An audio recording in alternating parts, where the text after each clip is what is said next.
separating the two animals. Take a stroll through the rest of the 2.2-acre rainforest, and you'll find the harpy eagle, considered to be the largest and most powerful raptor in the Americas. The howler monkey, known for its short snout but keen sense of smell. And also the Central American tapir. Nocturnal by nature, this one took time out from its nap to say hello to us. This is also the culmination of 15 years of work, $179 million that were provided by the citizens of Los Angeles through bond measures, through public money. The team is public works, and the team is engineering, and the team is contract administration. And then there's the great coaches of GLAZA who raised the money. Give GLAZA a big hand. Greater Los Angeles Zoo Association. The LA Zoo is open to visitors 7 days a week. In Griffith Park, Gil Reyes for LA This Week. And coming soon to the zoo's rainforest, an all-new jaguar exhibit. It's expected to open around the holiday season. And that's going to do it for this edition. Thanks for joining us. I'm Ellen Chang. A reminder that you could catch us online at lacityview.org. You can also follow. We had a tragedy over the weekend where a couple tragedies. One, we lost an LAPD officer, Officer Sanchez, and I'd like to open it up, if we can, with a moment of silence and recognition of one of our own.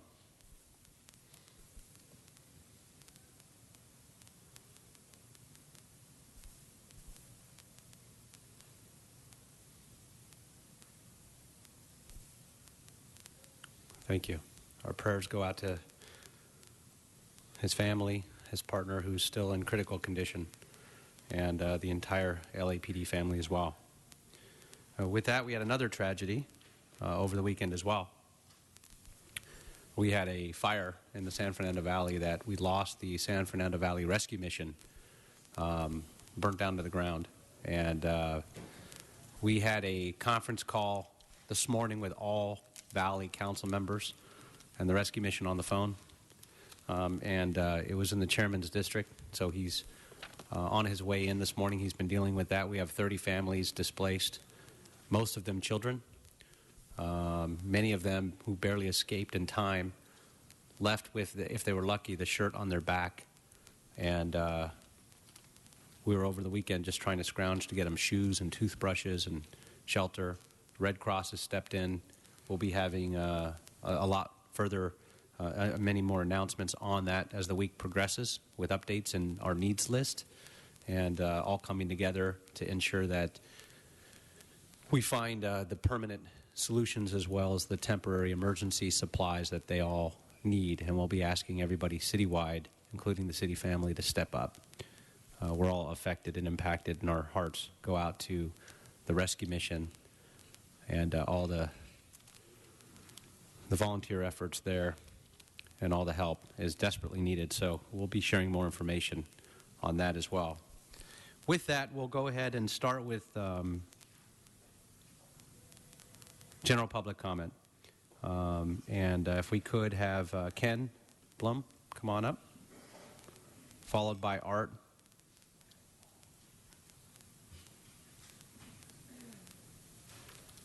Art Sweatman.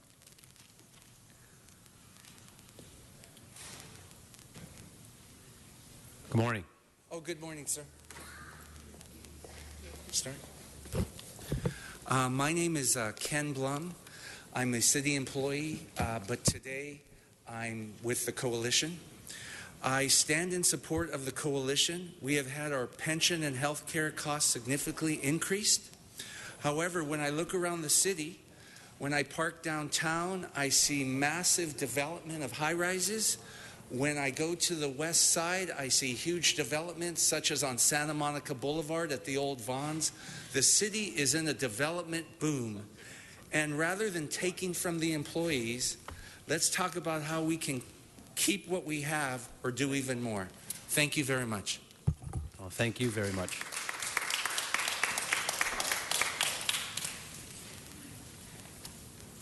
Morning. Good morning. My name is Art Sweatman. I'm a tree surgeon with the Bureau of Street Services Urban Forestry Division. I want to talk briefly about the money being spent on contracting, specifically in street services. The CAO's office will always report that city forces cannot compete with the cost of contractors because of what's known as the cap rates. But I want to tell you that something is being overlooked, and I urge you to ask for a report concerning this, and that is the costs that aren't figured in with the city are that it costs the city more money to prepare, award, and then administer a contract than it does to actually pay for a city of workforce to do the job. I urge you to look, in starting with urban forestry, that these costs actually outweigh the cost of a city of workforce, and they're not figured into the cost of the contract. Again, preparing the contract, awarding the contract, and administering the contract are all done by city forces, and those costs are not ever factored into the cost. Thank you for listening. Thank you very much.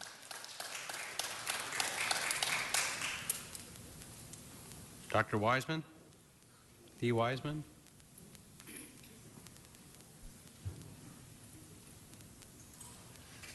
Good morning, gentlemen of the committee and all attendees. Today you'll be hearing in a few minutes the Budget Advocates discussion that you've requested. In addition to that, I have a document here for you that is called Basic Questions. Our mayor has talked about the basics of the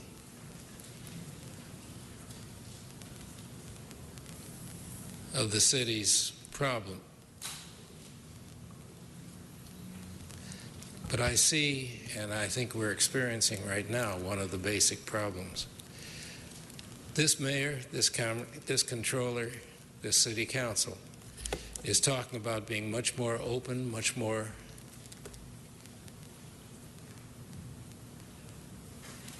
Time is yours. I see your eyes now, sir. It's a real pleasure. I'm listening to every single word. Well, I'm glad to hear that. As we all are. And I'd like to but it's your have time. Some concrete evidence that you in the city council are listening to the public.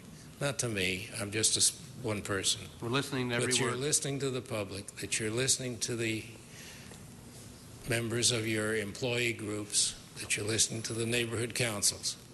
And I've put before you a whole series of questions, which I hope you'll submit to the CAO for responses. It was not easy to put these questions together, but it's even harder for you, I'm sure, to answer them. These are not new questions. These are not questions that haven't been asked before. These are questions that still need to be answered. Thank you very much. Dr. Perry? Crouch? Morning. How are you? First, giving honor to God, who's the head of my life. Good morning, family. How you doing, Mr. Bonham? As our partners, as you know, Mr. Engler, you guys have did so much for us out here. I'm never one to come and throw rocks at you. I've never done that. You know that, Mr. Koretz. I've always got positive things to say because I believe in your leadership. We want to, with you, we can't do it without you. That's the bottom line. We need you as a partner to help us make Los Angeles what it is, the best city in America. Y'all are the best city councils in America, and we want to hold on to that. We need your help in restoring and fixing LA, to look out for the city workers, making sure their pensions is in place because we need them. Make sure these streets are getting fixed. Make sure these after-school programs are intact. Make sure that gang intervention, that we can keep them kids out of gangs and push them over so they can be protected citizens. And also to partner with you, beautiful ladies and gentlemen, to make sure that we're looking out for your best interest because we are your eyes and ears. And we bring the issues to you so y'all can resolve it. I just want to say I love you guys. You guys have always been there for me, and just keep up the good work. Great. Thank you very much. That concludes the general public comment cards. If you have general public comment as they relate to the budget proceedings, you can go ahead and fill those cards out. But seeing no other cards, that'll conclude that portion. Folks, today we have presenting by the Coalition of City Unions first. General managers are going to answer questions on the following budget. CAO comments follow. City Ethics Commission is going to be up. City Clerk, City Administrative Officer, GCP, which is General City Purpose, Unappropriated Balance, Reserve Fund, MICLA, which is our Capital Finance Administration, Capital Improvement Expenditure Program, Tax and Revenue Anticipation Notes, Exhibit H, which is the budget instructions as well, and presentation by the Neighborhood Council Budget Advocates. And so with that, we'll go ahead and go through any needed budget discussions and instructions to staff. We should have circulated a Budget and Finance Committee questions pending review and approval. We're going to go ahead, if you've got the opportunity to review those, committee members. We'll hold that until the chairman comes in so we can actually go through those notes and collect all the changes, but now's an opportunity. The last one that was circulated was this morning at 9:17. It should be date and time stamped at the bottom left for Monday, May 5th at 9:17. So you should have that. Your staff should be reviewing that as well. That has a total of 39, 25 special studies and 14 budgetary impact studies.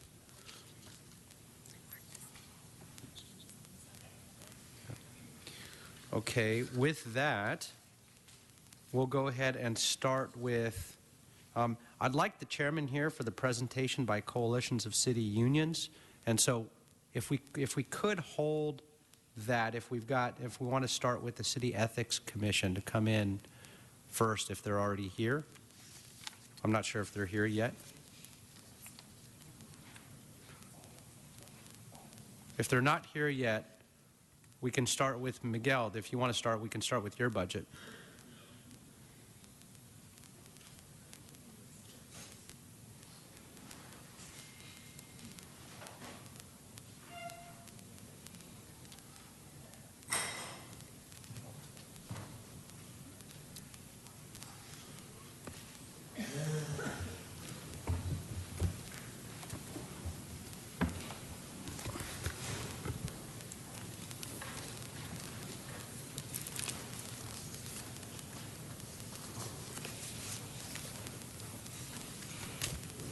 Good morning. Good morning.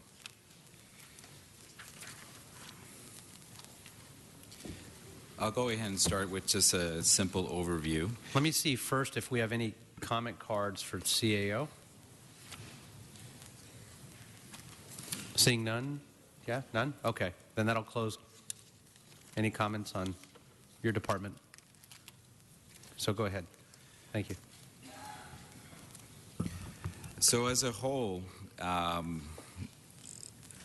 the mayor's budget shows an overall increase of 5% in the CAO's budget. But it's important to point out that when you move out the office of the OPA and the Inspector General Revenue, which were two items added by the charter and by your council, the overall budget for the CAO actually declines by 1%. For the general fund, 11% for the special funds, and 2% for all funds. The staffing levels are pretty much staying the same. We submitted a budget letter, and the budget letter simply states that we accept the mayor's proposed budget. We are asking for $150,000 of as-needed funding that we would find within our own budget so that we could hire approximately 7 to 8 different interns. We try to hire interns, particularly during the summer months. It's been a way of helping us support some of the summer studies that are requested by this committee and the council. Any questions from any of the committee members? Mr. Blumenfield. DWP studies, we can get a report back on the timing and the scope of the DWP Sure, study. if I could ask Fred Pickle to join us.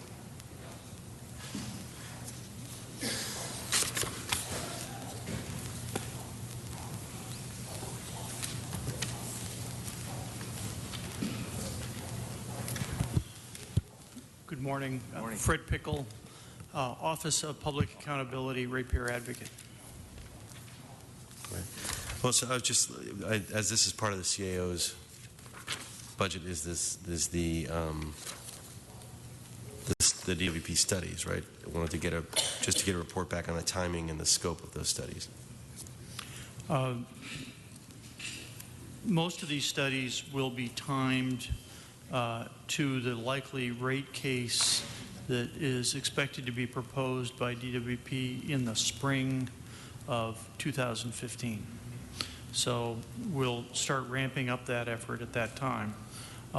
In the unappropriated balance, we have two potential studies that we come before you again to ask about before initiating them. But one is related to the impact of changes in electricity and water rates on largely the commercial sector, and also supplemental work on DWP benchmarking. DWP is moving ahead with a benchmarking effort on its own now, but we have these funds in the UB balance to allow us to do supplemental work when we see supplemental work is necessary that might not be covered by their studies. And obviously what I'm trying to get at is in critical studies, very important. Just wanted to make sure we're matching the timing of the funds and the studies in terms of the proper year, and it sounds like that's the case. Okay. There's also something CAO's budget about the increased revenue collections that have come from the IG, from citywide collections. Maybe we get a report back on that as well. So as part of your council action, there was Inspector General of Revenue Collection that was established, and it was the consensus of the mayor and the council to place that position within the CAO's office. And so that person operates independently, Fernando Campos, and provides regular reports to your committee as well as to the larger council. Mr. Campos is here if you'd like him to speak to any of your questions. Okay. Good morning, council members. Fernando Campos, CAO's office.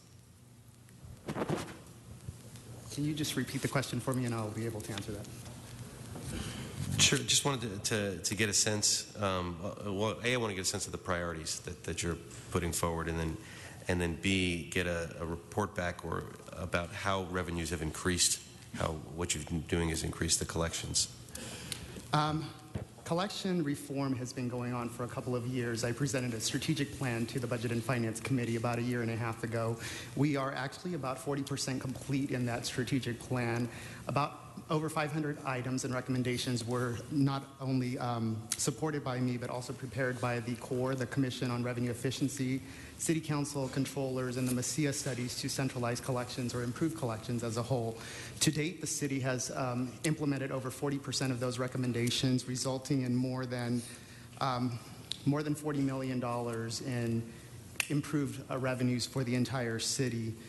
In addition to that, we have about 43% of those items that are currently in progress, valued about $78 million. So in total, we're looking at about $125, $130 million in improvement that have already been implemented or are currently in process. Good news is that we are moving forward in the right direction. We're moving slow but steady. Every year we seem to be improving about 2 to 5%, in some years about 10%. However, in terms of priorities for the current fiscal year, for the proposed fiscal year, centralizing collections is one of the highest priorities that has been on my plate for discussion and implementation for about a 2-year period. And that whole concept is basically instituting and implementing a technology software that would be able to centralize collections for the entire city.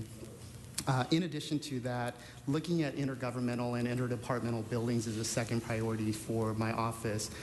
Recently, about 4 or 5 months, I've been looking at interdepartmental and intergovernmental building with the federal agencies and state agencies to see what we can not only recover but claim for disaster assistance.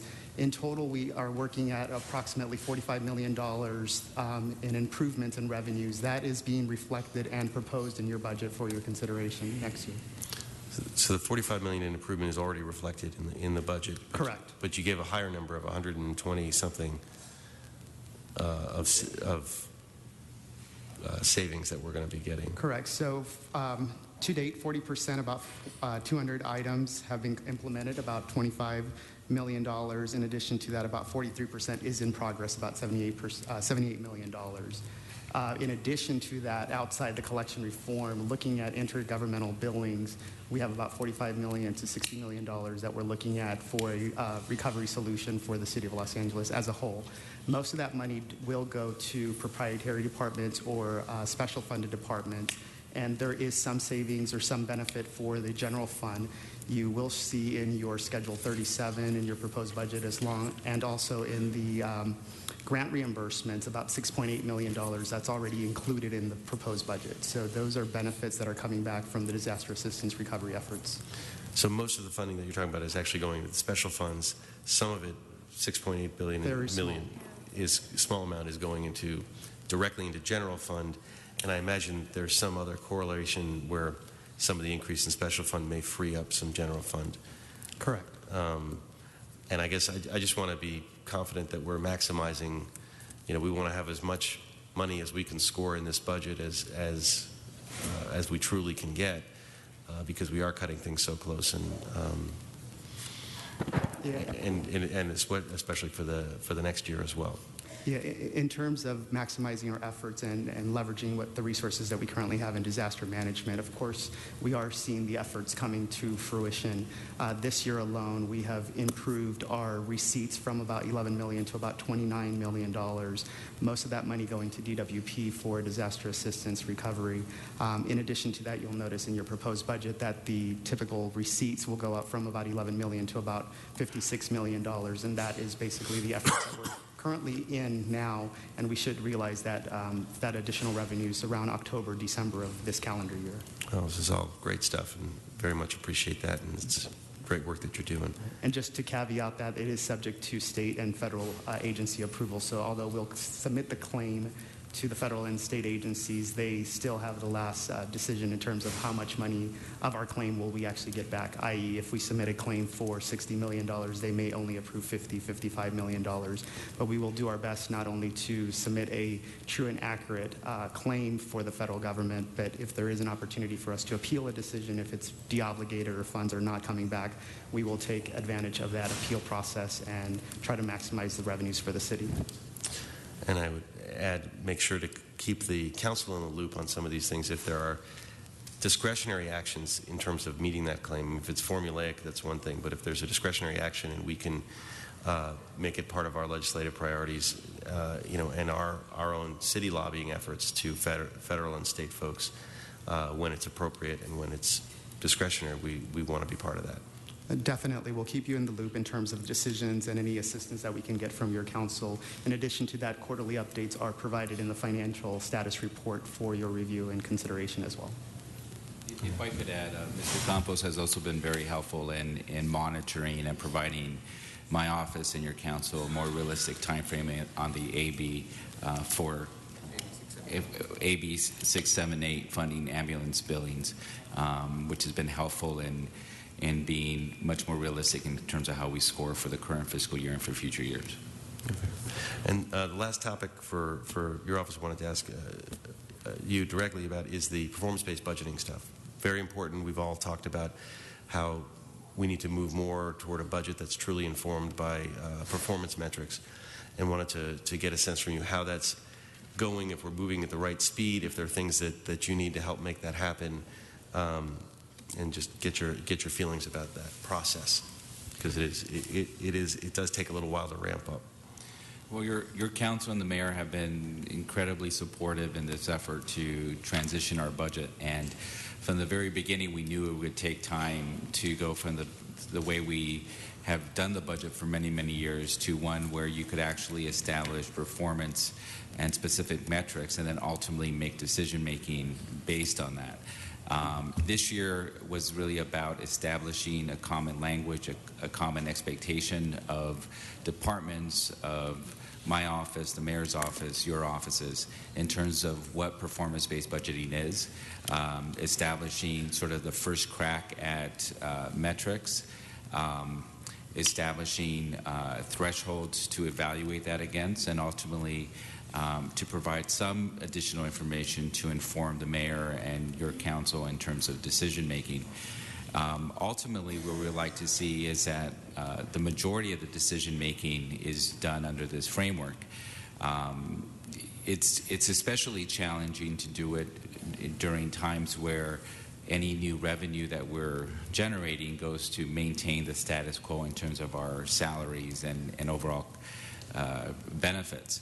But particularly as we start looking at restoring services, which is something that we all want to see happen, is going to be particularly helpful because we want to restore them in a way that focuses on the outcome to ensure that there are improved services to the community and measurable improvements that the community can actually feel and touch, as opposed to simply restoring something under a node framework that perhaps wasn't the most efficient and more effective way of doing it.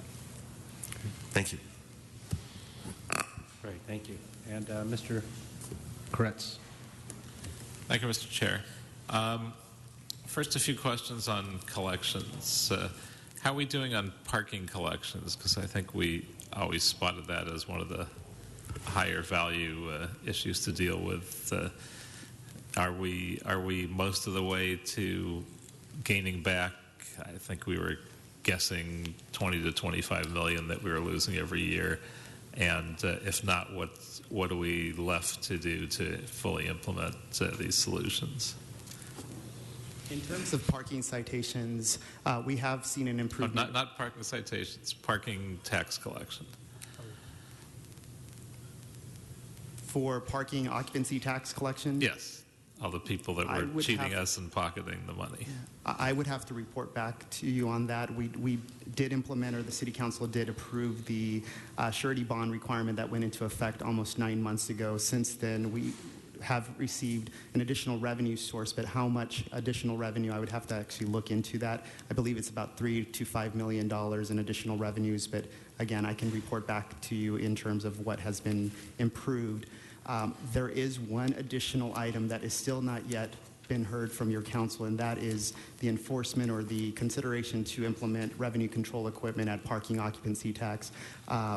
That requirement or that request from City Council to propose and draft an ordinance has not yet been returned back to your committee for consideration. So that is one of the items that is on the collection strategic reform plan for consideration, but not yet implemented. I believe with that, not only will we facilitate the ability to have auto parks require credit card acceptance, but also increase our ability to do an auditing services from the Office of Finance. Right. Yeah, I was going to say that could be a big piece of it too, the credit card piece. If we require everyone to accept credit cards, it makes it a little harder to hide the ball for all the cash-only businesses. At this time, not all auto parks are required to accept the credit cards. However, the proposed amendment or the proposed ordinance that your council requested from the city attorneys would move in that direction in terms of implementing a revenue control equipment so that we can not only monitor but also increase our auditing abilities.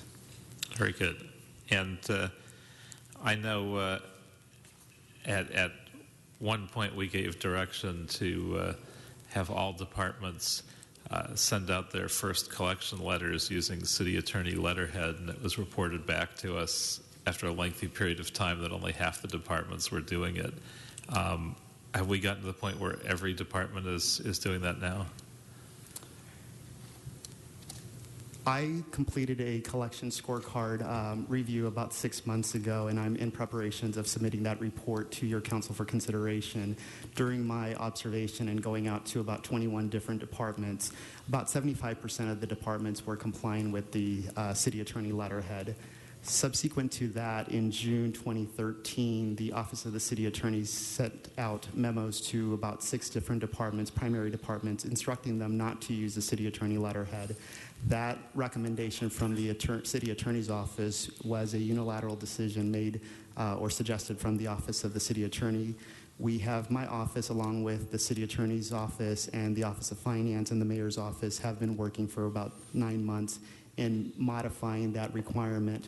The proposed direction that will be presented for your consideration would be amending that city attorney letterhead not to include it as stationary, but to refer to the Office of the City Attorney in the final notification letter. So in terms of compliance, about 75 to 80% of the departments are complying with that requirement. However, there is a policy decision that will have to come back for your city council consideration and along with the mayor's office in terms of whether we move in that direction or not move in that direction.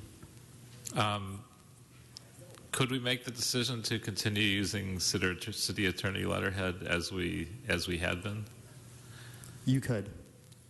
Ultimately, that's a decision of the city attorney, and I think the prior city attorney objected to departments actually using the letterhead, so it put an end to that practice. We could certainly work with Mr. Campos and try to seek an additional opinion from the new city attorney. Oh, so this was the prior city attorney's change. I would suggest that because just intuitively, I would think not being able to send collection letters with the city attorney's letterhead has to be worth hundreds of thousands, if not millions of dollars a year. Because most people that get a letter from the city attorney's office will pay it. Most people that get a letter from the city that are in arrears, much less compelling. So that's a big surprise to me. That's the first I heard that. We definitely should encourage our current city attorney to find a way to do that. On the dollar amounts you gave us, is that a running total, or will that be an annual amount that you think we'd be able to save? You said 40 million and then 70 plus million. This is a cumulative total, aggregate in total. Okay, very good. Other questions for the CAO? I know there's a charter-mandated special prosecutor on contract for $250,000. Why is this position contracted out and not a regular authority?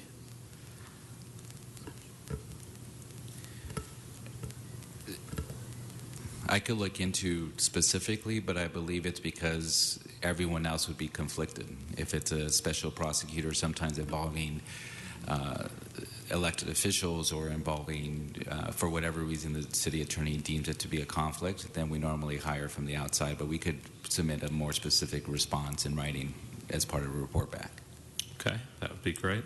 And I know grants management has not always been the city's strongest suit, which is why I'm concerned that we appear to be reducing the funding in your contractual services account for the grants management database, which we've been trying to get up and running for years, and which last year's budget allocated $144,000 to that database. So what's the status of it? You want to go ahead and answer that?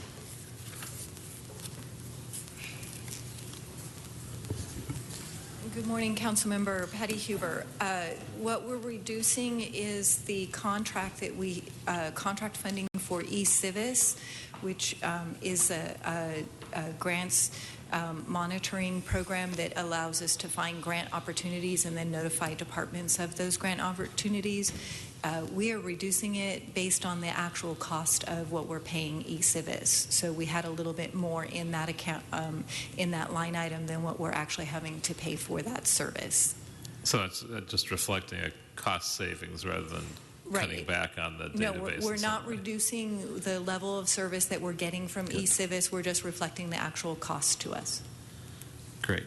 And one last more minor question. I know council offices seem not to ever have a great difficulty in attracting very capable interns without having to pay them. Why does the CAO need funding to attract interns? We could certainly do it on a voluntary basis. The challenge with doing it that way is that we don't get the same level of commitment from the interns if we don't pay them. So an intern may commit to work with us for a period of time, and then they seek permanent employment or a paid internship, and so it's hard for us to argue against them taking a job that actually pays. And so it's a way of ensuring that we have some continuity. It's also a way of ensuring that there's a competitiveness in the process. So we generally have a mix of both volunteer and paid interns. And do your interns have a higher level of specific expertise coming in? I mean, we generally try to get graduate school students who are in public policy school or getting an MPA, students who've made a commitment to enter public service, and so this becomes a good entry point. We've done some hiring over the last few years, and some of the hires came from interns that worked for us during the summer and then got on a list, and we were able to hire an entry-level position. And of course, I'm sure every council office has had that experience too. We've had some of our best people come from interns, but we've never had to pay them. But I guess your circumstance may be a little different because they may have a little more technical expertise necessary. All right, thank you. Thank you. Mr. Bonnet? Thank you, Mr. Chair. I just had a question, Miguel, on the interns. You've said something in your presentation, and I was unclear on whether or not you were seeking the authority to spend the $150,000 from the proposed budget, or you were seeking an additional $150,000. So we believe that we could obtain some savings this year, and then we could also absorb some of the additional costs for next year. So we're not asking for an additional appropriation. Okay, well, that's a hell of a way to lead by example. Do you need us to do anything? You need to ask for a report back or anything procedurally to be able to do that? No, not this time. We'll work with the CLA on the specific language. Okay, cool. Thank you. I'm done. Okay, thank you. Just a couple quick things from me. First, to our collection czar, who's done just a phenomenal job, I think, needs to be applauded. And, yeah, as you all know, every single dollar, and we talked for years about finding the right person for this position, and it's incredible. A one-man shop does this, a one-person shop. This goes directly back into city services, and since you've been on board, that number has jumped from $10 million in revenue returns to $29 million categorically in what you've gone after. Is that correct? Correct. I don't think that needs a report back, just to be acknowledged. It's pretty incredible. So perhaps if we doubled your efforts and cloned you, it could be upwards of $60 million. We'll have to figure that out. Just an observation. One thing on the line item 57, page 57, the position with the strategic planning development of framework for the council and the mayor to assess the effectiveness and efficiency of delivery of city services. That position will be looking at, I'm assuming, the direct performance metric initiatives and measurement there and about for the contracting services. Can you speak to that? Yes, as part of the overall transition to performance-based budgeting. One thing I want to keep in mind as we start doing that, and perhaps I'm not sure if it makes sense to start talking about that yet, but as we start looking at performance metrics and delivery of services, not just measuring the number of potholes, but how long it takes for somebody to respond to those efforts, emergency response times, graffiti abatement, all of those things. I think we've got to start thinking about also, the city family and a lot of city employees have indicated some concern with that, certainly. And if they're not getting the funding, that's got to be said. I think we've got to figure out a way to start capturing our contracted services as well to make sure we hold them accountable to standards and response times as well. And so trying to figure out that we start capturing some information somewhere, and maybe it's a way to build into the contracts performance metrics as well. Just something to think about. No, I agree. I think ultimately, we can't do this citywide, but ultimately we should move in a direction of activity-based budgeting where we could actually establish metrics that determine what it costs to perform a specific activity from beginning, middle, and end. So, the activity of street services for a pothole, for example, isn't just when the crew goes out there to fix the pothole. It's everything behind it. It's the administrative support. It's the process of our system when people call in to where the pothole was originally reported, and then everything after that to ensure that it stays covered. And so that way, when we're actually hoping to increase the number of potholes that we're filling, we could, in that cost, look at the entire amount and then establish thresholds of how we can reduce that cost, and if in fact it's cheaper to do it in-house than doing it in-house. And so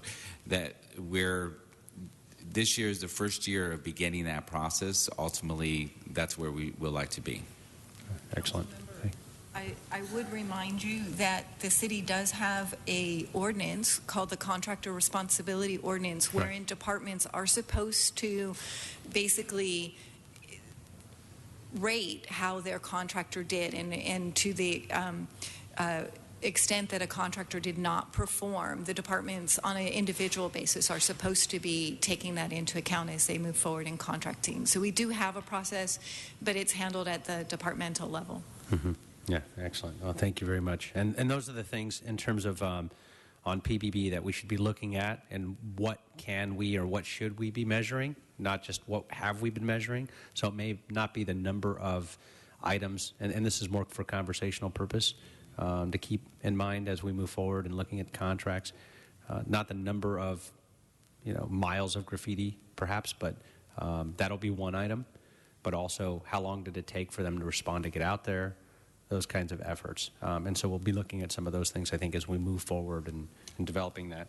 In terms of page 64, line 12, on the grants management database that was already brought up, one thing that wasn't brought up, that we've brought it up year after year, is the idea of a centralized grants office in the CAO's office, and actually moving everything and consolidating everything and then having some metrics developed for grants. Can you report back on what it would take to do that? What would be involved, and so we can actually start having that discussion? That'll be a special study as opposed to a budget impact. We'll be happy to do that. Great. That's all I have, and I believe that finishes off the committee questions on that, so appreciate that. Thank you very much. With that, we'll go ahead then and go to the city clerk's office next. Do we have any cards on the clerk's office? No cards, so no general public no public comment cards on the clerk's office.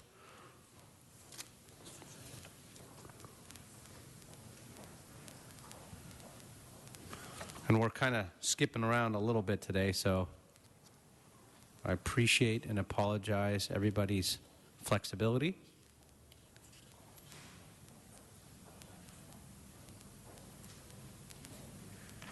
Good morning. Good morning. Good Happy morning. Monday, everybody. Good morning. I'm Holly Walcott. I am the interim city clerk. And as you know, the majority of city clerk operations are mandatory functions required by charter or ad code or other ordinances. And in general, the proposed budget provides funding for the continuation of all core services. In our letter, we did outline some election issues.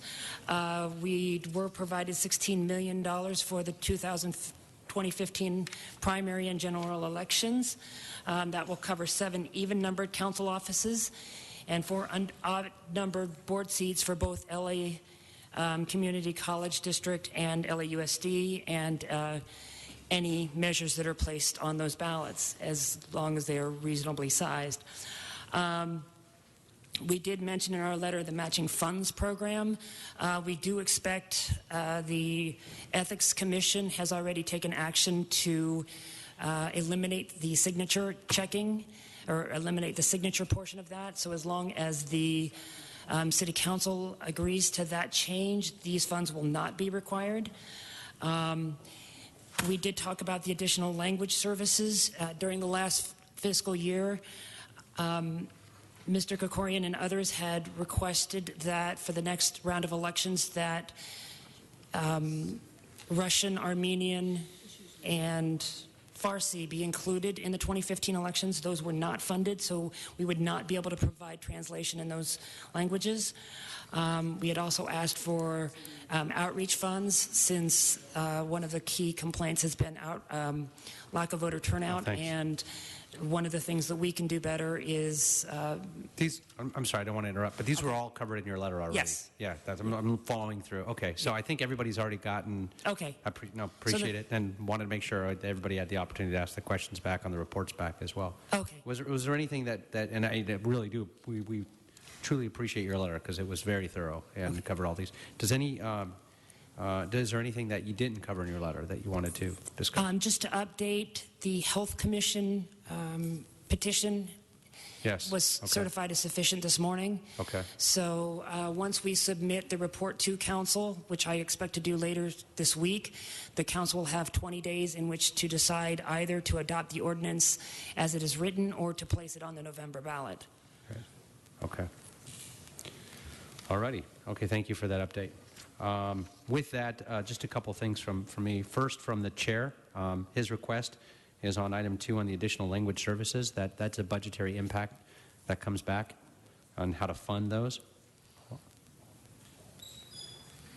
I would add to it just from me, not from him, to if there's any other possibilities for efficiencies, perhaps they're a link to an online or mobile or other efficient way of doing it more economically, if there's any significant cost savings in doing it that way.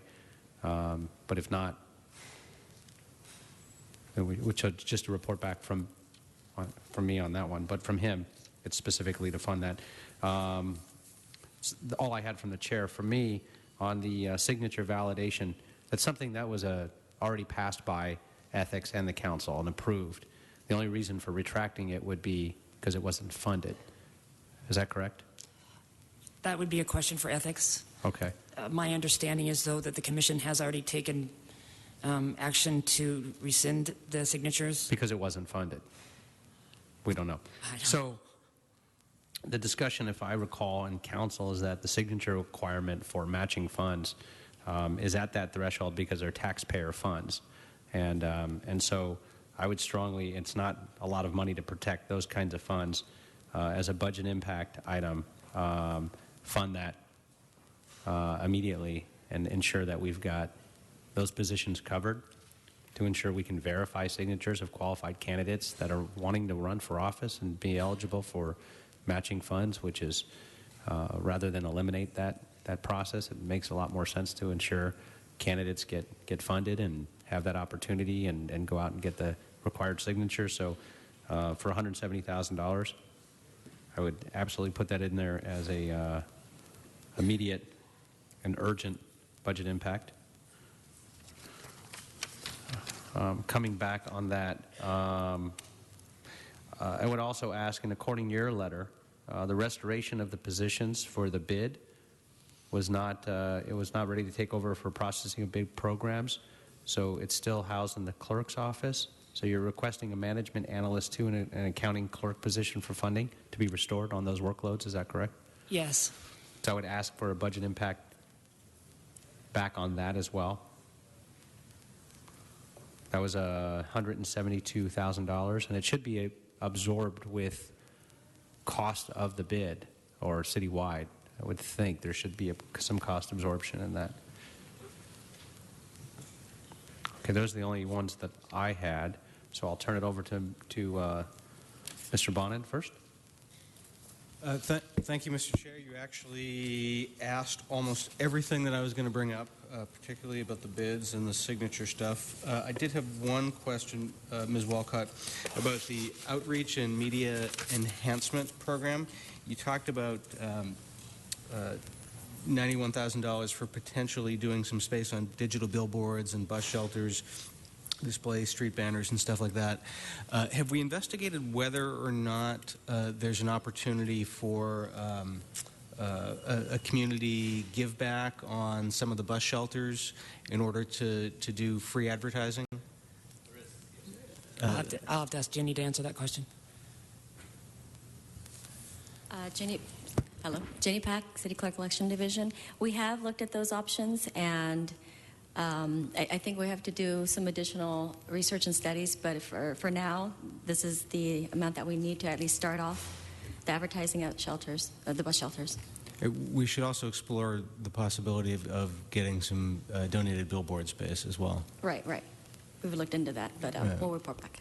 Okay, thank you. Mm-hmm. Great, thank you. So I'll just go backwards now, Paul. How do we generally handle the process of funding election costs that are ultimately reimbursed by other jurisdictions like LAUSD? We get upfront costs we get some upfront revenue from LAUSD and LACCD per contract that we have with them. And then the remainder is reimbursed after the elections. Average is we collect about 40% after every election cycle of our total election costs. Is it always fully reimbursed and we always wind up made whole? For their prorated portion of the costs. Right. Yes. Very good. And the Los Angeles Municipal Elections Reform Commission is supposed to get a report released probably later this month. Was the city clerk's office involved in working with that commission? Yes, we are. We are staffing the commission. They have asked us to help them write the report. We attend every meeting. We provide a lot of research and a lot of information for them. They are going to ask for an extension to come back in June. They're not quite ready to report back, but they are exploring things such as changing election dates once the county has a new election system, and other outreach issues or things that they may think to help to increase voter turnout. And I know one of those things is a look at moving the elections to even-numbered years. Right. They are looking at both moving the elections to even-numbered years in June and November to consolidate with the county, and also they're looking at June and November of the odd years as well. And did the CAO or the city clerk ever do a past analysis on that to figure out whether there'd be cost savings in that or how to quantify those? We anticipate that there would be cost savings if you consolidated with the county, because they prorate across the number of jurisdictions that are on the ballot. However, the reason we have not been able to do so in the past, and we cannot currently consolidate with the county, is because of the voting system and the capacity of the ballot to handle all the races. So we're looking at approximately 2020 before we can consolidate. As far as an odd number year, the county currently does UDEL elections in November. They do not do any primary in June in odd number years. So the only cost savings I could see is if there was some region-wide, i.e. most of the 88 cities in the county, if they were to switch to a June-November in the odd number year, and again, prorating the cost against a large number of jurisdictions, that's the only way to me that would save costs, but that has yet to be determined. They are more than 4 times our size. I mean, as far as number of employees, and their overhead is quite high. So if the county's going to run it, we need to make sure that we negotiate some fair deal, and also, again, the more jurisdictions that participate, the better it'll be for us, both in terms of turnout and cost. But if we looked at this in an even year, it would take, you said, until 2020 to... The county's currently the county is their new election system. They're planning on testing it in 2017 in the UDEL, and that's if they meet that deadline. So that could be the first rollout would be in 2018. I don't know if you would want to be a guinea pig in the first large-scale rollout. Probably but that's, not. again, if they make that deadline. Because, we've all had experience with rolling out large systems, and there's inevitable delays. So even if we decided this was a great idea, it's something that's somewhat off in the modestly distant future. Correct. Okay. Thank you. Yeah, that's what he said. Okay. He said that. Thank you very much. And then, did you have any questions? Please.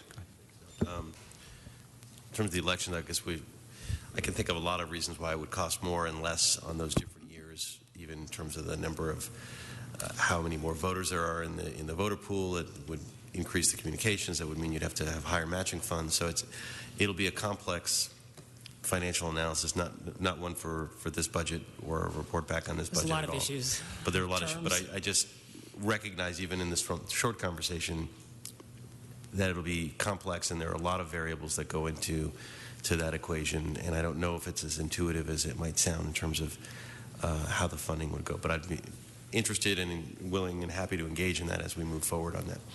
A couple of questions I had. We also talked about the city clerk election. I mean, the LAUSD. We do get 100% back. Is there any reason to renegotiate that contract? Is that something that you feel needs to be renegotiated? Has it ever been? The last time it was renegotiated was 1984. We're already in negotiations for this upcoming year. So we've already started that process. And the hope is that we'd actually get a little bit more back from that. Ginny, yes. I mean, are we initiating it on the thought Yes. that we're getting additional funding, or are they initiating it trying to squeeze down the funding? We're initiating it. Yeah, we're initiating it because some of the formulas are a little bit outdated. Our procedures are a little bit different. So we're trying to adopt the contract by this June in preparation for 2015. It depends, the cost really, the reimbursement really depends on the number of offices and races that are up in each election. So for example, in the general election, if there's only an LAUSD runoff, it would be 100% reimbursed by LAUSD. But quite often we have LACCD or some of our races on there, so we would prorate any portion that we're consolidating. Sure. Again, this is sort of a longer-term issue, maybe a longer-term report back in terms of how that process is going to the Budget Committee, but that's not for this budget. Other issue, we're talking about the new funding for different languages, and it's a $500,000 item. Is that a one-time, or is that going to be $500,000 every election? Every election. And is that, I have to assume that must be the cost of the printing, because it's certainly not the translating costs. It's printing, mailing, translation of all forms, translation of all voter information pamphlets, official sample ballots, and recruiting poll workers. Okay, so those are the other. Did I miss anything, Ginny? No, that's the bulk of it. Yeah. And how many voters are we talking about? In general terms, we don't, because of the Help American Vote Act basically only requires languages that are Spanish, Asian, Native American, and Alaskan Native. They don't cover other languages. But we did report back to the council in 2012 about the approximate number of voters in these different, or at least the population in these different languages. You can report back on it. We don't need it at the moment. But we have a total population of 78,411 that speak Armenian, and this is an estimate. Persian, 53,554. For Russian, 95,190. But we can provide the report to the CAO. okay, that's not a bad. I mean, it's $2 a voter is not so bad to get people to be enfranchised. And, at every election, you do some sort of systematic analysis of how to make it better. Is that right? And what kind of analysis was done of this last year's elections? and where do we stand with that? We do an after-action meeting, and we divide up into different committees. And I'll turn it over to Ginny to talk about what those different committees are looking at, but it's pretty much a whole array of things. We take a look at pretty much, all of our processes, and some of the ones that we're looking at right now that we're still researching. We've been a little bit involved with the neighborhood council elections, but now that that's almost over, we're taking a look at how to, for example, recruit LAUSD polling places, more LAUSD polling places, or comply with the new ADA survey for polling places. We're trying to take a look at our tally election night to see how we can possibly make that a little bit more effective. So I wasn't prepared with the whole list, but we do take a look at all of our what went well, what went not so well, and try to constantly improve. So we're taking a look at that the next couple months. Okay, we'll get maybe a report back on Okay. that. Something of strong interest to me, and I know a lot of other folks have making sure that process is efficient and speedy, and we appreciate all your work on that. So, thank you. Great, thank you very much. And I think you're doing an incredible job, because it's not just, we all focus on the elections, certainly, but the clerk in your office, Holly, does so much as to support making sure that all of our documents get online as quickly as possible so that the general public has information readily available and immediately available to track everything all the time in real time. There's an app now in real time for voting that happens here that you guys all put together as well. So there's a lot always being done, and much more requirements now. And so not only the requirements with ethics between what's happening there as well, but making sure in real time from contributor information, all the stuff that's going on during elections, all that information is captured and gathered, and working to ensure that it's all audited and the audits are transparent. There's a lot more regulations with Supreme Court is constantly deciding new things. So is the state of California. So is the City Ethics Commission. You've got a lot of different policy initiatives that you've got to follow. So we really appreciate it. With that, we had one more thing on early voting locations. If you can report back on that and bringing, is there an opportunity to have more of them? And that's from the chair, from Paul Krikorian, if you can report back on that as well. Okay. And having more readily available. And then I would also add, if we could, perhaps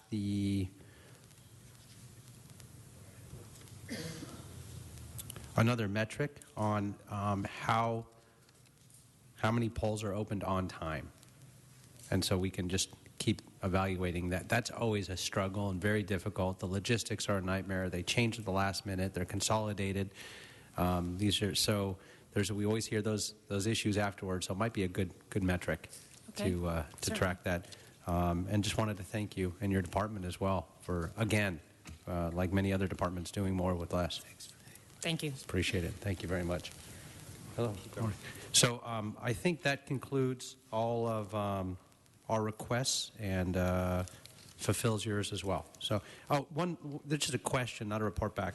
We were talking about the validity of the signatures. You had mentioned that the commission made a decision, but that was simply a recommendation. That's not a change in policy. Is that correct? That is correct. That would have to come back to the council. Okay, so it's just a recommendation, not a change in policy. Okay, so I'll keep that then, that budget item impact as an immediate request for that, to ensure we follow up with the current policy.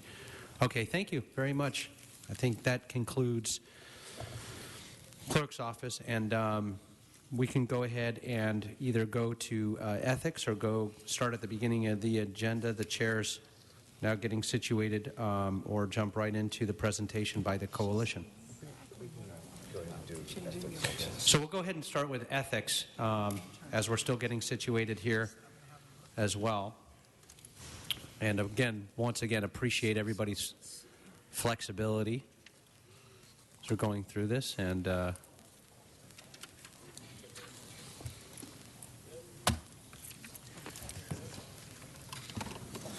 Heather, thank you very much for supporting your in-depth and detailed letter as well. We truly appreciate that. You're very welcome. And another department that is got a lot more rules and regulations than ever before. So if you want to walk us through first anything in addition to your letter that you had submitted. Good morning. Heather Holt, the Executive Director of the Ethics Commission, and I'm joined by Deputy Executive Director David Tristan. I'd be happy to walk you through what's in the letter, but we don't have anything of substance to add to that. I'd be happy to clarify anything if we can. Okay, I'll see if there's any questions. It was pretty self-explanatory, certainly for me. Let me see if any of my colleagues first have any questions. Mr. Blumenfield. Okay, Mr. Koretz. Could you pass me for the moment? Yes, Mr. Bonin. Not here. Okay, so with that, Mr. Krikorian, do you have anything? Good morning. Good morning. Just wanted to find out the two resolution authority positions that you were interested in regularizing. Can you talk about what their responsibilities are and why that matters? Yes. We are neck deep in audits. We are required by law to audit campaign committees in the wake of every city and LAUSD election. The 2013 elections were so large that we have about 100 committees to audit associated with just those elections. Those were added as resolution authorities this year to double our audit team so that we could complete the 2013 audits within our 4-year statute of limitations. We feel it's important to regularize those positions because our audits are highly nuanced and the learning curve is steep. And as long as those positions are not secure from year to year, we run the risk of losing good, trained auditors. And we will just make the statute of limitations with all 4 auditors working ceaselessly for the next several years. And losing even one auditor in that time period could significantly affect our ability to do that. How long of a lag time is that? When you say almost to the statute of limitations, how long of a period of time does it take from the close of an election cycle until that audit can be completed?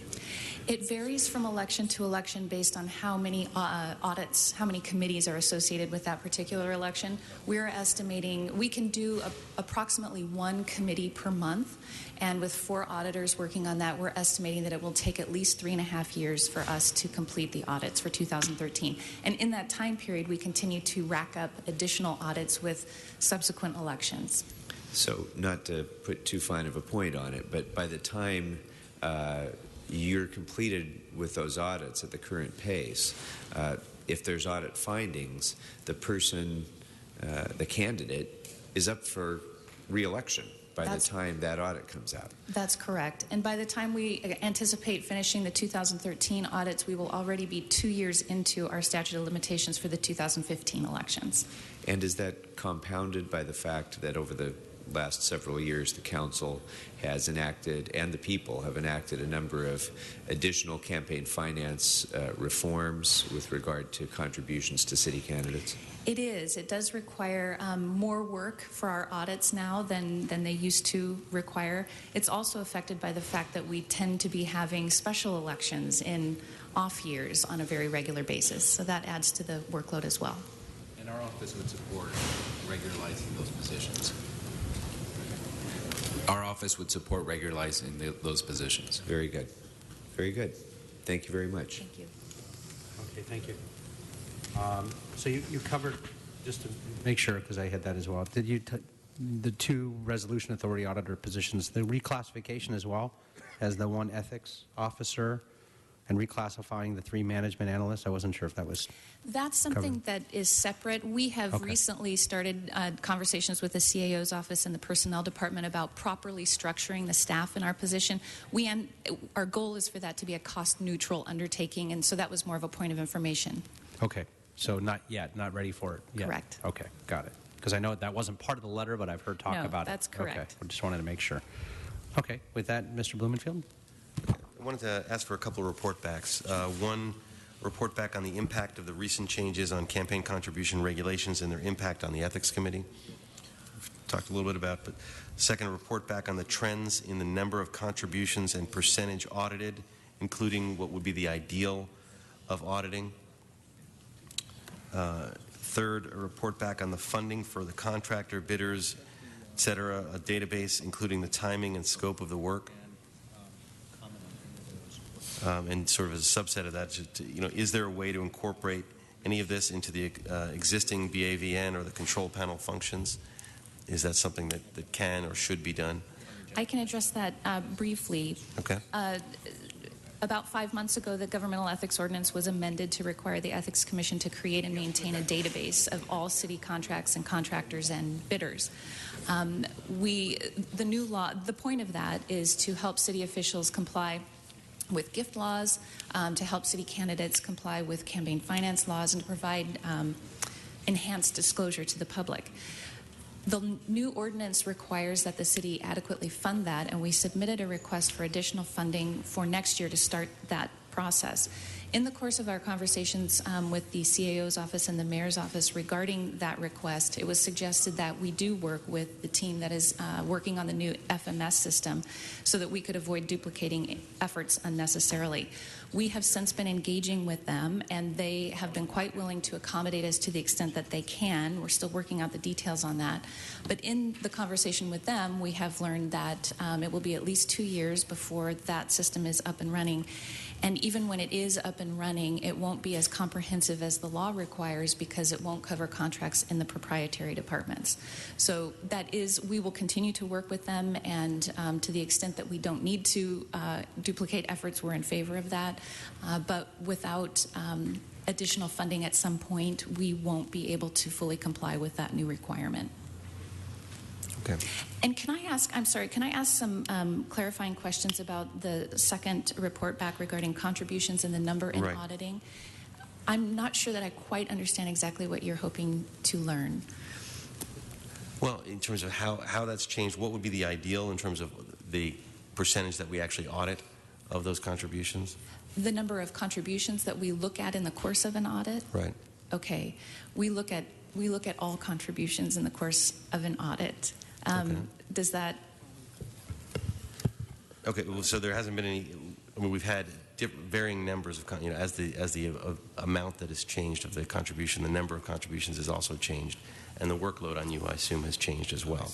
Okay, I think we understand your question. In terms of the auditing itself, there's several tests that we conduct. For example, we conduct one for excess contribution. So in terms of the volume of contributions growing in any particular election cycle, that could impact the number of contributions that we would have to look at that would result in excess contributions or possible aggregation. So we will report back on if the volume of contributions that are, if they're growing or not, depending from election to election cycle. Okay. And just to clarify, in terms of the auditing that is done, we do stratified or sampling on all contributions, so we don't actually look at every single contribution. There's specific testing that's done depending on the size of the committee and the contributions that they raised. And just for some context, we had over 59,000 contributions in the 2013 election, so it's a significant amount. No, I realize. That's what I'm trying to get at here is how that's changed and the impact that has on your workload. Yes. And lastly, we talked a little bit with the clerk's office about the negotiations with the LAUSD on the reimbursement for the city elections, but especially wanted to get a sense from you of what that means in terms of recovering costs for ethics functions. Yes, we are working with the city clerk's office and the city attorney's office in the course of that renegotiation for the existing contract. Our needs in terms of reimbursement from LAUSD are slightly different from the city clerk's office because they incur costs when an election occurs, whereas we are constantly incurring costs because of the LAUSD elections. Our workload does not begin and end with the life cycle of an election because we are also required to provide advice on an ongoing basis, training on an ongoing basis, to conduct audits following an election, and to enforce against violations of the laws. So what we have asked for with that contract is permanent positions within our office that would be funded by LAUSD, and in addition, recouping any other tangential costs that are incurred by other staff members in the course of providing those services. But we're looking at, our goal is to have 2 dedicated LAUSD positions on staff. All right, so obviously you've quantified those extra costs, and Yes.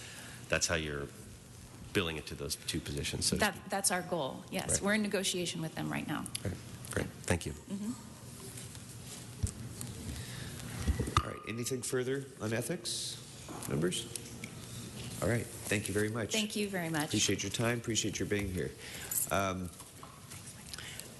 Next up, we're going to go ahead and call up the Coalition of City Unions to make their presentation. And I want to apologize for not having been here earlier. As Mr. Englander said, we had some very unexpected, tragic situations that we had to deal with this morning. One thing I've learned is that you have to expect the unexpected in city government, and it always seems to come at exactly the worst thing happens at the worst time. So my apologies. I appreciate your patience and your flexibility. Delighted to be able to welcome the Coalition of City Unions to make their presentation. This is something we began during the first budget that I oversaw as chair of the Budget Committee. I don't believe before that the city unions had ever had a literal seat at the table during budget hearings, and I'm delighted to offer you the opportunity to fully participate in this process. So who's going to take the lead in beginning this? Ms. Parisi, welcome. Thank you very much. Thank you very much. So this morning we are going to take this very welcome opportunity to share with you our best thoughts about a balanced plan to fix Los Angeles. We're here in two capacities. In our traditional role on behalf of the Coalition of LA City Unions, which represents 22,000 of the city's civilian workforce, and also as members of the recently formed broader-based community coalition called Fix LA. Together, we endorse a sensible approach to budgeting built around three simple guiding principles. Number one, maximize revenues before making cuts. Number two, make restoring neighborhood services to pre-recession levels a priority. And number three, work to provide good jobs for all Angelenos. We have divided our presentation into several sections. We begin with a brief review of the sacrifices that our members have made to help taxpayers cope with the economic hard times brought on when unchecked Wall Street greed crashed the economy in 2008. We will then illustrate the type and magnitude of service cuts that have harmed the quality of life in many neighborhoods and, if left unchecked, threaten to undermine the city's reputation as a highly desirable place to live and work. We will offer our analysis of city government's current financial state with recommendations on how to improve it, both short and long term. Then we will offer an analysis, sadly, because of a lack of transparency, that we believe is a first. It discloses eye-popping sums that city taxpayers pay to Wall Street firms. In a single year, we have painstakingly reconstructed. We estimate that taxpayers spent more than $300 million on these fees, which do not include payments for principal or interest on borrowed funds. That is almost as much as the city collects in sales tax. Again, we will offer recommendations for short and long-term savings on these fees, some of which are predatory and have resulted in Wall Street taking money that rightfully should go to our neighborhoods. Finally, we will offer some specific roadblocks that we believe are hampering the most effective delivery of service to taxpayers. Here, too, we will offer solutions. Well, thank you for your attention. Are we gonna? Okay.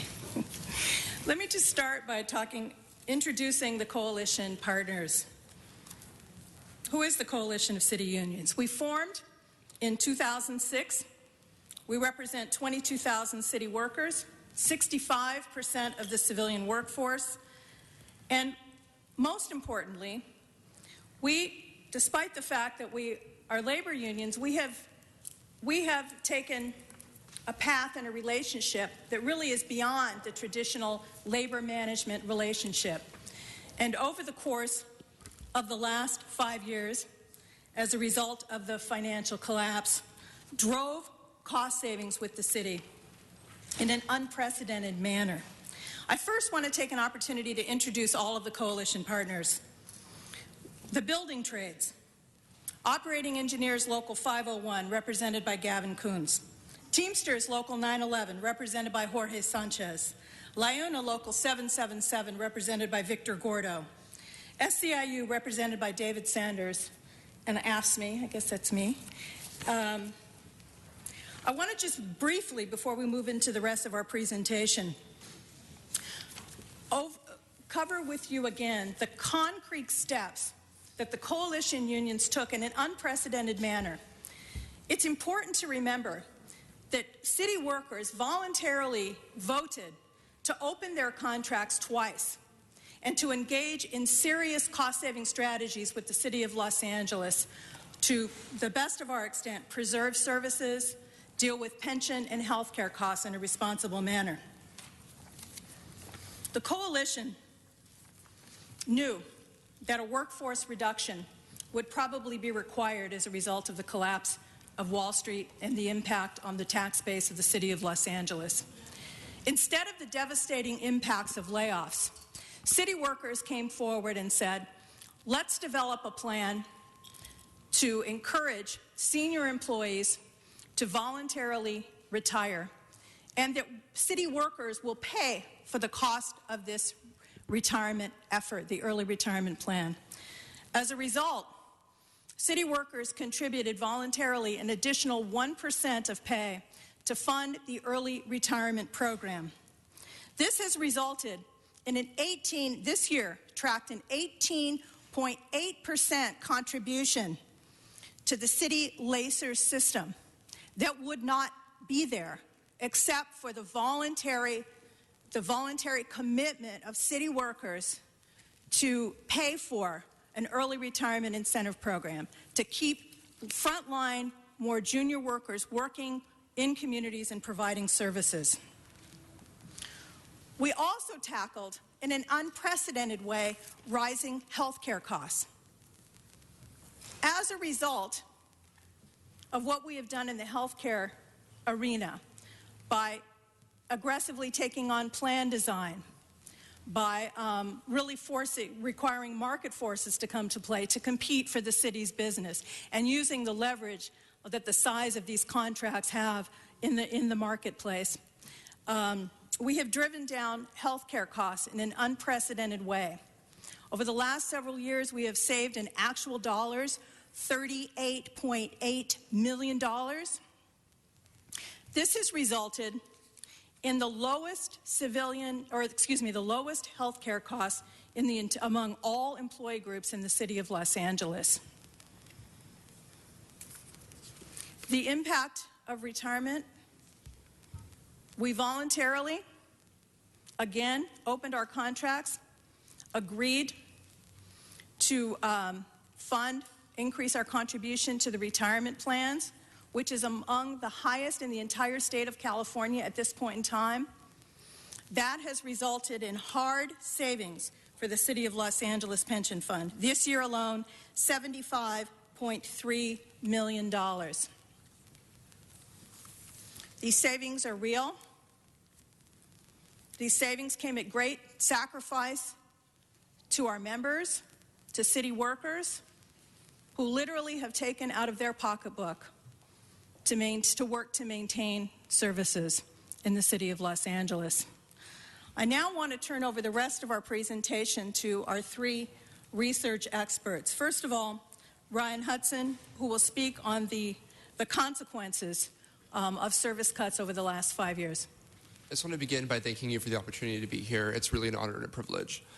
So as I'm sure all of you are aware, it's been a very difficult 5 years here in the City of Los Angeles and trying to balance your budget while maintaining your services. What we did here is we quantified some of the service impacts over the last 5 years. We just wanted to quickly run through those so we can really put a perspective on what has happened to services since the recession began. So the first thing we looked at was street services and the debris removed. The city's capacity to do that has been reduced by about 61% since 2008. In terms of clearing land in the city, I think this speaks to the priority of the mayors of having attractive and sustainable neighborhoods. The city's capacity to clear land has been reduced by 54% since 2008. The number of trees the city has trimmed since 2008 has fallen by about 46%.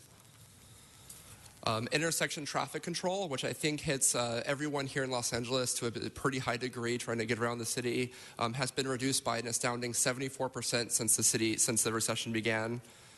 The city has abated about 56% less vehicles that have been abandoned. And one of my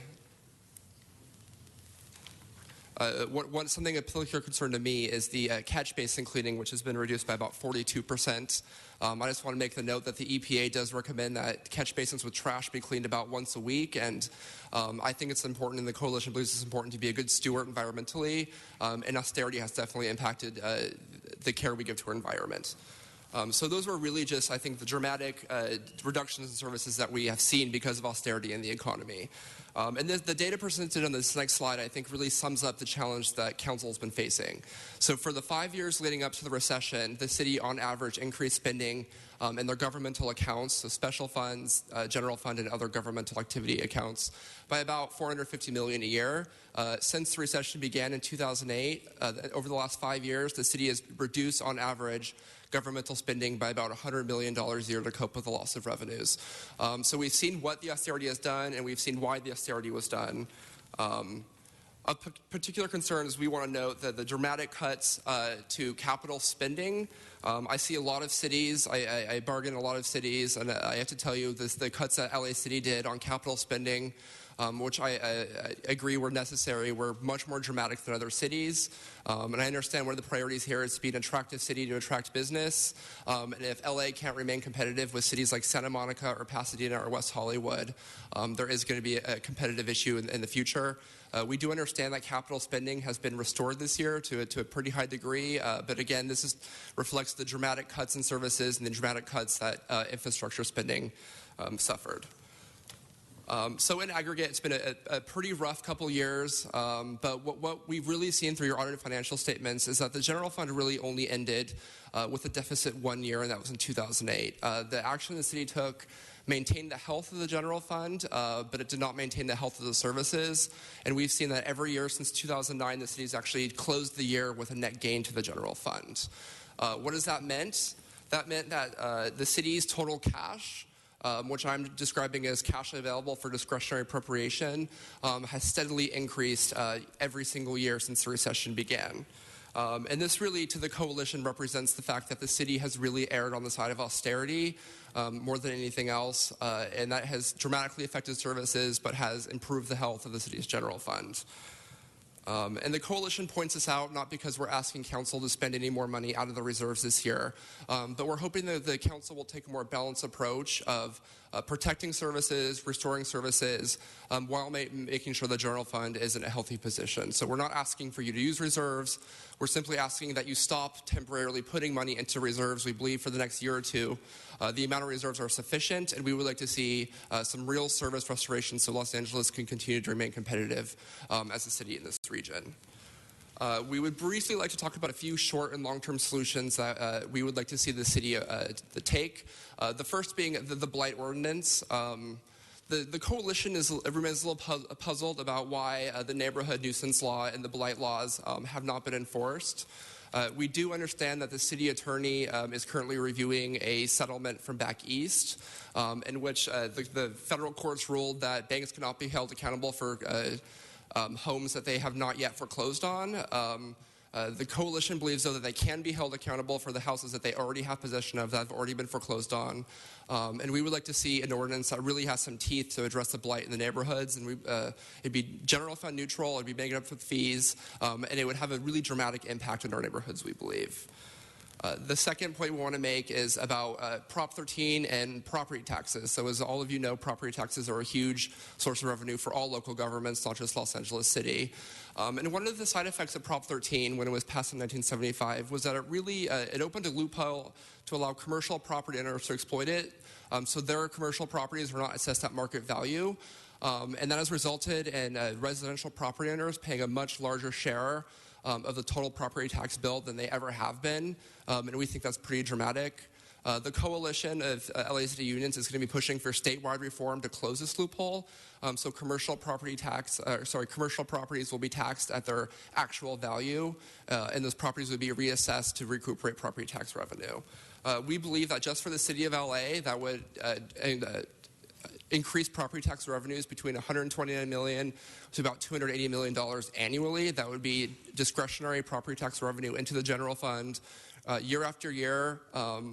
Just for the city of Los Angeles, not to mention all the other cities in California that would also get the windfall of reform if it was adopted. I would briefly like to introduce one of our community partners, Anna Garcia. She is from the Central American Research Center, and she just wants to have a few comments on how the service cuts have impacted the community. Hi, thank you so much for having us. As a community organization, we have daily interaction with residents, especially in the Pico Union Westlake area. And in that area specifically, there's a number of empty lots, and these lots become neglected, they become filled with trash, they become unsafe for our residents, and they're bad for the businesses around that area. And instead of these lots remaining neglected, they can be used to develop green space for the residents. They can even be used to develop affordable housing for the area residents. And we just think it sends a bad message to the area residents where so much of their community remains neglected. These residents are also Angelenos, and their needs should also be addressed in the budget. Thank you. I would like to turn it over to Lisa Cody, who's really done some extraordinary work on Wall Street and how we could change the conversation here starting in Los Angeles City. Good morning, Councilman. I thank you for the opportunity to appear before you today, and I look forward to your questions. When I began my research, it's not working. This was the picture that initially emerged. The city's budget and financial statements contained almost none of the fees that we were looking for. It took months to find a portion of what the city pays to Wall Street.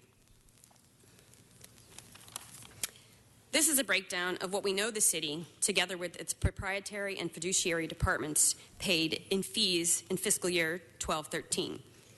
A little bit over $204 million was our initial estimate. As you can see in the very last box there, we were unable to quantify what the pension funds pay in performance fees on private equity and hedge funds. Why?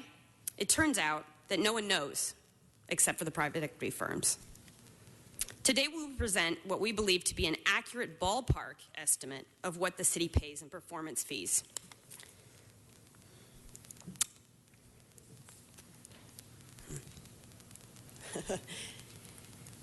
Before moving on, I want to do some accounting. First, since issuing our report, we found an additional $10.1 million more in banking and processing fees, which we missed in the initial report, increasing the total to $18 million. Second, while we were aware that the treasurer invests more than $7 billion in assets, we were not able to identify in the records how much the city paid in investment management fees. So, conservatively, we didn't include that in the report. However, we know a lot more at this point. We used a conservative fee rate of 0.15% of the total assets managed to estimate the city paid about $10.5 million in fees on investments by the treasurer. Thus, the total for these fees increased by to $143.6 million, as opposed to the $133 million that we initially reported. Finally, we estimated that the 3 pension funds spent more than $75 million in performance fees on private equity and hedge fund investments. So what are performance fees? Fund managers for private investments typically receive 20% of the profits after meeting an minimum investment return, the so-called hurdle, which is 8%. Because performance fees come off the top of investment returns, neither the boards nor their investment managers are aware of how much the pensions are paying in performance fees. For successful firms like this one, Apollo, performance fees are substantial, and they often dwarf what we pay in management fees. In 1 year, Apollo reported earning $2.2 billion in performance fees. That is almost 7 times more than the $321 million the firms took in management and transaction fees. To estimate what our city's pension funds pay in performance fees, we compared the total fees reported in SEC reports and other public documents for three major firms, Apollo, KKR, and Blackstone, which charge, respectively, 6%, 3.17%, and 2.65% of the total private investments managed. Using an average percentage of 3.94 of the total amount of private assets that our pension funds invest, which is about $3.1 billion, we estimate the city paid more than $75 million in performance fees.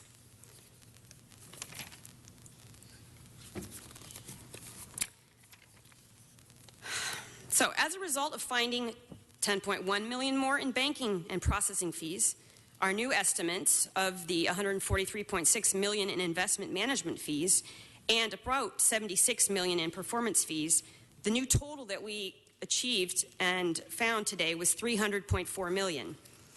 And we believe there are genuine opportunities to save millions in fees in the areas I have highlighted with the investments by the treasurer and the pension funds. So let's begin by digging deeper into the bank and processing fees. According to the city's inspector general, or your revenues are, the city spends $18 million per year on these types of fees. Of that, 82% goes to the merchant services, and that's about $14.76 million.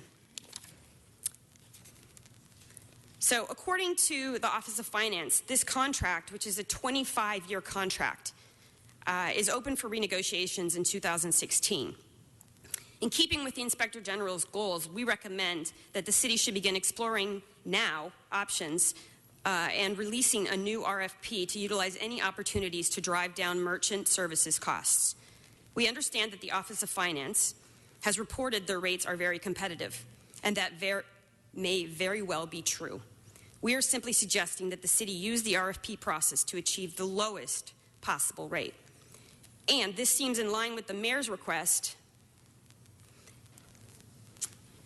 for a report back from the Office of Finance to review credit card transactions and opportunities to renegotiate rates for parking meters. We suggest that this report back include opportunities to save money for the entire city, not just for parking meters. If we reduce the city's cost by just 1/3, we would save the city $5 million per year.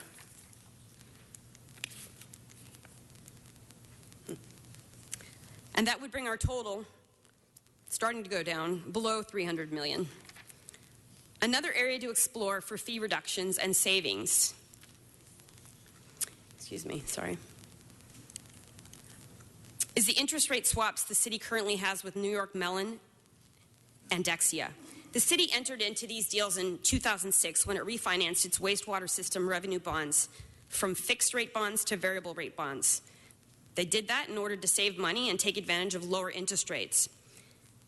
However, in order to protect themselves from spiking interest rates down the line, the city entered into swaps, agreeing to pay New York Mellon and Dexia a fixed rate of 3.34%, and the banks agreed to pay the city a variable rate that the city could then use to pay the interest on its bonds. If interest rates were projected accurately and didn't change dramatically, the payments made by the city and to the city would more or less balance out over the life of the contract, and the city would end up with something like a similar to a fixed rate bond. However, the logical question is then what went wrong with these swaps? So the city entered into these deals expecting to save $3.5 million per year over the life of the bonds. Unfortunately, the deals soured in 2008 when the economy crashed. The bottom fell out of interest rates when the Fed intervened by cutting interest rates to near zero as a means to give banks access to cheap money. That crash and the subsequent and prolonged cuts to interest rates were unforeseeable events that radically changed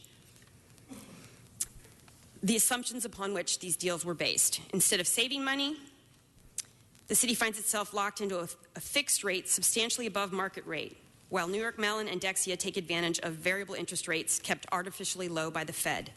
As a result, Newark Mellon and Dexia have been able to pocket the difference of $4.8 million per year. Since 2008, New York Mellon and Dexia have unfairly profited up to $65 million at the expense of taxpayers. This includes a $26.1 million payment that the city had to pay in 2012 to terminate a portion of these swaps. New York Mellon and Dexia want another $24 million to exit these swaps in the future. These banks are reaping a windfall at taxpayers' expense. If the city does nothing, we stand to lose another $69 million at current interest rates because we're locked into these deals until 2028. On May 2nd, 2014, Councilman Koretz introduced a motion that calls on Mellon and Dexia to either renegotiate with the city at no cost or for the city council to terminate business with these banks altogether if they refuse. In his words, New York Mellon Bank and Dexia need to either step up to the plate or need to be told to step away. We agree and applaud Councilman Koretz for taking a stand against Wall Street greed. In addition to the councilman's motion, we propose that the council request that the city attorney investigate whether the city has grounds to terminate or renegotiate the swaps based on new Dodd-Frank rules. If the city was able to terminate the swap with no penalty, the potential savings would include $4.8 million per year until 2028. Again, that's over $69 million. Another potential area of savings pertains to the $17.9 million that the city spends on letters of credit. Letters of credit are essentially insurance policies that would allow the city to continue to pay bills if the market for its bonds dried up, while providing assurance to bond investors that the bonds could be redeemed on demand. Currently, the banks charge the city anywhere from 29 to 125 basis points annually to provide that insurance. The city should consider asking the pension funds or other government entities to provide those letters of credit for the city's variable rate debt. Because letters of credit are insurance policies on debt, no money leaves the insurer unless the city defaults on its debt, which has never happened. If the pension funds charge the city one-third less than what they pay Wall Street now, we could save $5.9 million per year. This isn't working. And the pension funds, rather than Wall Street banks, would earn that profit. And to the credit of the CAO, they attempted to do that a few years ago without much success. So, reducing the next area I'd like to discuss is reducing management and performance fees on public and private investments held by both the treasurer and the three pension funds. Right now we're spending a large amount of money on this. We believe that the city could save tens of millions every year if the city could aggressively renegotiate with outside fund managers and the city can certainly leverage the collective assets of these three funds by sharing investment managers, something the controller has already recommended. Secondly, by aggressively by insourcing their own Wall Street talent, this would allow the city to directly invest in private equity and other alternative investments, cutting out the middleman. One example of this is a pension fund called the Ontario Teachers Pension Fund in Canada. It recruits its own Wall Street fund managers, invests directly in the market, and over the last 10 years, it's been the highest performing pension fund in the world. Its internal private equity operation costs only 0.5% of its total investments. So I realize that the size of that pension fund might not be achievable for us, but if the city's three pension funds acted in concert, we could certainly leverage the collective assets of those funds to negotiate better deals. And in fact, if the city reduced management and performance fees by just 10%, we would save $22 million per year.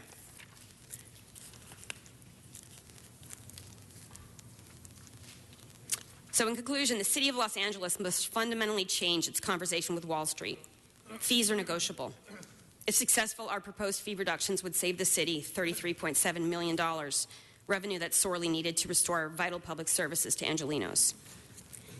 Next, I'd like to introduce Angelina Jimenez from ACE, who will speak to you about issues related to the banks and blight in Los Angeles.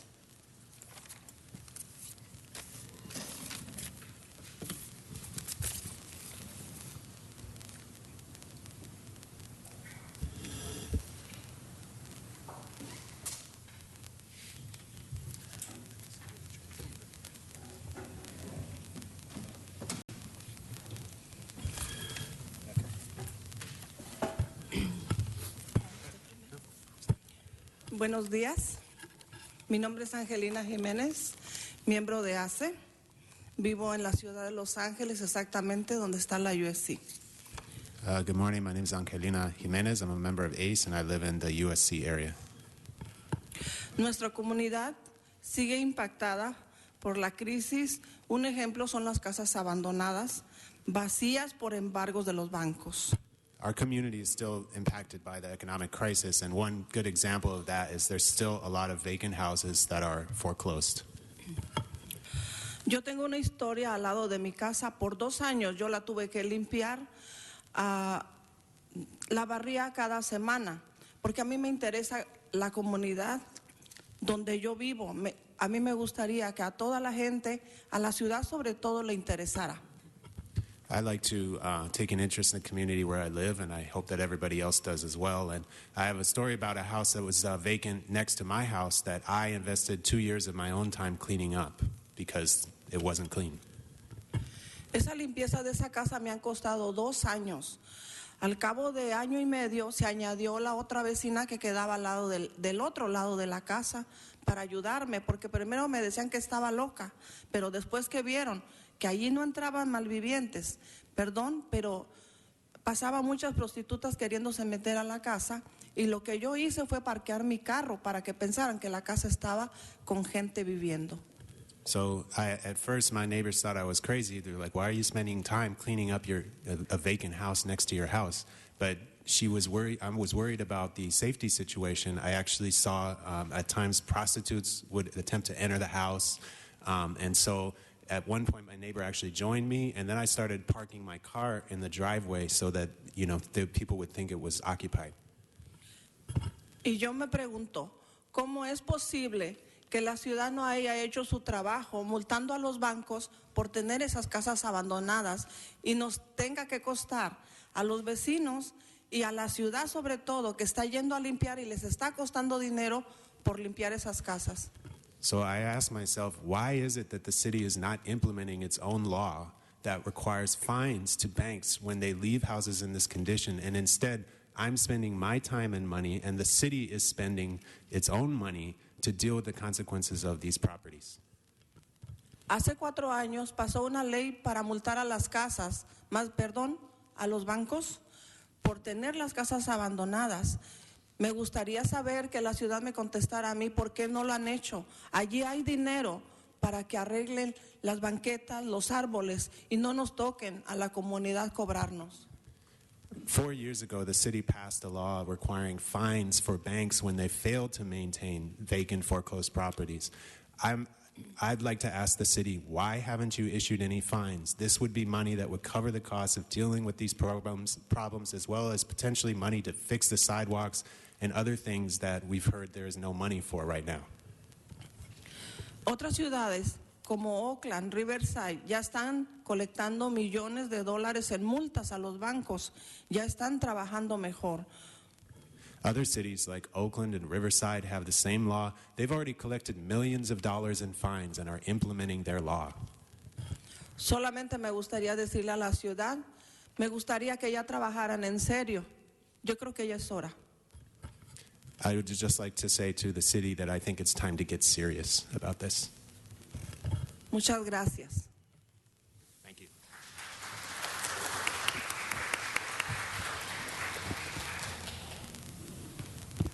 Good morning, council members. It's a privilege to be here again and to speak on behalf of workers. I'm going to close us out talking about quality jobs and city efficiencies. The efficiencies will be familiar to you, so I'll move through those quickly. But I want to start off talking about a piece of the conversation in economic development that I don't think has been a thorough public conversation. If we could switch to the slides. Thank you. Thank you. There we go. So the first thing I want to say is that it's an economic development basic that the public sector is actually the largest industry in the LA metro area. It employs 25% of Angelenos.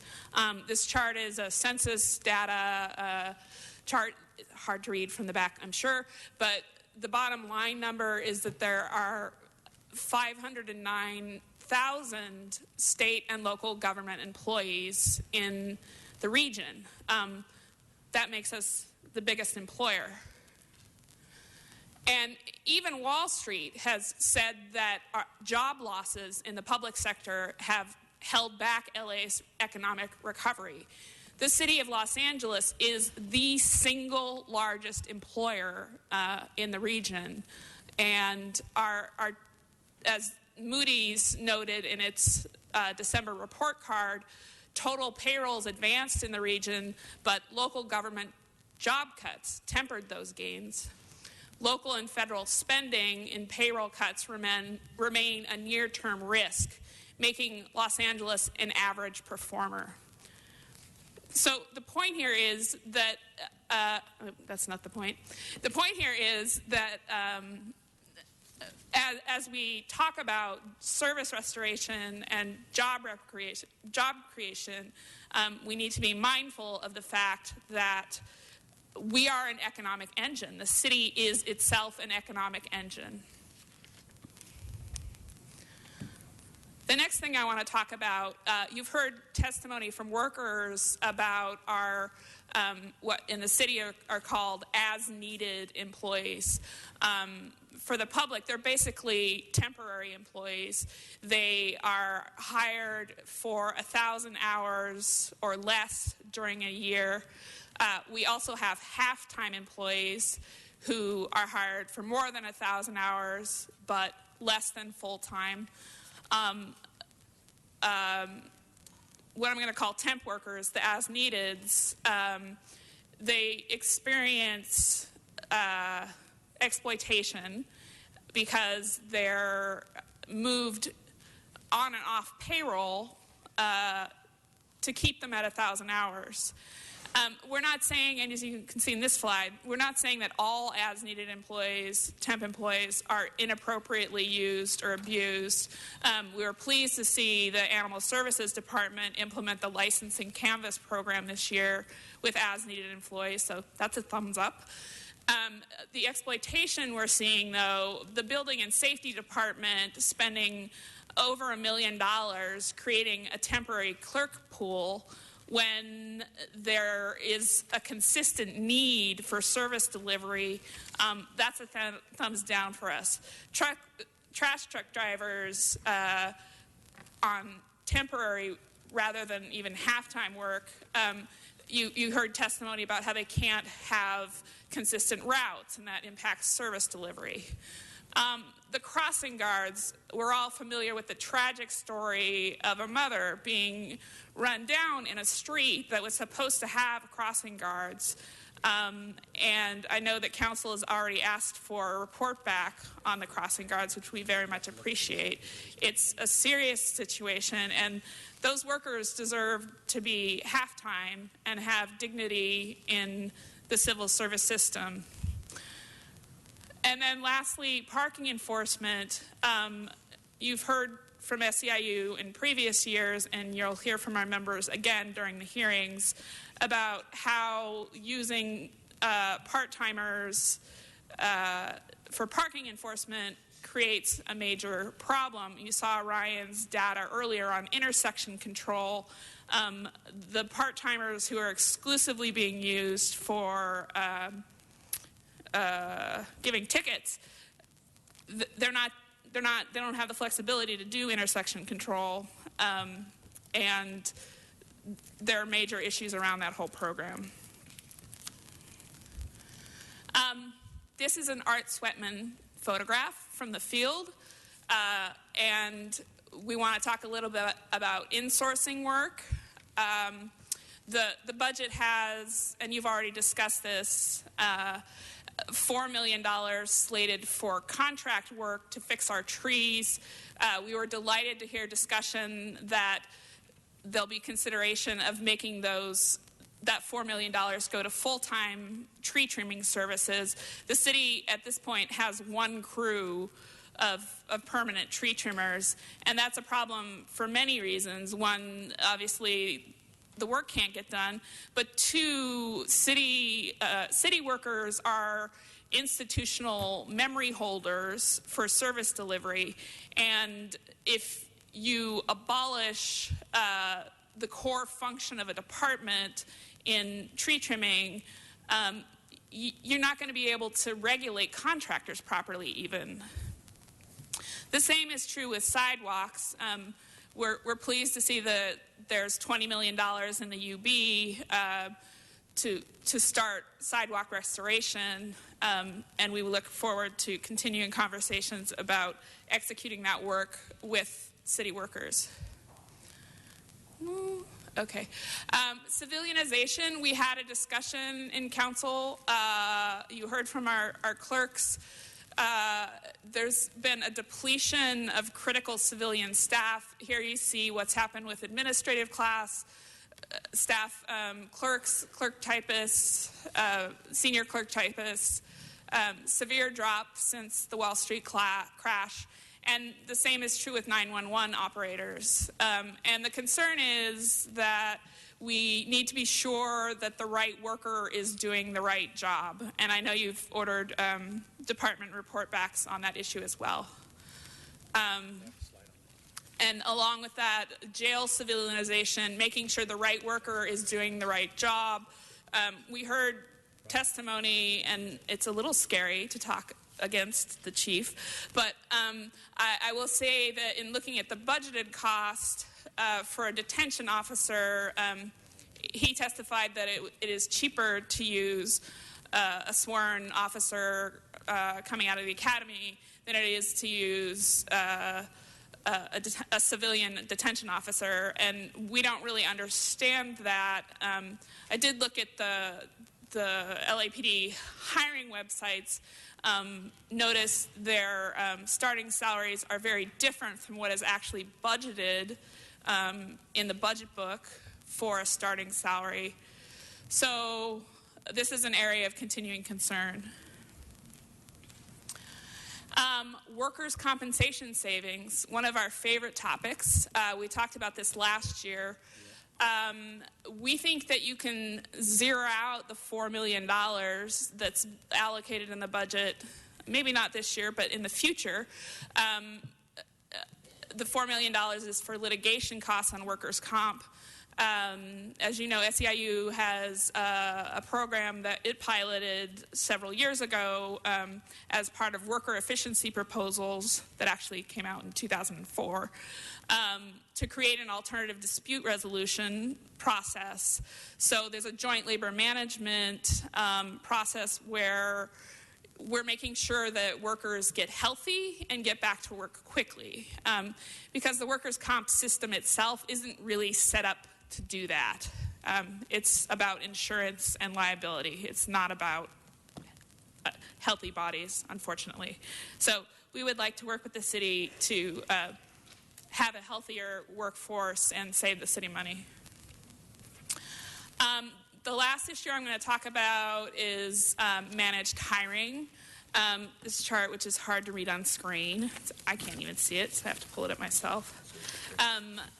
We made a Public Records Act request to the Bureau of Street Services to take a look at positions that they have requested during the year. This is in the paper report that we gave you as well on page 54, but it's not. Page 38, if that's easier for you to look at. So, and what we saw was, although the Bureau of Street Services is 75% special funded, positions are not being moved quickly through managed hiring. And, you know, we saw a safety engineer sitting there since May of 2011. I don't know why that is, but it's kind of disturbing. And we don't blame the CAO for this. The CAO is in charge of administering it, and I'm sure it's no fun at all. We know they're subject to it as well. But we were pleased to hear the CAO talk about moving towards a blanket unfreeze of managed hiring positions after the budget is passed. And what that would do would be to let departments live within their means. They would obviously not be able to run out and hire all the vacancies because they've calculated salary savings into their budget, but it would speed up hiring where they do have the money. And that's what we need to do to restore services. So, in summary, we just want to say thank you for listening to our observations. And I would like to introduce a research colleague, Laura Marita from Strategic Concepts in Organizing and Policy Education, SCOPE, to close us out. Thank you. Yes, as she said, I'm with SCOPE, and also we're a member of Fix LA. And SCOPE is a community-based and membership-based organization that's been in South LA for the past 20 years. And so I wanted to talk a little bit just about how cuts to programs such as workforce development and also cuts to city jobs have affected our neighborhoods. And as you all probably know, South LA has a disproportionately high rate of unemployment and underemployment.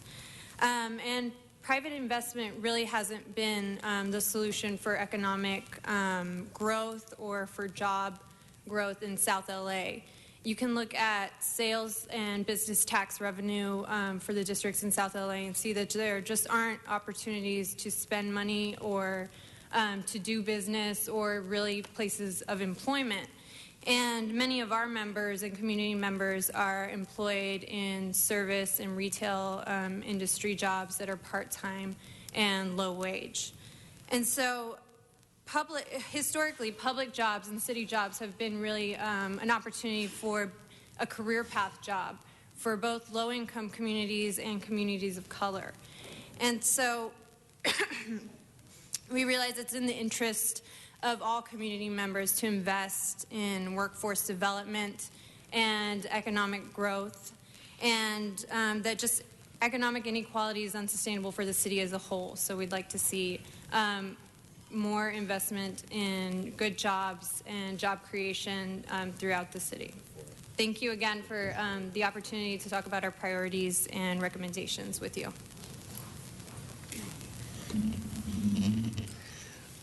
All right, thank you all very, very much. I'm very pleased that we've started this process of engaging our labor partners during the budget and finance hearings.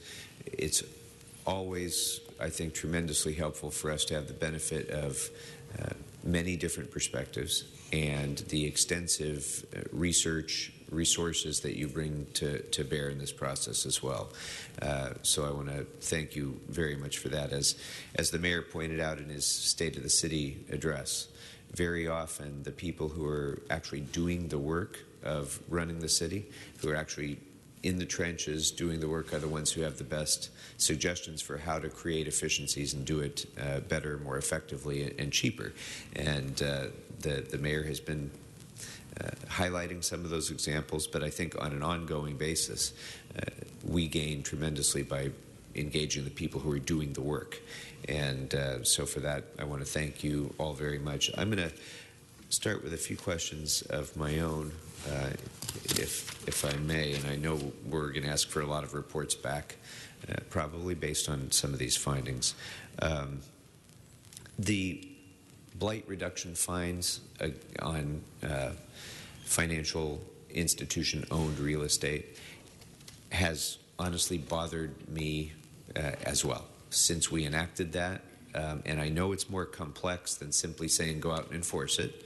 But I don't understand why we have done so little to try to take advantage of the opportunities that presents itself. This should be a win-win. It's at least cost neutral and probably cost positive at the end of the day. It helps relieve blight in our neighborhoods.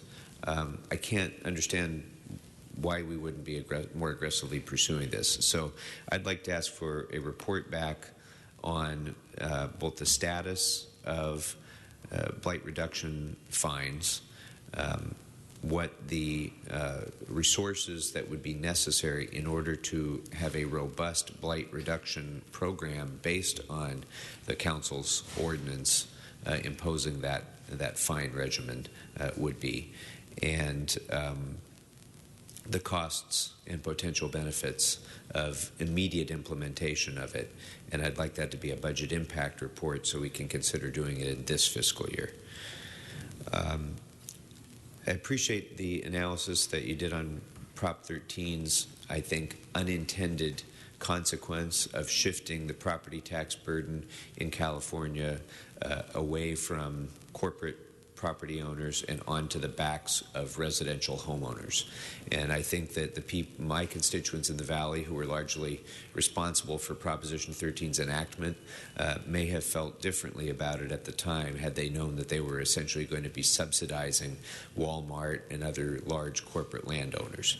I think the senior living on a fixed income in a home in the Valley that they've lived in for a long time would find that to be a surprise. But in fact, that is what has happened. It's clear as it can be that the property tax burden, first of all, has been suppressed compared to almost every place else in the country, but worse when it comes to homeowners. It's shifted the burden onto their backs and away from businesses, and it just seems unfair. That being said, clearly it's important to identify the issue. It's obviously nothing that we have the slightest bit of power to deal with. This is the terrain that we're forced to operate on as a local government, and I'm bothered when we make when some people out there make comparisons, for example, of the cost of doing business in California or the tax burden and so on.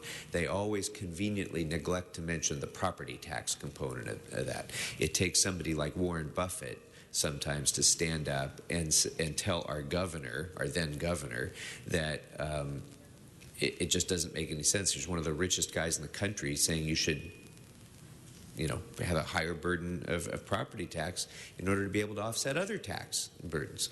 So anyway, just a little soapboxy here, but that I appreciate you raising the issue.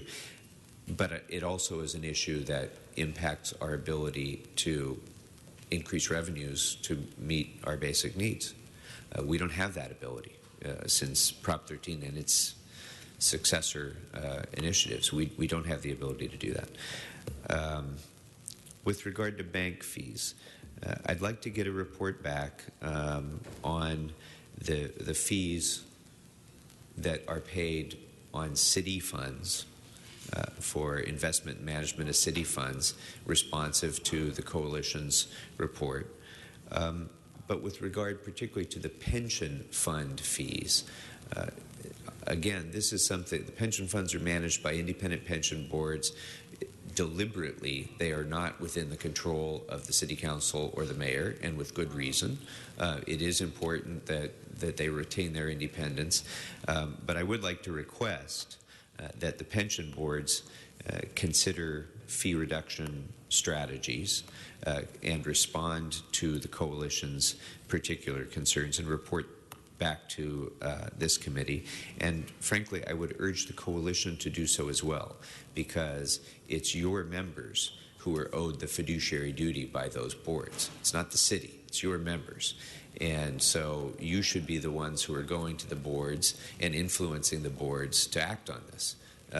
So I would urge you to do so.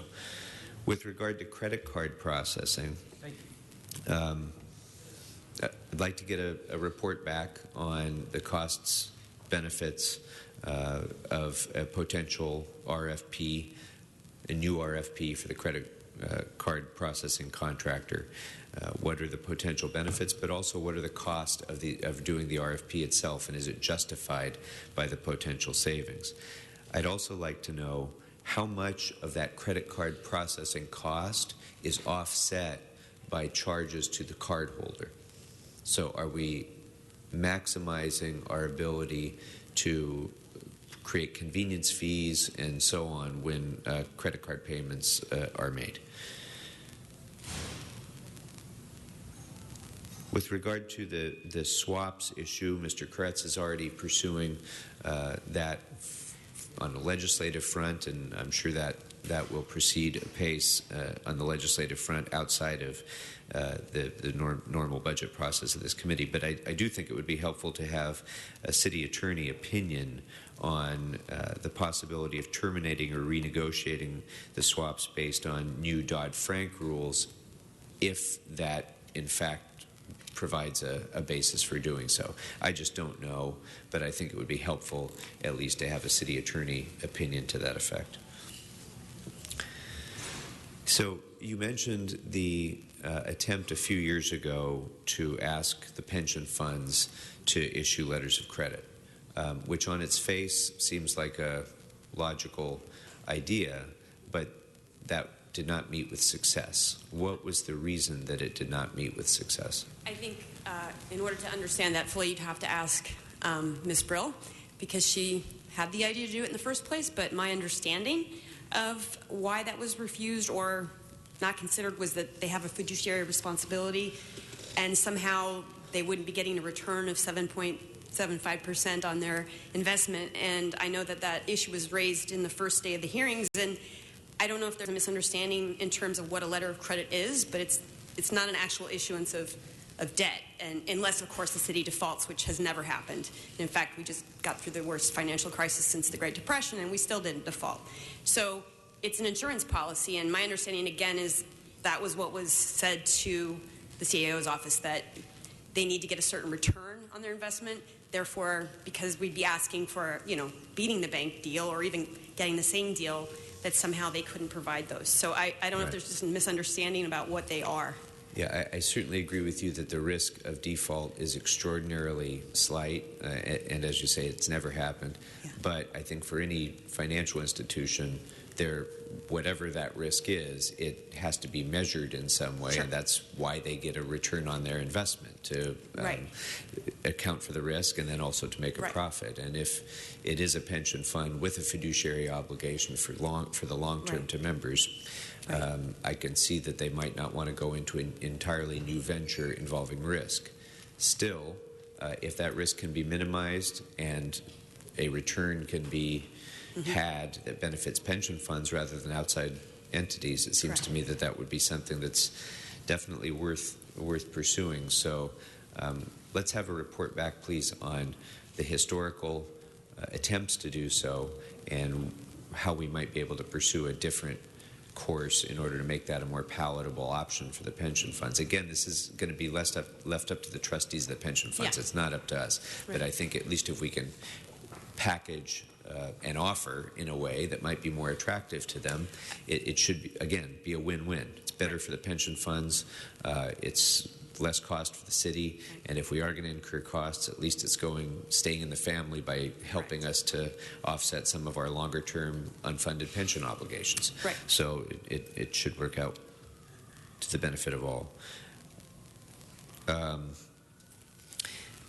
don't know if we asked this when transportation was here. Mr. Bonin, maybe you remember, but since we are budgeting for so many part-time parking enforcement officers, I'm wondering if there might be, if they can be cross-trained to do intersection control as well, so that if they were full-time employees and they weren't assigned to parking enforcement, whether they would be surge capacity for dealing with with intersection control as well. I don't know if you know that offhand or if we requested that. That was certainly the intent of one of my report backs. If it's not clear, it should be. It was both to look at whether having the part-time would increase the capacity of the full-time to do traffic enforcement, but it was also, can they be trained to do traffic enforcement the half-time?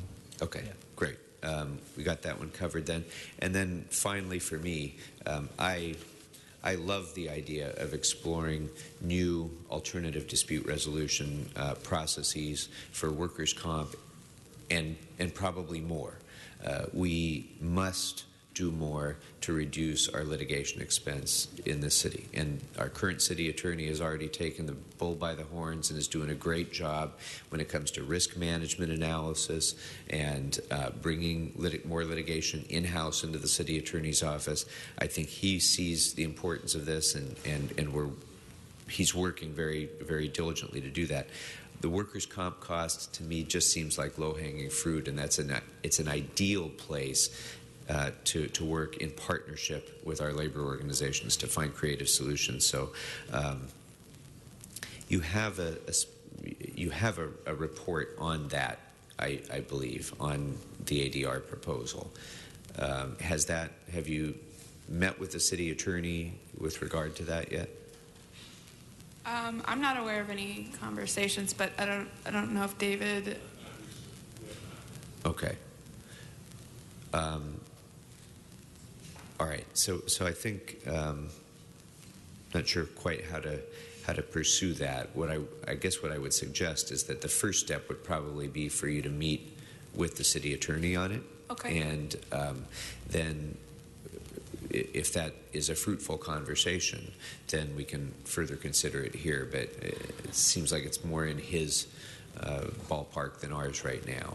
But I'm very interested in pursuing this because we must reduce these workers' comp costs, including litigation costs. All right, members, Mr. Kretz. Thank you, Mr. Chair. Just a couple of comments on some things you already said. I think it is critical to reform Prop 13, and while we don't have any direct involvement, I don't believe the city of LA has in the past, correct me if I'm wrong, taken a position formally urging that we close these loopholes and that we deal with the business side of Prop 13. And I don't think it was an unintended consequence. I think Prop 13 was written with one purpose in mind, which was to devastate government's ability to function. It was an unintended consequence for the voters who thought they were just giving themselves property tax relief. But I think this absolutely was envisioned, and it's time that we address it. The businesses at the time weren't even asking for this relief. It was purely residential that were in trouble. And there were even major business owners that were opposed to it because they could see what was going on. So I think the time has come to do this. I think this is one of the biggest opportunities in government to gain some revenue by correcting a long-time ill. Letters of credit, unless we're all misunderstanding exactly what they do, there is as close to zero risk as could be. And it's essentially free money both for the city and for the pension systems if we move this out of Wall Street. I think unless, again, we're misunderstanding how these works, this should be an absolute top priority and a no-brainer.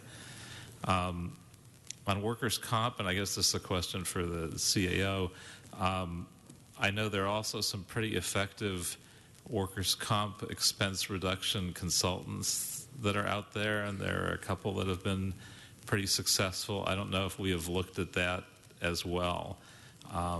But I remember looking at this at the state level, and there are some folks that have been very effective at coming into municipalities and states and finding ways to reduce costs. So I'd suggest we give a look at that as well. All right, thank you very much.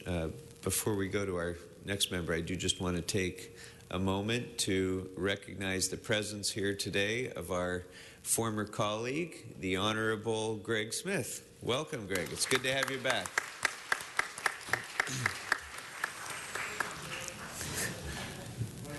But you're sorry you left. Mr. Bonin. Thank you. Mr. Smith, you are clearly a glutton for punishment. I didn't think you would come back to another round of budget hearings. I want to start by saying thank you. Well, before I even thank you, let me thank Mr. Krikorian for doing this again this year, because there were a number of years in the midst of the worst of the crisis when this was necessary and it didn't happen. And I want to thank you for your leadership over the past few years of doing this. And I want to thank you for doing this, for the reports over the past few years, and for this one in particular, and for the fact that you've broadened out the coalition to include Fix LA and the other partners who are here with you today. There was a dispute we all heard about a concert in the park that's coming up this summer. And at the press conference announcing it, Gloria Molina said, Los Angeles has 99 problems, and one of them is not Jay-Z. Los Angeles has 99 problems, and one of them is not that we lack a smart and willing cooperative labor partner. One of them is not that we have labor leaders and city employees who are forward-thinking and looking for problem solving. I'm impressed by the hard work that you've put into this, and I'm impressed by sort of the progressive vision behind it. So I just want to start by applauding that and endorse much of what's in here. On the blight ordinance, Mr. Krikorian sort of covered most of the directions in the report backs. On the blight ordinance, though, when we do the report back on that, though, I'd like us to include a look at what Oakland and some of the other cities that have been collecting have been doing. So often we exist in a vacuum of Los Angeles, and we don't look beyond to see what other cities, particularly in California, are doing, because whatever law may be holding us back here in Los Angeles is no different for Oakland or for another city. So I'd like us to specifically look at that. But I wanted to ask you on that, do you think that our problem in collecting the revenue from the blighted properties from the banks is that our ordinance is not being enforced, or that our ordinance needs to be revised in some ways, to be tightened? The budget documents state that the ordinance hasn't been brought to this body for adoption. And so that's been the holdup. And so we're requesting that the ordinance be, that the council would direct immediately, request of the city attorney that the ordinance come back expeditiously so that implementation can begin. Ted, did you want to? My name is Ted Rorlick. I'm with SEIU Research. The original ordinance was passed in 2010, and the history very simply is that it exempted most of the banks from even having to register their properties because it said that they could rely on a private database. That has been corrected, but there has been no enforcement capacity at building and safety because the council assigned enforcement to building and safety, but the collection of the money went to the housing department for registration fees. So it's both a either legal reticence or legal confusion and a lack of appropriate staffing? I think it's a lack of appropriate staff. The council approved 6 additional positions, I believe it was last year, for building and safety, but the chair is correct that there was another ordinance, an enforcement ordinance passed, and that has not come back from the city attorney. Our understanding is that the city attorney is believes that that there's this federal court ruling in Chicago that cripples enforcement. At least that's what we're told secondhand. And we don't believe that's an accurate interpretation of the federal court ruling. But that's why I'd particularly like us to look at Oakland, because whatever laws that or federal ruling that we're bound by, Oakland would be bound by. So right. If I can just clarify that for you, it's the court decided this on a federal preemption issue that was specifically directed at the law that Congress passed empowering a conservator for Fannie Mae and Freddie Mac, which enforce about half the mortgages in the country. And it addressed only the question of whether Fannie Mae and Freddie Mac's conservator could be ordered to correct nuisances on properties on which it was foreclosing, but not on which it had successfully completed a foreclosure. So we're talking about, assuming that same fraction would apply to LA, we're talking about half of the mortgages that were involved in foreclosure proceedings, but not necessarily any that were involved in completed foreclosures. Thank you. On the Prop 13 issue, there's not much I can add to what Mr. Koretz or Mr. Krikorian said. I think most of us around here are in agreement about the need to fix the loopholes in Prop 13. There's one thing I do want to add, though, because there's an impact of Prop 13. When we talk about unintended consequences, one of the unintended consequences that I see of Prop 13, and people may not make this connection right away, is traffic. Because of Prop 13, local governments have had to rely more and more on sales tax. So instead of building housing, needed housing, and increasing our inventory of housing, affordable and non-affordable, they have relied more on sales tax. As a result, we have urban sprawl. As a result, we have a horrible jobs housing imbalance that you can see on any map of traffic patterns on the west side. And there's a lot of causes for traffic, but Prop 13 and the way it has perverted local revenue gathering is a partial cause for that. And I don't think we talk about that enough, because it's so you've got to take a few steps to get it, but it's, in my mind, absolutely true. A question on the worker comp dispute resolution. I love that we may move towards that. Is it possible to get, I guess, like from the CAO, that cost-benefit analysis of whether or not it's worth doing back in time, so that we could direct that city staff begin working on that process with labor as part of Exhibit H? Yes? That's great. Okay. Thank you. Thank you. Mr. Blumenfield. Okay, thank you. I want to echo some of the comments of my colleagues and just greatly appreciate the fact that you've come forward with a lot of really creative ideas. And it's what we've been asking for a lot in this budget process, is to think outside of the box, look at the fees, look at the swaps.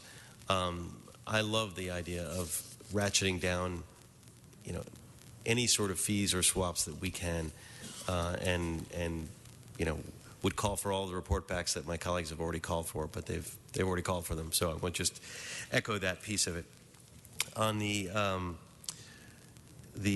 foreclosure issue, I've worked with ACE. In fact, I had a bill, AB 935, and you guys came up to testify on that in Sacramento. We got killed on that, but we brought out some of those issues together. And one of the things, we learned a couple of things from that process, though, too, and which we can bear. The hard part was getting the people who own the paper and the service loan providers are very much related, but they're distinct groups. And that was one of the things that made it very difficult to enforce. But I don't understand as a city why, as we've talked about, if we have this on the books, we can't go after the nuisance issues. And it sounds like one of the issues is about aligning the costs and the benefits, so that I want to add to the report back a look at the alignment to see if we can't capture some of the savings to put it right back into the enforcement, so that we have, we can build in this nuisance abatement costs and going after the foreclosed homes, and then use that money to fund the very positions that are doing it. So it shouldn't be a question of not having them, having and building safety and not having them funded just because the money is going somewhere else. We need to figure out how to align that properly. The Prop 13 stuff, I would also, and maybe there's a piece here for the city, I don't know, but we should look into it. In addition to the issue of split roll, there's also the issue of when is a property transferred. And this has always been an issue that businesses, unlike homeowners, they don't die. They oftentimes, when they want to sell their property, instead of selling their property, they sell, claims in a holding company. They claim stock in a holding company. And you can have a property that, by all common sense definitions, has changed hands 10 different times. On paper, has never changed hands. And that's, the split roll issue is is a big one, and it's a tough nut to crack, but I think we might have a better chance at cracking the inappropriate transfer of property. And there may be a role in the city process, and I don't know, and I want to get a report back from, I don't know, CAO or CLA on whether or not we can have any influence over what constitutes a transfer of property. Because if we could even get at that issue, we could prevent a lot of the inappropriate transfers of ownership that really the basis should have been rebased for those properties, and that could be a way to do it. The one thing I didn't hear in the presentation that I thought was good in your the Fix LA previous report, I don't know what to call it, was the part about you had something in there about Inspector General locating tens of millions of dollars unclaimed federal grants dating back to the Northridge earthquake. That piqued my attention because I was so involved in the earthquake, not causing the earthquake, but helping the recovery of it.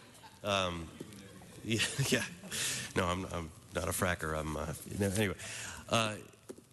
So I'd like to get a report back too on that issue that you all raised, which I thought is a good one. Specifically the Northridge earthquake. If there's money left there, I want to know about it. I spent a lot of blood, sweat, and tears getting that federal money, working, and if there's money out there, we need to get it. But also a report back on what else is uncollected, and ask the Inspector General for a report back on these uncollected funds. My fear is, and I've seen this happen before I was a council member, looking at different grants, city grants that come and go, that we win through a process and we never collect them, and then they disappear. Most federal grants don't have an infinite life expectancy. It's very hard to, in fact, having been on the other end of that on the federal side, in order to give a grant a life expectancy, you actually have to write it into the statute. And there are a few that are like that, but most of them aren't. So I'd like us to get a report back on what uncollected grants or funds are out there and what process we can put in place to capture them, because that's another one of those no-brainers. If it's money to be collected that's owed to us, we should be going after it. I think that's it for the issues. The loan service issue as well was also, I want to understand that better, how we can get the pensions. I asked that very question similar to the when the pension folks were here, and they did say that part about the rate of return, that they expect a certain 7.5 or 10% rate of return, and the way it's structured currently, this doesn't yield that. But maybe that we're not thinking about it in the proper way. I mean, it's more about having a co-signer on a loan than it is having an investment. And if we could somehow rejigger that so that it's not framed as an investment, and you wanted to comment on that. On that note, the whole idea here, the banks even get money when, so that the city says they're going to issue, let's say, $300 million in commercial paper, and then it only issues $200 million. The banks actually receive money, even so they're providing letters of credit for the unused part of that debt. So in other words, the debt hasn't even been issued, and we're paying them for $100 million, some fee times $100 million or 100, whatever the. So we're talking about getting money here on debt that's not even issued. Right. So we could even modify it and say, okay, let's only provide for the unused, and so that's what a commitment fee is. So that it's very it is more like a co-signing a loan, and so I think that I'm not sure that I certainly think the fiduciary issue has to be investigated, because I'm not sure that's an issue. And then the other aspect, the pensions are one, but perhaps there's a way the federal government could help us out in terms of backstopping. Correct. I was looking into this very issue when it came to our transportation money on the state side, that we were paying all this money, this money in interest, and we weren't about to default. If we got the feds, instead of giving us the money that they give us on certain federal programs, instead to basically back that loan. Right. It was a win-win. And there may be a scenario like that either with the state or the federal government. North Dakota does this. So North Dakota has its own state bank, and they provide all the letters of credit. And actually, they're the one sort of government that sort of came through the financial crisis fairly sound, because they had such reasonable rates for for a lot of their municipalities on their loans and on their debt. So there's models out there for it. We ought to look into then State bank. A state bank. And I know that there's Ben Hueso and some other folks had proposals in the state legislature for such a state bank. Yeah. But to put onto the city agenda, at least looking into ways either through a state bank or through some other mechanism to get the state to back us, and this should be part of our legislative program because it could save us a lot of money without any cost. Right. Thank you very much again. Okay, thank you. Mr. Englander. Great, thank you. And I'll be brief. I think mostly everything was covered that I had in my notes, but before I go into any of my questions, to the coalition, you've been thanked for stepping up to the table time and time again, and particularly during these budget deliberations and putting together, he speaks for all of us. But there's somebody else that I also want to thank. I think everybody's already done that, and that's the chair of the committee, because prior to Paul Krikorian chairing this committee, it had never happened in the history of the city during these budget deliberations where you all had a regular seat at the table for these kinds of discussions.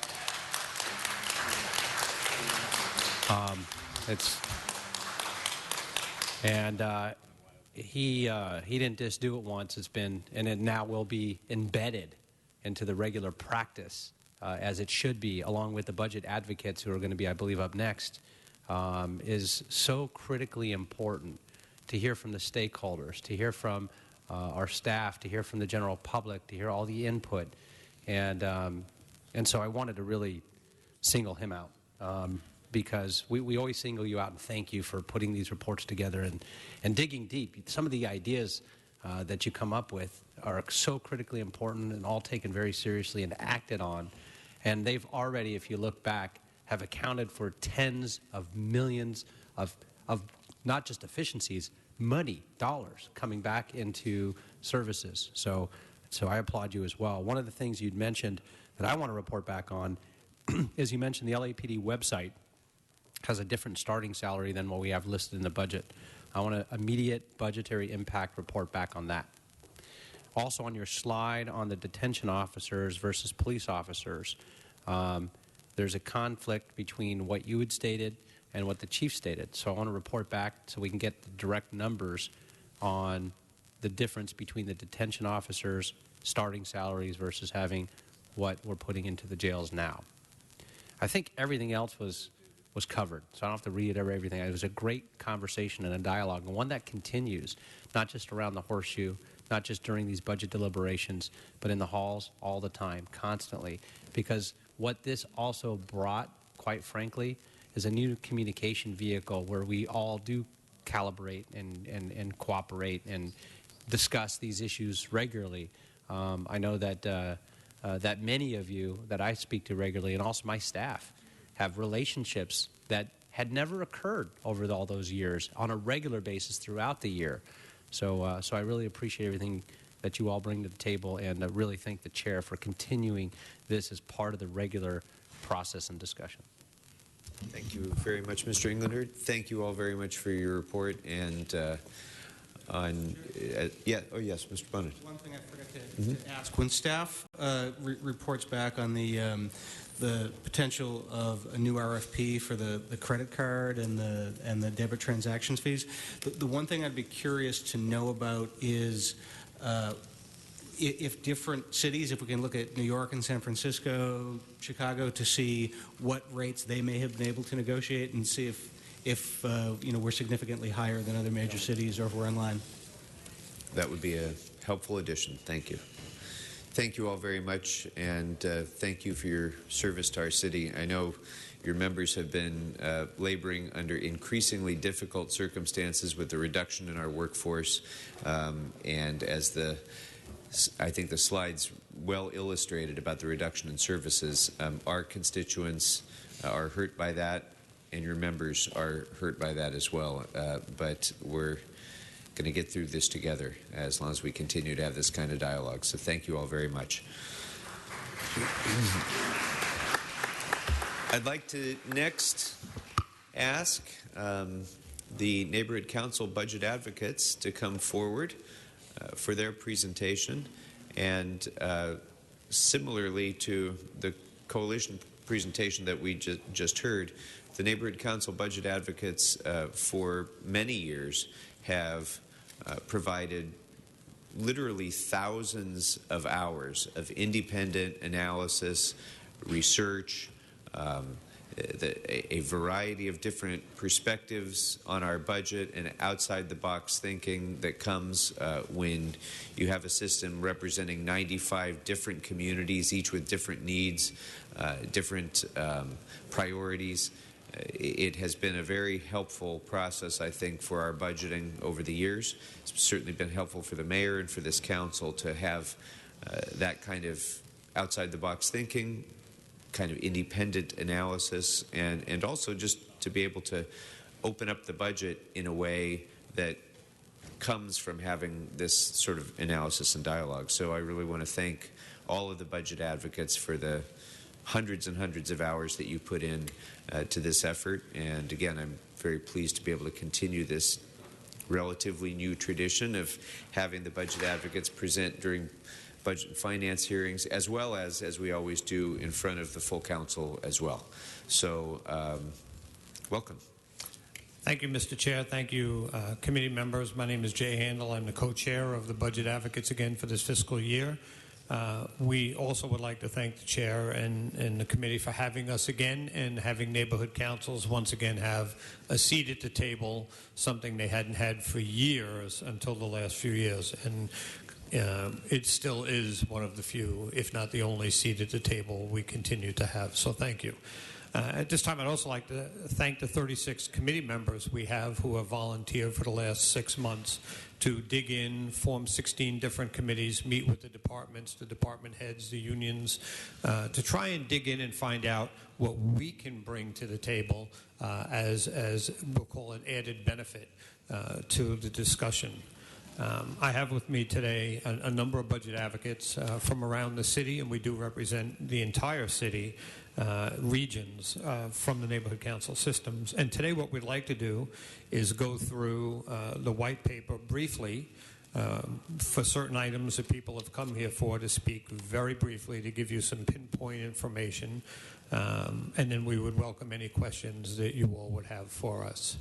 So I'd like to start, and we'll go in the numerical order of what we have here in our white paper. And we have salaries and pension reform. We have Ed Novi will be speaking to pension and item number 2. Ed. Good afternoon. Good afternoon. My name is Ed Novi. I'm from the Sunland Tujunga Neighborhood Council and have given testimony in front of this committee for the last couple of years. My particular point of what I do the most research for this committee is related to pension reform. I hate the word pension reform. I wish we could use pension review, because it puts everybody on the same side, because we're trying to mitigate one of the worst problems we have, that it's a drag in our finances. I've used this particular point for a couple of years now. It's the elephant in the room. The elephant's name is Stompy. And right on the picture you can see, or maybe you can't, it says pension liability. And Stompy here is giving a quote. Every dollar that we're not putting into the pension system is a dollar that we could put into city services. That's how real it is, that we need to pay attention to the pension liability problem that's facing our city. Right now, the pension liability is eating up roughly 25% of the general fund. This cannot be sustained in any way. We need to start looking at ways to move things forward. And I think one of the biggest points that the budget advocates have brought up to this committee and to the mayor in the past is that we need a pension review commission. We need city council and the mayor to step up and to appoint a commission that just looks at that particular issue. We've already seen from the LA 2020 Commission a couple good ideas. There's also some good ideas that the budget advocates have brought too. And we think that any use of a commission would help with those. We also would like to see that the city some way commit resources for a public education program on pension reform in particular. I think what we've seen the controller do on his website as far as opening up opening up the finances of the city is a perfect example of what we could do for pension costs too. Any stakeholder, any citizen, any union member should be able to go to a city website and kind of play with the various scenarios so that we all can become better educated as to where we're going with pensions and how it has such an adverse effect on our financial well-being here in the city. We also think that the controller's idea of combining the different pension boards is a brilliant way to cut costs. If we were to combine the LACERS board and the LAFPP board, we think this would add tremendous cost savings to the city.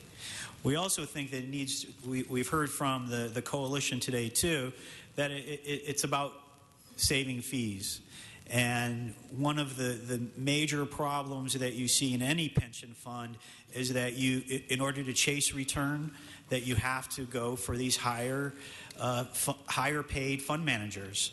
At the end of the day, you're really not getting much more than you would get off of the stock exchange if you were just tracking the index. So why not really think outside the box and just move everything to more of an index fund so that funds aren't wasted on high management fees and they're not being wasted on high cost of employees that would have your investment officers and such that are attached to the fund.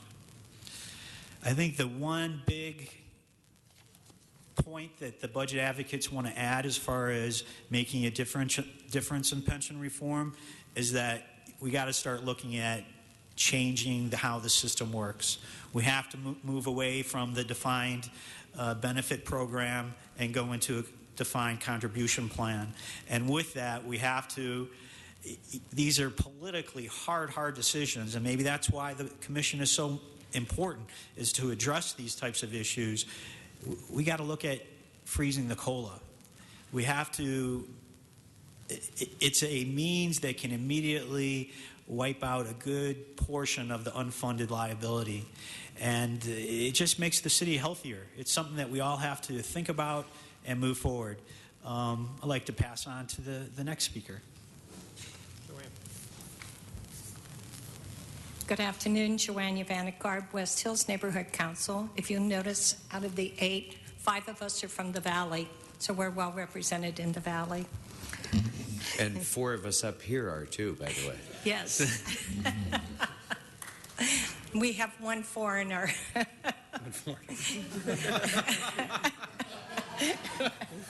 Yeah, I'm Jay. I'm going to talk about health care costs. City of Los Angeles employees currently contribute on average less than 5% of their salaries to pay for health care benefits. On average, private sector employees contribute 22% or more to health care benefits. Our CAO has called for all civilian non-sworn officers to contribute 10% of their salary toward health care benefits, starting with the new fiscal year. This new contribution would save the City of LA $22 million per year. We recommend and support the CAO's recommendation. This contribution must be incorporated into all new union contracts. In private industry plans have moved to higher deductibles, anywhere from $1,500 to $3,000 per year per individual in the plan. So an employee with dependents, they could pay up to $9,000 a year just in their deductible. This is before an in-network and only doctors who are assigned in their network. The copay is even in effect. Out of network, I know our health plan says we have a deductible of $9,000. before we go into a copay of 60-40%. And this is out of network. For a non-generic prescription, for a name prescription, it's $50 for a 1-month supply. So we're paying a lot more than 22% of our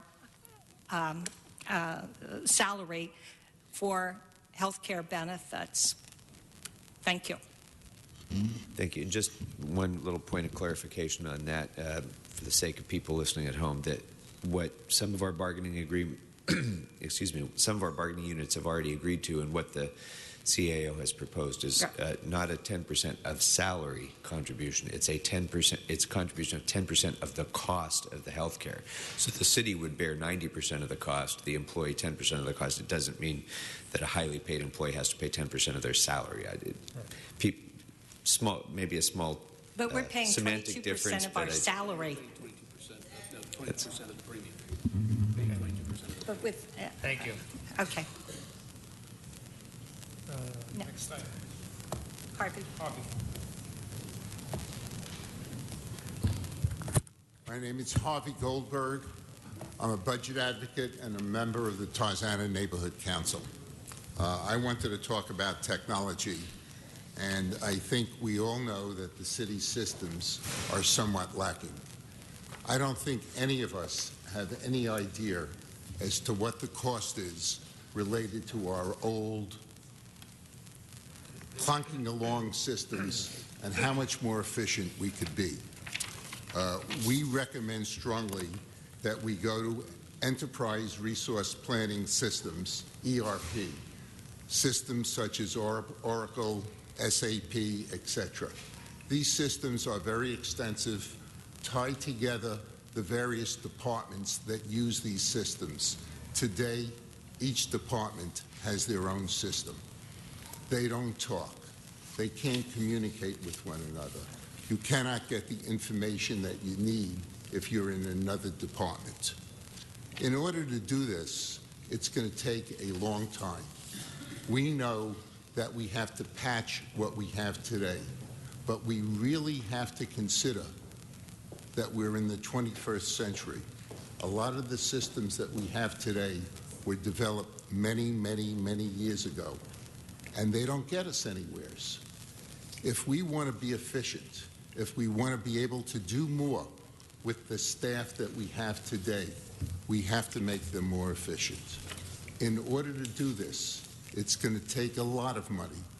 You're probably talking about $1 billion to $2 billion. We do not have this money in our budget. I think we all recognize this. But the only way we're going to be able to do this is to borrow the money, bond the money that we need to develop the systems and the hardware, the software and the hardware, to put this together, to make this city very, very efficient. And I'll just relate a story that I heard, and in New York City, there was a major snowstorm, I don't know, 2-3 years ago, and it was early in the season, and everyone was complaining. The sanitation drivers who were driving the snowplows, because they put the snowplows in front of the sanitation trucks, said they found them in Dunkin' Donuts. They were hanging around, not working. For the next snowstorm, Mayor Bloomberg had a GPS on every sanitation truck. So, let's think forward, let's move forward, but consider the importance of bonding this money, because you're never going to find it out of your current budgets. Thank you. Of course, I wonder if that resulted in a lot of snowplow drivers eating donuts while they drive, which is probably not a good thing but either. But they were moving the snow.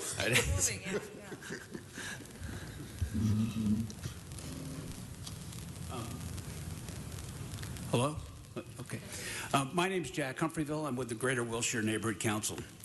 Mike, I'd like to thank you for bringing up asking the CEO to report back on the Living Within Its Means Charter Amendment. So thank you very much. I'm looking forward to Miguel's report. We have a busted system where the City Council has demonstrated that it is incapable of balancing the budget, maintaining our streets and sidewalks and the rest of our failing infrastructure, and fund our pension plans. Over the last decade, increases in salaries, pensions, and benefits have increased by more than $500 million more than the increase in revenues. This has resulted in the worst roads in the country, cracked sidewalks, and a significant reduction in services. This year, despite record revenues, the city is raiding the reserve fund for $129 million. As a result, voters do not trust the city, as witnessed last March when 55% of the voters rejected Proposition A. A Live Within Its Means charter amendment has three parts to it. The first is the city needs to develop and adhere to a 5-year financial plan. The second part is that the city needs to pass 2-year balanced budgets based on a funny little concept called General Accepted Accounting Principles. And thirdly, over the next 20 years, the city needs to fix our streets, our sidewalks, and the rest of our failing infrastructure, and fully fund our pension plans. Without reform, the odds of the $4.5 billion street tax, which is, by the way, equal to 7.5% increase in our real estate taxes, receiving the for that to receive the 2/3 of the vote, I think is very, very slim. So without meaningful reform, I think we can say goodbye to the odds of the street tax. They're all interrelated. They all relate to one another, and that's the way the voters of Los Angeles see it. Thank you. According to my poll. My name's Linda Lee, and I am here representing Central Hollywood Neighborhood Council. And I'm going to start with the fact that it's a common perception that entertainment, tourism, and technology are probably the primary industries we have left here in Los Angeles. There are other cities that are offering incentives to encourage and increase new business and to create new jobs. New York, for example, offers 10 years of local tax-free existence to new companies in specified areas. Texas is running ads here in Southern California boasting of the fact that they're so very business friendly.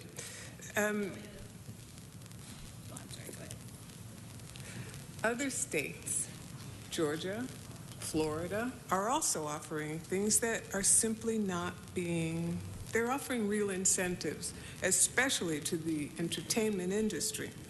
The Neighborhood Council budget advocates strongly support the solution offered by the LA 2020 Commission, which does encourage or suggest a cooperative effort with all of Southern California cities and counties to address the issue of increasing new business and creating new jobs. Thank you. So I would like to touch on 3 subjects at this point: volunteerism, the Department of Neighborhood Empowerment, and the LAPD and civilianization and issues in LAPD. Volunteerism. This city council should declare this the year of volunteers in LA. This city, the stakeholders in the city have given more time and more hours to this city than I think ever before. Recognizing them and encouraging more only helps build this city. We are one city family. We are not the coalition. We are not the police union. We are not the IBEW as a city family. The city family is everybody who lives, works, owns property, shops, and breathes in our city. And we need to recognize that.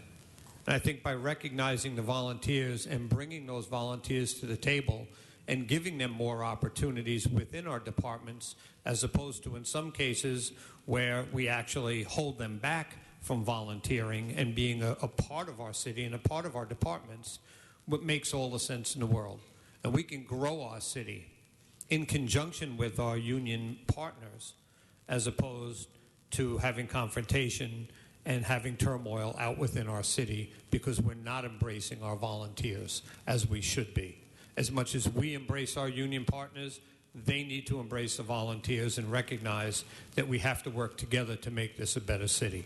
And I urge that.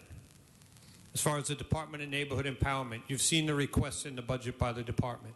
This is a department that in 2006 had $6 million budget, 65 people working for it, and 87 neighborhood councils. Today you've got over 95 neighborhood councils, a few more on the boards coming through, about 22 employees. They're decimated. And we cannot service our customers, the people of this city. That's what neighborhood councils were put here for. And we just can't do the job without the tools. A 20% cutback this year is more draconian than it's been, because we're at the point where, under the charter, I don't think the department can actually manage what it needs to manage. And I would implore this committee to look very hard at that $500,000 that they're asking for as bare bones add-ons, which is a lot less, I think. If you gave them the $500,000, they'd still be $300,000 less than what the original request was in their budget. And I would urge you to take a good hard look at that. And again, don't sweep our money. Put it back into the department and let that money take care of the $500,000 they need. It just seems to make sense.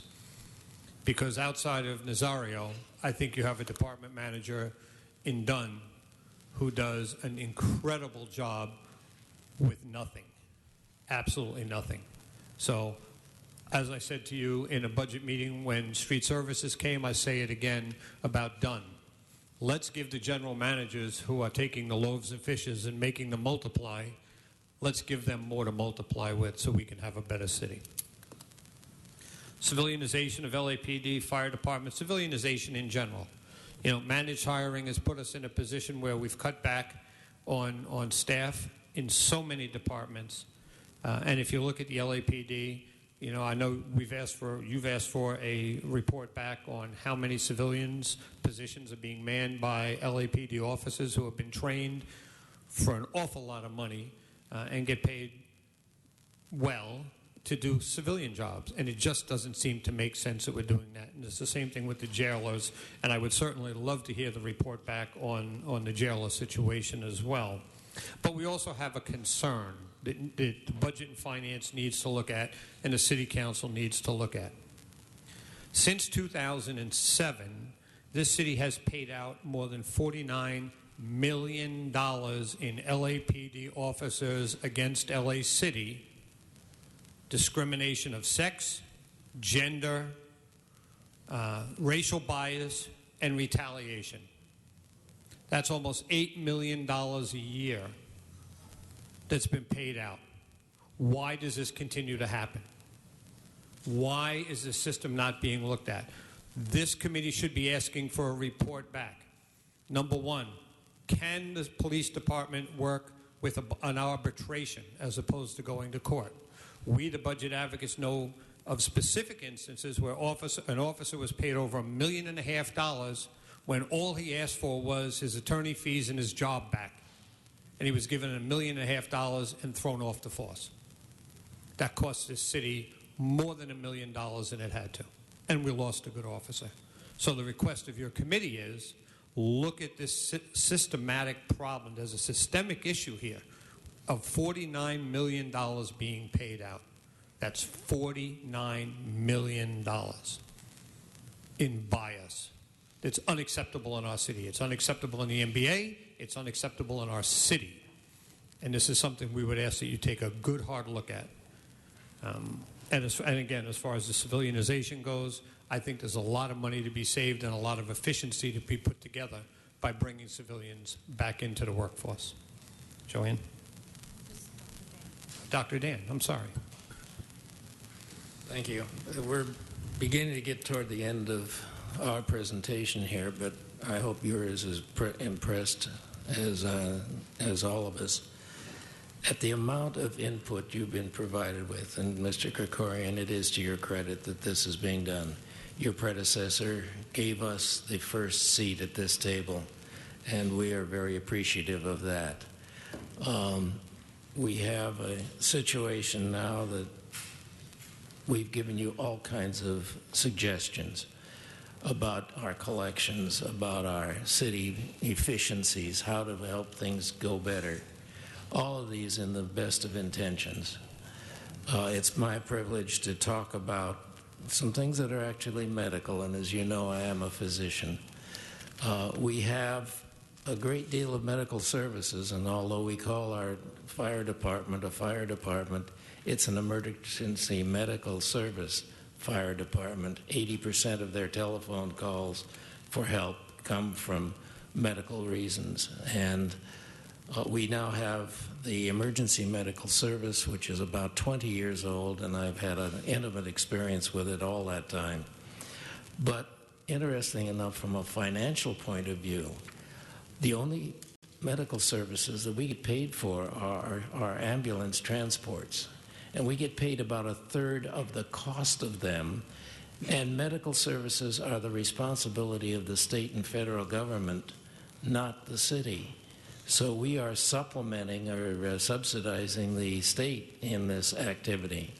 Now, collections are so important that one of the other recommendations of the Neighborhood Council Budget Advocates has been for several years a central collection agency to take the task away from the departments, free them back to their primary missions and visions, and let a competent separate agency efficiently, promptly, and fairly collect monies that we just don't get, hundreds of millions of dollars. But in the area of medicine and in the area of our emergency medical services, I think you've seen some of these data before. We're going to show them to you again, where there are something between $50 and $100 million of direct medical care that we're providing. Sometimes it's just the paramed or the emergency medical technician on the scene reassuring the person that everything's going to be all right, that this isn't a serious problem. But it goes from that level of important medical service all the way up to life-saving, acute, and advanced cardiac life support, saving lives right in the field. You can't buy that. The cost of it is unmeasurable, but we don't bill for it at all. Some people have told me that we don't do that because the state won't let us, or there's other reasons, but there's no valid reason. I've put some data together that indicate about a $61 million increase in income that could be available for just very basic and very conservative billing of our medical services. I hope that not only that, but other recommendations that have been put before you by this group and by the other groups and by the labor groups can really be shown that it is received, it is noted, and it is taken into your consideration. One of the biggest things that needs to be done about all of our major actions here is when we take an action, we should already build into the action a feedback loop where we review what it is we've done, go back, take another look, decide if we need to change it, increase it, decrease it, and move forward in that way.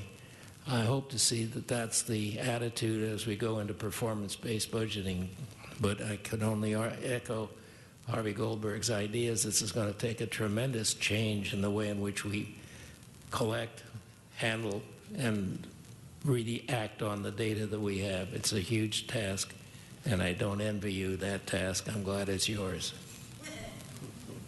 It's ours. I've noticed that, yes. So we actually have some happy news we do bring you guys once in a while. And I think another bright spot in LA and how it manages things is sustainability. We're the world leader in sustainability. And when you look at the built environment, that's especially where we're the best. In the nation, we have more Energy Star rated buildings than any other city in the country. The next city below us is Washington, D.C., and that's several hundreds of buildings below us. Chicago is below us. New York is below us. L.A. leads as far as Energy Star ratings, and into that you can see visibly how much we've reduced our energy, how much the cost to our environment and to the bottom line, it makes a difference as far as Energy Star.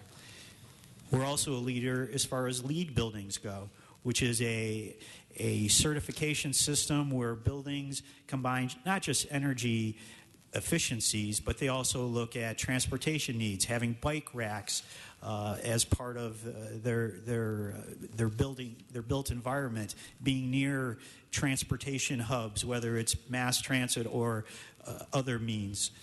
We lead that like no other city in the country.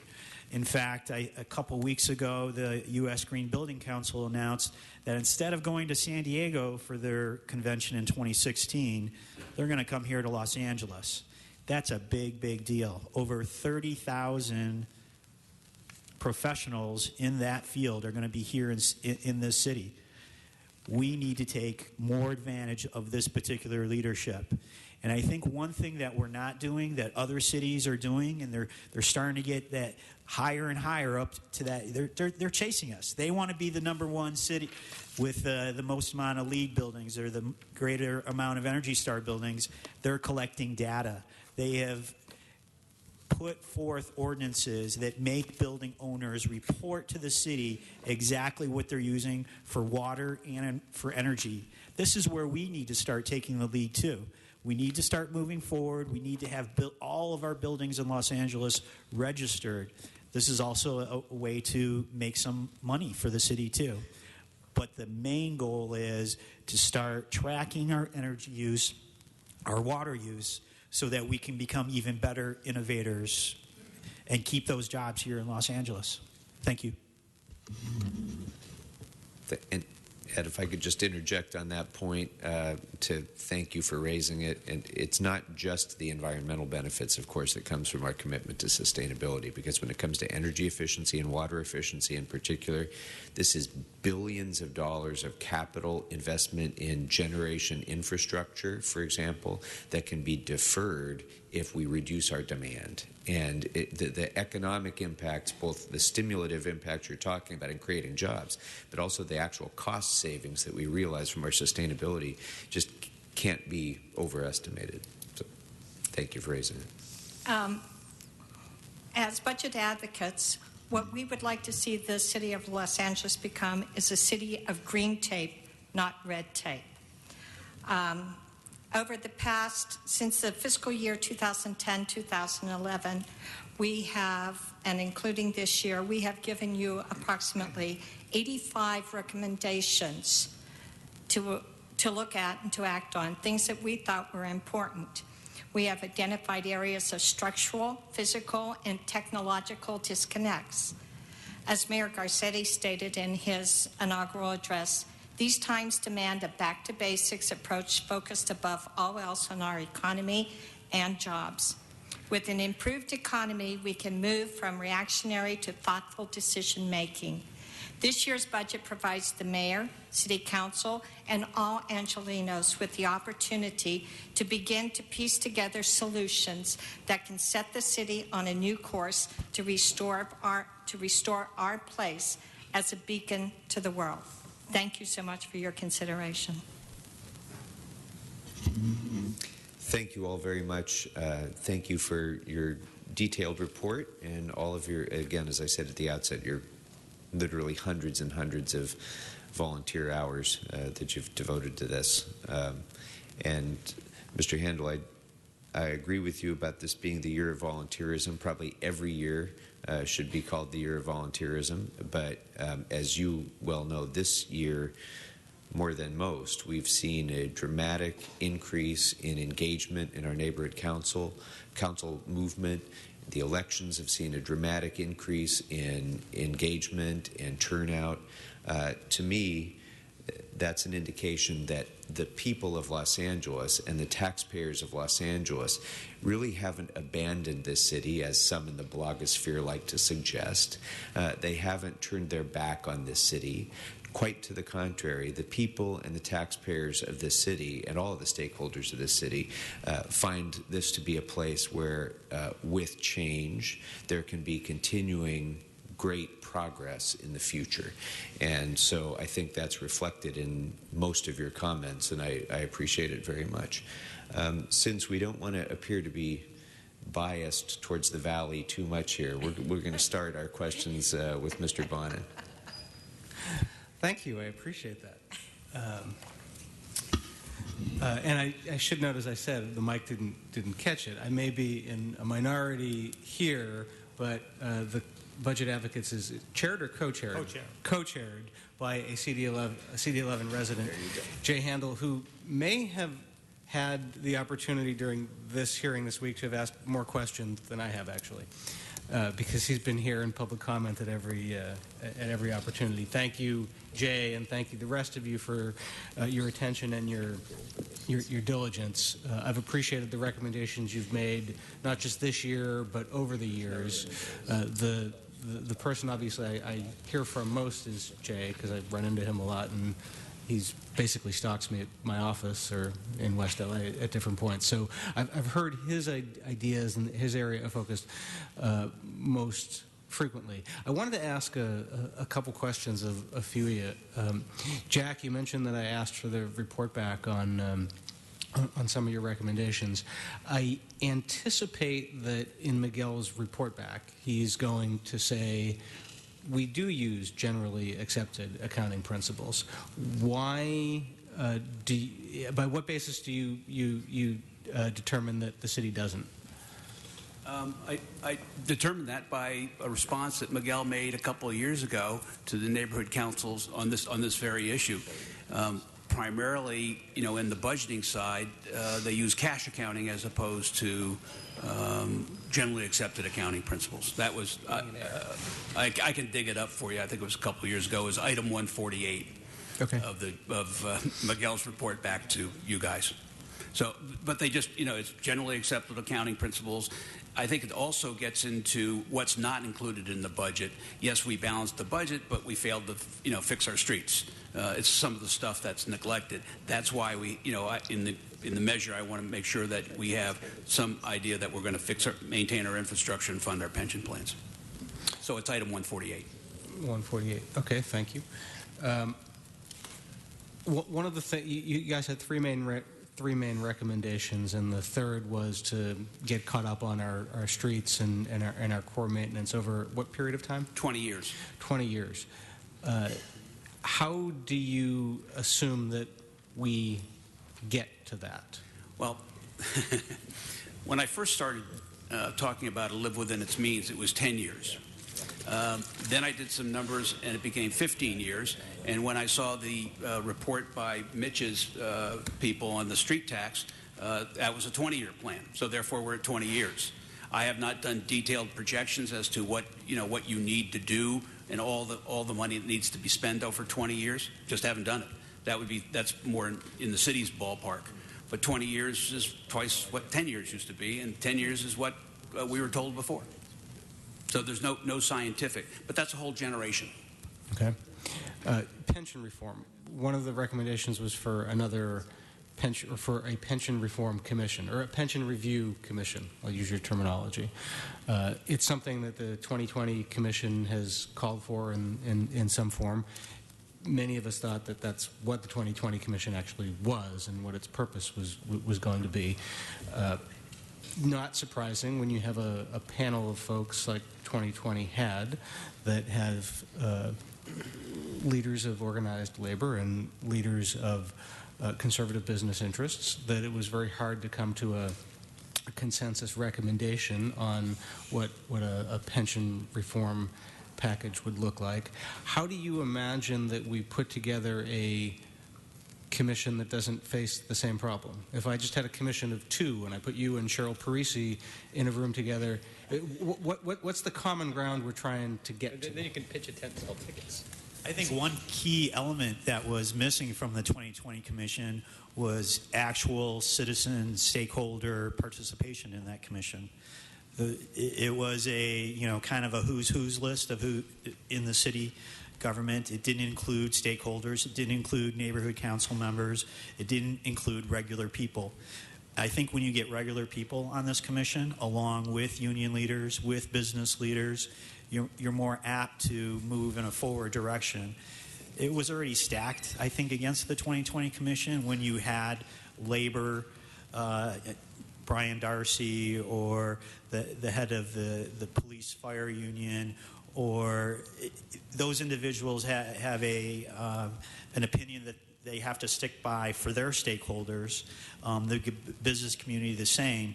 But I think when you come down to us as stakeholders, we actually keep a better mind on our wallets. And I think that's part of the discussion you have to have with pension review. Do you anticipate, I mean, there's a lot of different proposals, but in one camp there's a bunch of folks who agree with you, who feel that we should move away from a defined benefit, and then there's a group of people who think that the defined benefit is very, very important. I mean, do you see that there's a way to get those two camps to agree on something? Absolutely. I think that every solution for pension reform is already out there. It's just up on the shelf. We just have to figure what works best for Los Angeles. And it may come down to that a hybrid program is the best way to move forward. But there has to be the discussion, because we keep on coming back to this point where we don't really talk about the unfunded liability the way we should, how to address that. How are we going to deal with, as an example, last year everybody was excited because the stock market did so well, so therefore Lacers is able to report to all of us, hey, things are great because the returns were awesome. Well, when you look at how the first quarter went, that's not so awesome. And you look at, even in the past month, how the stock market has been. At the end of the year, count on it, these funds are going to require more money from the city, which means taxpayers, in order for things to balance out. So, again, I think everybody has a vested interest, and we should be able to move forward on this. Yeah. On one thing on the pensions is the LA 2020 Commission did not have the experts there. There was differing opinion. They couldn't come up with the unanimous position, so they said we want the commission. But analyzing the pensions is very complex work. All you have to do is look at one of those actuarial reports, and it's enough to put you to sleep, pretty quickly. But they're very thick and they're very dense. But they didn't have the capabilities of really developing the underlying information that's necessary in order to come up with a whole bunch of solutions. I'm just wondering if we really need a whole bureaucracy and staff to do that, or if we can't just lock you and Molly Rhodes in the back for a couple hours and see if you guys They said, I think Austin's group was 120 days. Go to work, come back, 120 days. We could probably go out and even probably find people that would do this for free if you want. You guys have a lot of recommendations for ways to trim costs, improve efficiency, some of them very good. The main idea I saw to bring more revenue in from the other end of the ledger was to increase collections. Are there any other revenue-generating sources or revenue enhancements that you see or advocate? Sure. Certainly increasing collections is something we've been talking about since 2011, knowing the inefficiencies of the collection system and what we write off annually in bad debt because of the system of collections we have. But when you look at items like Dr. Dan brought up about charging on medical costs that other cities around the country already do that we just don't do, that's a gap that we have the ability to fill and bring more revenue without having to change state laws or any other laws. It's a matter of looking at how we bill and what we bill and bringing those revenues in. Looking at issues like code enforcement. Okay, how do we get more code enforcement? You and I have had the conversation about having a fee on every new building, whether it's per square foot on the building or on the platform or whatever it happens to be, to have a sustainable code enforcement group moving forward. I think if we start looking, really outside that box to find all the services that we give as a city and all of those services that are not revenue neutral at this point, and trying to identify how do we make them revenue neutral. what services can we make them revenue neutral? There's a lot of services we cannot and will never be able to, and that's why we have all the other fees and taxes to sustain our city. But the reality is, I'm sure this city has dozens of issues that we could look at and figure out, ask the general managers to come back and say, this group of people who work in this, how do we make this revenue neutral? Does that mean more fees? Does that make us more business unfriendly? We keep hearing business friendly and business unfriendly and more fees. But we also keep hearing that we have a school system that's lagging. We have a city infrastructure that takes forever to get anything done. I can't build a building. It takes me 2 years to get permits. I have inspectors who come out. The first guy tells me the blue book, it shouldn't be blue, it should be black. I make it a black book, and the next guy comes out and tells me it should be a blue book, and I have to redo what I'm doing again. So there's inefficiencies within what we do that cost us, that make us business unfriendly as well. So maybe putting in the right revenue neutral areas will make our city a more business friendly city in the long run, where people will want to come and spend their dollars to build their buildings, house their businesses, bring their employees, educate their children, spend their money, and make this the best city in the United States. Okay, that leads me to sort of my final question. You talked about, you talked in that answer right there about bringing more businesses here to Los Angeles, and you talked in some of your presentation about attracting the entertainment industry. A lot of times when we're competing for a particular employer or a particular industry, we're competing against another city or another state, and we need to offer incentives. But half the time we do that, and sometimes there's merit to the criticism, I think, and sometimes there's not, it's, oh, those horrible elected officials did another taxpayer giveaway, another boondoggle. So which is which? I mean, you're saying let's be giving more incentives, but then on the other hand, I'm assuming once we do, we're going to see a blog post saying these guys are giving away the store and this is money we should have been saving. And Jack's writing it already. So here's a perfect example of a very small city doing something and the way they did it. When I was in Culver City, and I was being forced to move my location, I was going to move out of the city. The city council voted to give me $100,000, of which, over the next 5 years, my sales taxes had to cover that $100,000. If it did, then the loan was forgiven. If it didn't, I had to pay the difference. So we keep hearing about $43 million to this project and, this developer. We keep hearing money to this one and to that one. I think the problem is not so much that we give the incentives. The question is, someone has to come back and show the public that we got our money's worth of what we gave. If we gave away the TOTs, show me when they built that hotel, show me the occupancy rate, show me the numbers, show me that we're getting our money back, both in TOT and the good things that happen around when you bring those businesses in.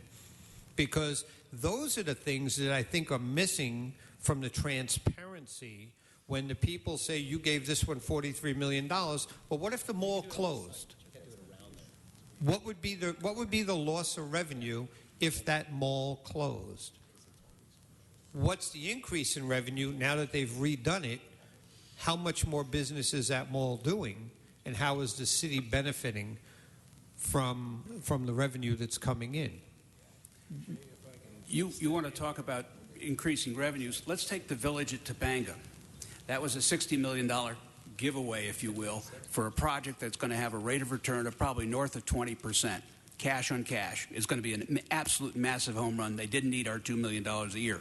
If we do a loan like that, it should be one as a loan, and secondly, we ought to take an equity kicker there, where if this thing is $350 million and ends up being worth $700 million, we get 10% of the ups. We're going to get performance fees. Isn't that nice? So we go out there and capture $35 million for the city. I mean, we are basically being an equity participant there. An equity participant, and we ought to get equity rates of return. Well, the primary purpose in the charter for the neighborhood councils is to be an advisor to the city.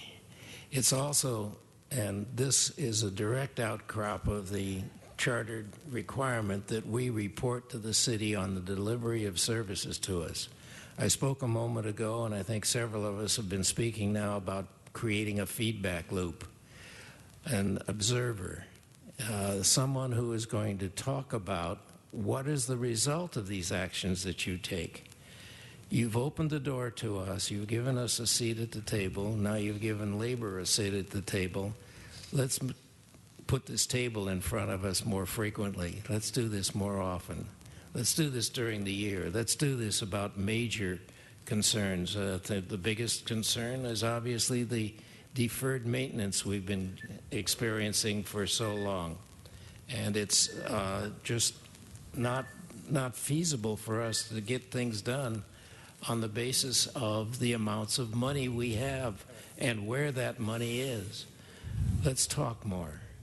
Let's have a great deal of interaction so that you get what we offer, and what we offer is the voice of the public. At least that's what we're trying to offer.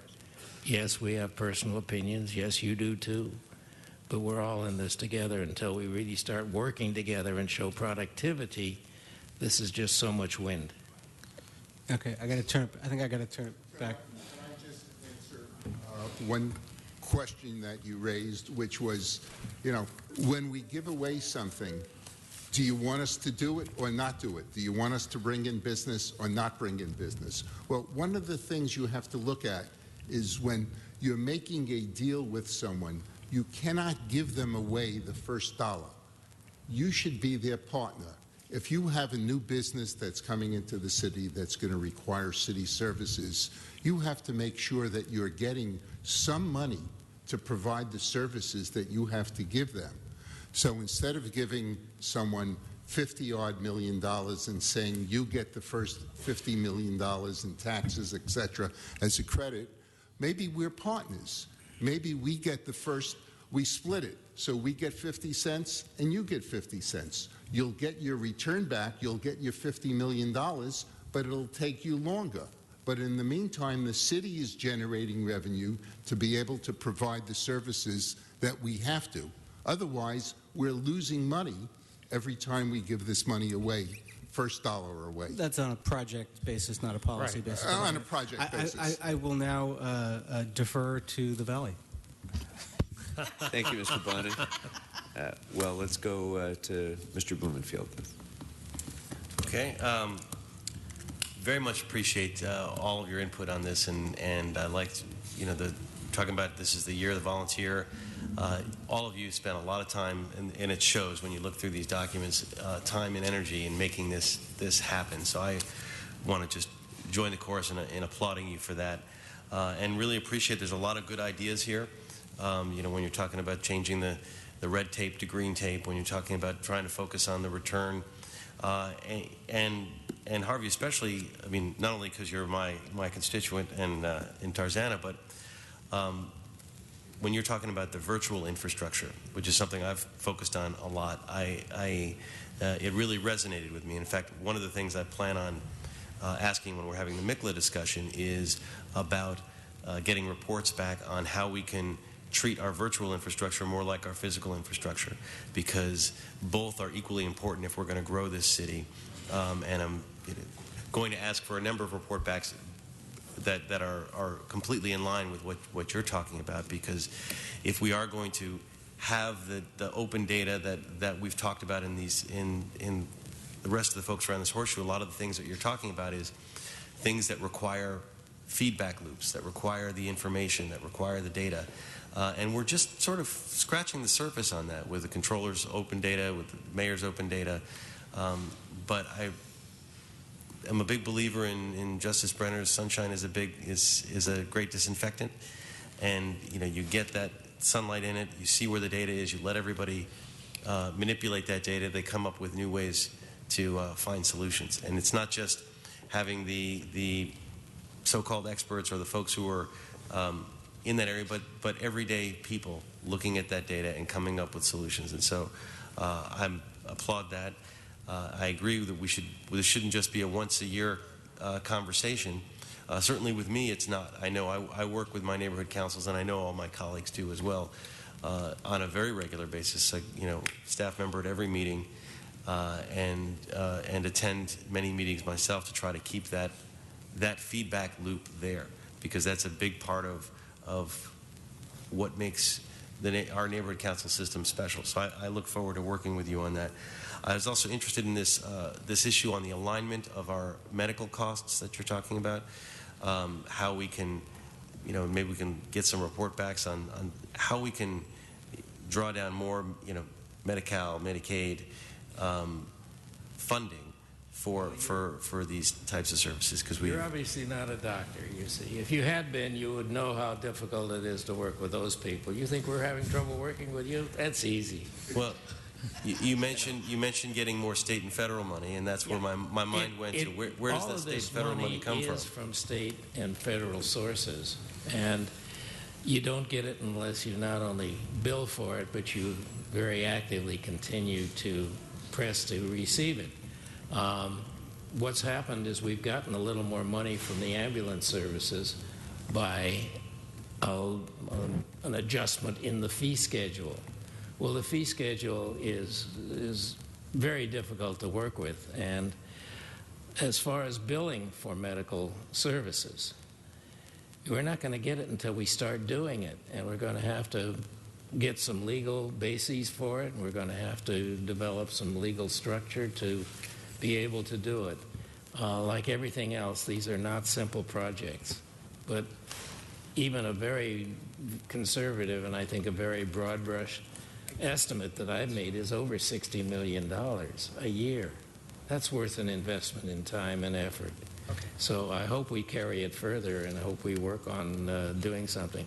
We offered this kind of information, myself and other medical colleagues, to former decision makers. They were too busy, and I think that's probably part of our problem. I have a concept, maybe it's wrong, but I have a concept that you're busy people. All of you city council members and you mayors and city controllers, and I saw the city attorney here. You're busy people. You've got a lot of things on your mind. You've got a lot of responsibilities, and you've got limited resources. We all do, but you've got an awful lot more resource here that's asking to help you.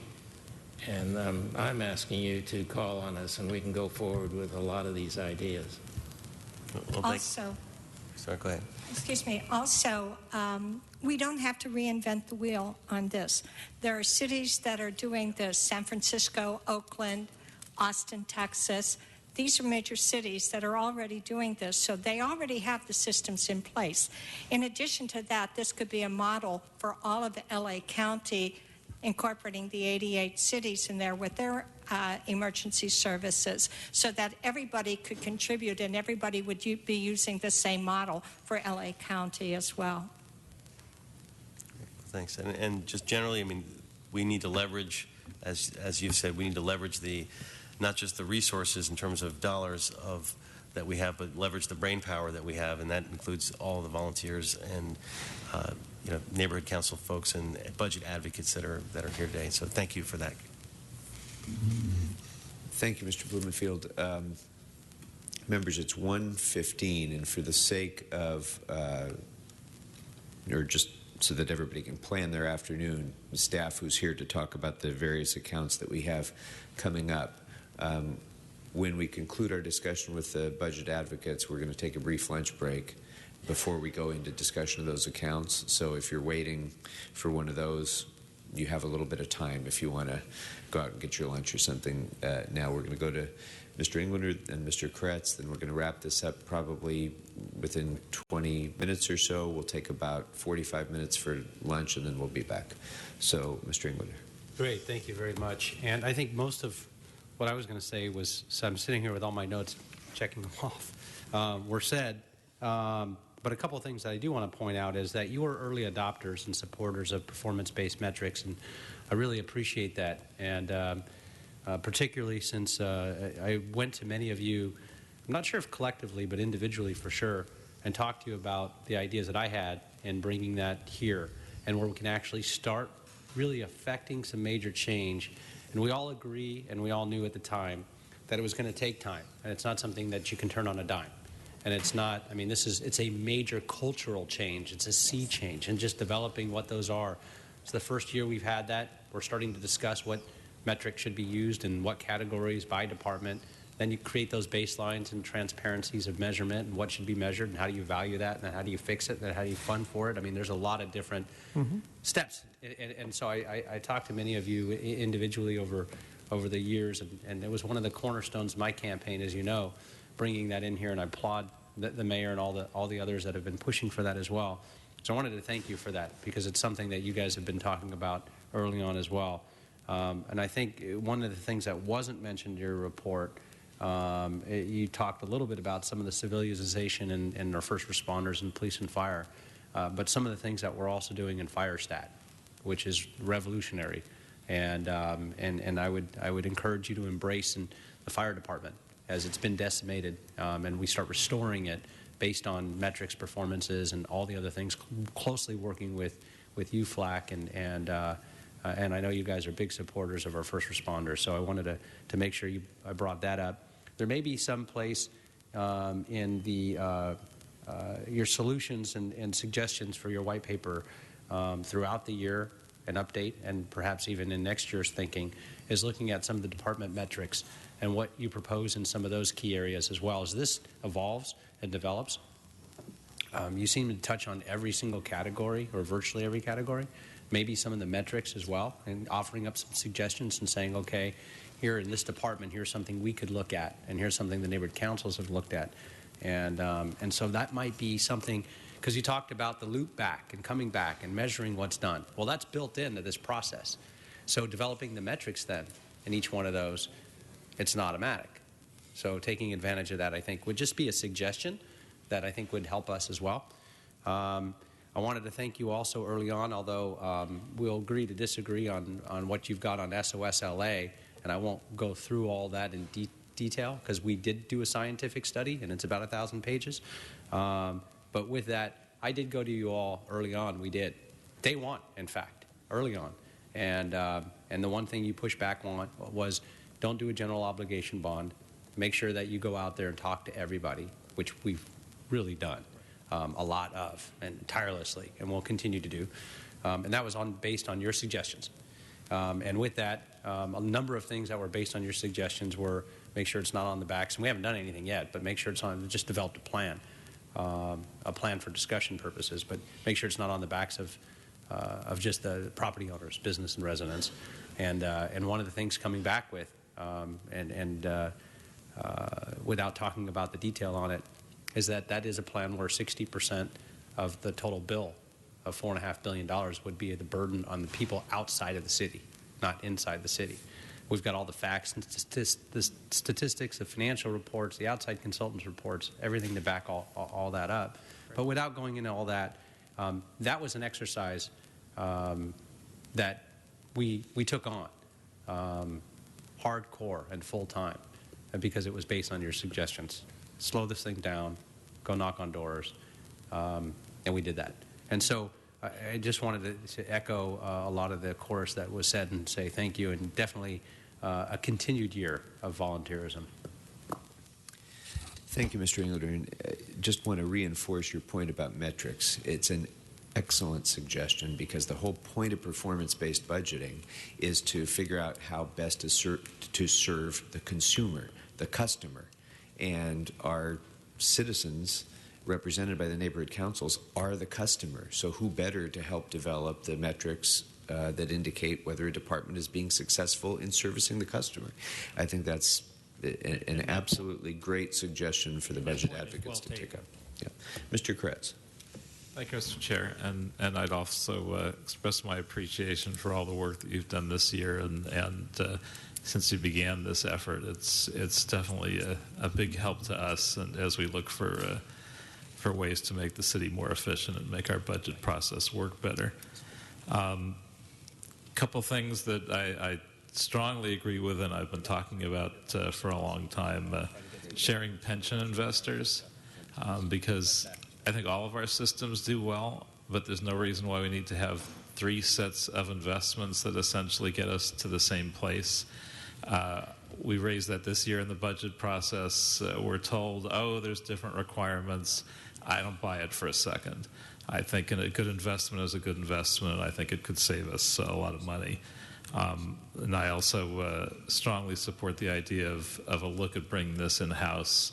I think there's a lot of consensus behind this concept, and I believe with all the different massive fees that we pay for our investments, that if we did it in-house, there has to be a way to save some significant money, even if we were paying the same people. One of the ideas I hadn't heard before, which I think is great and one that I've spoken about in a tangential way every budget year, we've had a lot of efficiencies that we've suggested each year that we then haven't implemented because they are IT related. And so from the very first year that I was here, which happened to be when the budget crisis really hit, not because of me arriving, but just was there, we would come up with all these suggestions which clearly could save money, and then we cut the IT budget. And so we make it impossible to do. So the idea of trying to identify combined all of our bonding IT needs and just doing it as a bond, we would, I believe, and I don't think anyone's ever done this large a scope of analysis, I believe we would save a lot of money, that we would see that amortized very quickly. And not only would it save us money, we wouldn't be in a ridiculous situation where we have computer systems that are 30 years old and one person in the city knows how to operate them. And they retire, and then we're trying to find consultants or we're trying to hire them back because nobody knows how to use outdated systems. And there's a lot of danger in all of that. So I think that is a brilliant idea. I'd like a report back on it. I don't know how difficult it would be, but it seems to be one of the better ideas we've had. I also echo my colleagues in terms of looking for more opportunities for volunteers, but I wonder again if we could get a report back, and not too quickly, take our time on this, but a report back looking for true systematic uses for volunteers. And I used to be a little bit more hesitant about this, particularly because you don't want to replace the work of our city workers, but to be honest, there's so much more need than I think we can ever come close to providing, that I'm not worried that we'll run out of work for our city workers. We already have so much more than we can do, and more than we could do even if we restored our workforce to pretty close to where it was. So if we could look at that in a more systematic way, I think that would be great. We've had a lot of conversations about civilianization and civilian jailers. We've heard different things about whether we'd save much money or not now, but the fact is we're hiring a lot of LAPD folks at a 20% less salary than their colleagues. I'm not sure how long that's going to last. At some point, we're probably going to have to start restoring some of that because everyone else is paying more. And so if we're making that assumption, it shouldn't necessarily be on keeping those salaries as artificially low indefinitely. I think if we hire civilian jailers, we will save ourselves more money than the current calculations that we're using. I think LAPD risk management has been a disastrous area. And part of it is not that discrimination exists. We've heard cases where we've had to approve settlements, but we are sure there was no discrimination actually happening. But based on what a jury has initially done, we can see the handwriting on the wall. So I think we do need to put a lot more focus into that, more arbitration. To some degree, I think the bias issues are real, and we need to address those as well. And I don't know if this is an area that we need to provide more motivation to for the LAPD, because there are not too many things that they do badly. This is one of them. And if these costs came more out of their general budget, there might be more motivation to get a stronger handle on this.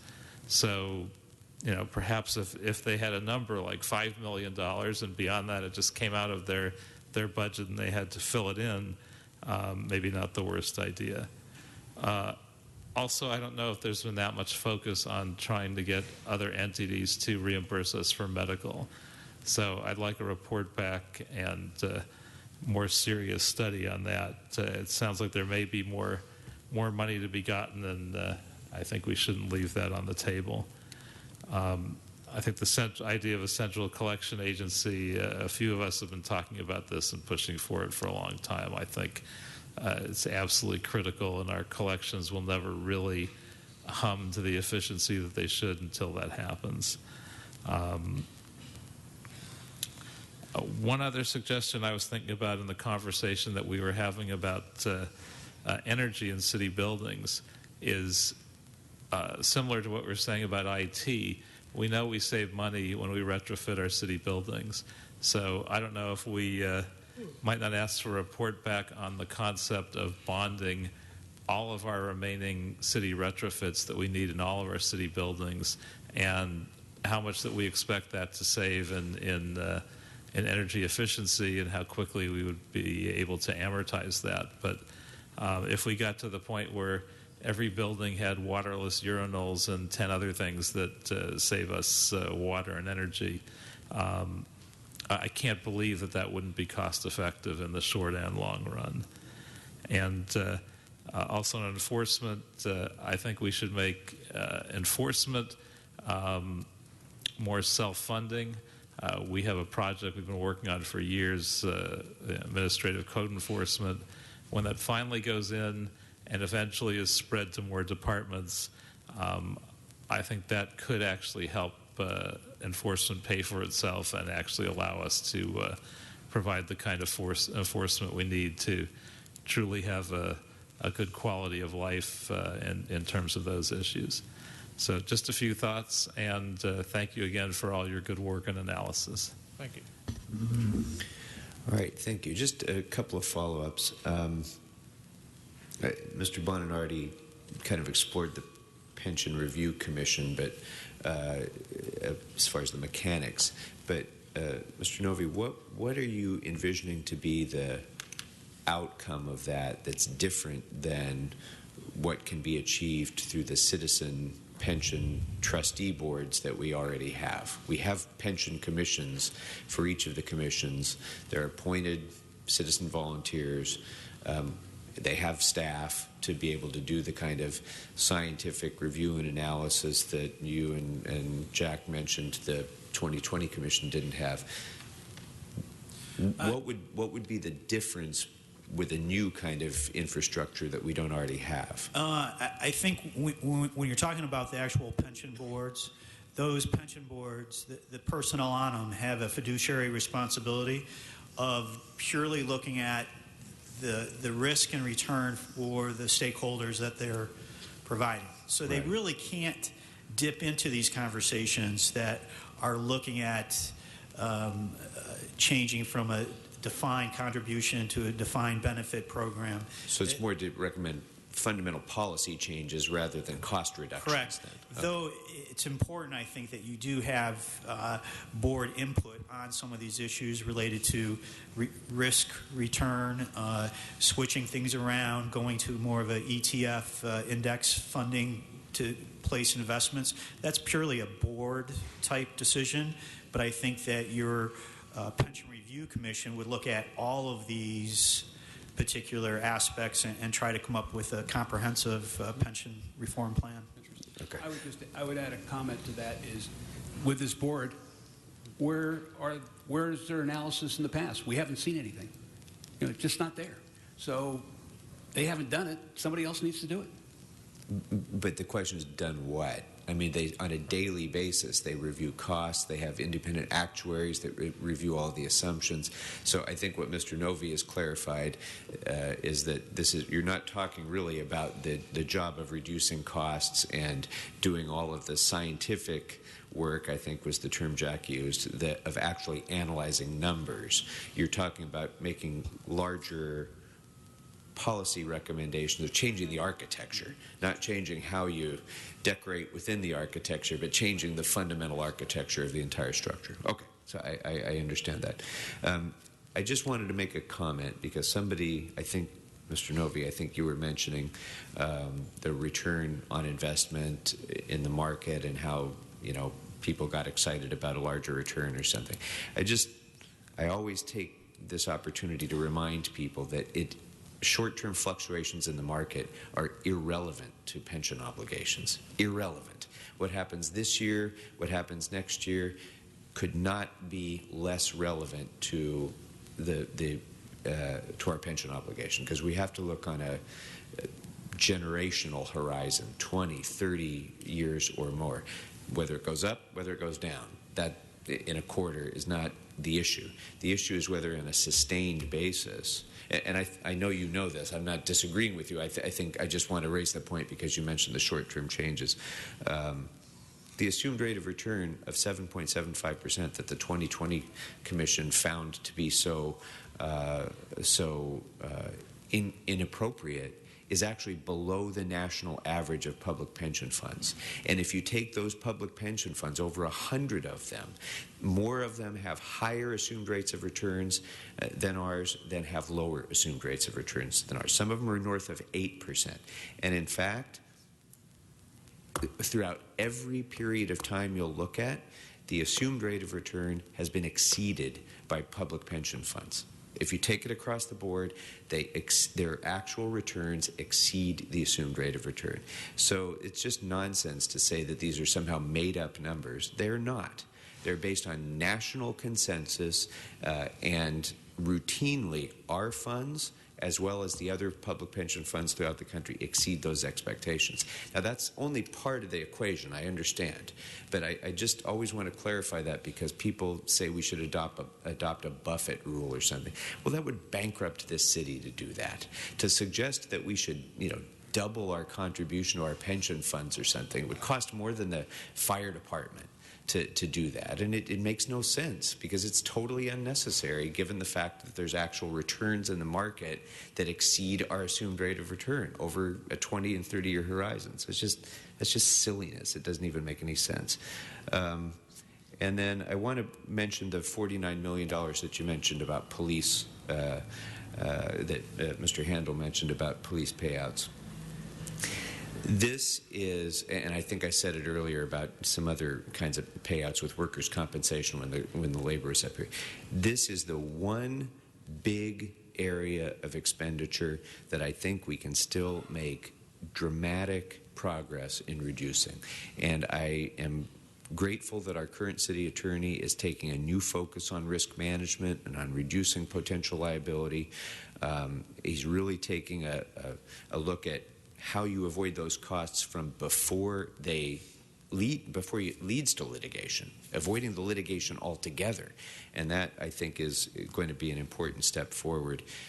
I do want to just say, though, that the fact that there have been $49 million in payouts, whatever those are, relating to employment matters, should not be seen as an indication that all of those cases were about discrimination against women or minorities, number one. And number two, it should not indicate that, in fact, that occurred.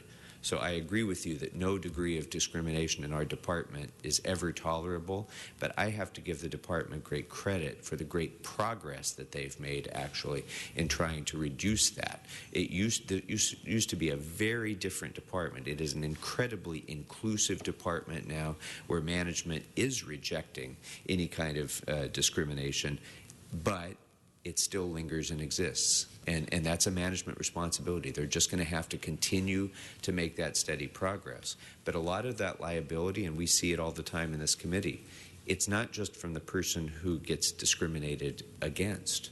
It's also the person who is then accused as being the manager who's doing the discriminating, the sergeant or the lieutenant or whatever. Disciplinary action gets taken there, and then we get sued because of that disciplinary action. So we get sued from both ends of this. And so I don't want to leave the false impression that somehow all of this liability is just due to, rife discrimination within the department.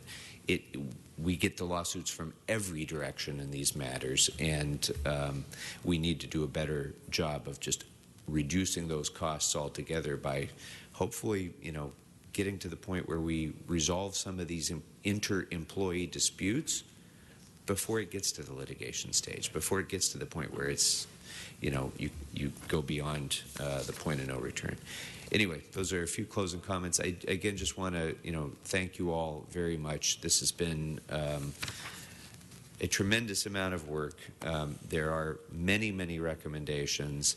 I think that many of the older recommendations, although they might not have been presented in terms of a point-by-point response to previous reports, there have been many reports back on a lot of these subjects. And I think that's another thing the 2020 Commission got wrong. We actually, in fact, have listened to many of these recommendations. We have asked the CAO to give reports back on many of them, just not as a response to a particular report. So I think we've pretty much covered every aspect of this, and we'll have our list of reports back for consideration by tomorrow. If there's anything that's missing from what we've already asked for, we'll review that tomorrow and make sure that we capture that in tomorrow's approval as well. So thank you all very, very much for your continuing work, for your continuing commitment to our city. And may I put one more point in? 85% of our workers' compensation payouts come from the police department, and most of those are related to the brown belts. They're also related to a state law, which I hope you can get a report back on that circumstance. I'm not going to make any conclusions here, but it is something that you've asked us to try to find ways the city can save money and make money and be more efficient. I think that's one I'd like to add to your list, please. Thank you. Thank you. Thank you all very much. All right, members, with that, we're going to take a brief break so that we can get some lunch, and then I think it's now 20 to 2. Why don't we plan on resuming here? Can we resume here by 2:30? 2:30? Is that? All right, so we will resume on the dot at 2:30.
Good afternoon, everyone. Welcome back to this continuing hearing of the Mayor's proposed budget for fiscal year 2014-2015. We are ready to begin taking up the various accounts listed on the agenda, members, but before we do that, let's go next to our memo on reports for today and see if there's any additional changes or suggestions, comments on that memo, and if not, we'll be ready to vote its approval so that staff can get started on preparing those reports. Mr. Bonin. Mr. Chair, nothing on today's, but we noticed during the break something that Mr. Koretz and I had requested under street services for Street Tree wasn't on there from the other day. We fixed stuff that was there, but we didn't realize something was missing. It was on the issue of the contracting out for tree trimming. Mr. Koretz and I had asked them to report back examining whether a portion of the money set aside or the entirety of it set aside for outside contracting could be brought in-house. Yeah, and I had actually joined in on that too, and I thought we had fixed that, but if we haven't, that was clearly supposed to be one of the reports back. It was to request whether some of the contracted tree trimming you're talking about, the tree trimming money could, whether there's some portion or all of it, could be better spent. Yeah. And it might be folded into 281, but it's listed as a special study, so that portion of it certainly would be budget impact. Okay. So if that's not already clear, we will make that clear that that should be a separate budget impact report back. Anything else on today's memo, members? Mr. Englander. A couple minor.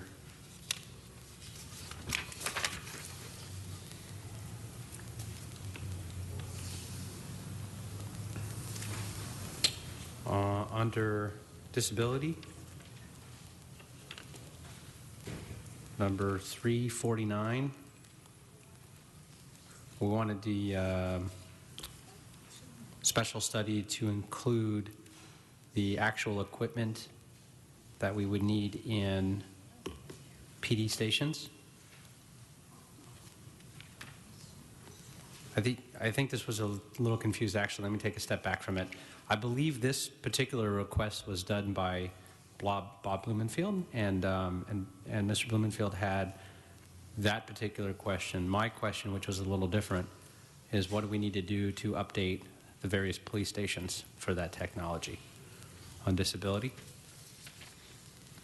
On number 356 on the next page, it should be report back on adding a performance metric on, instead of the number, it should be the percentage. So performance metric on the percentage of funding from grant sources.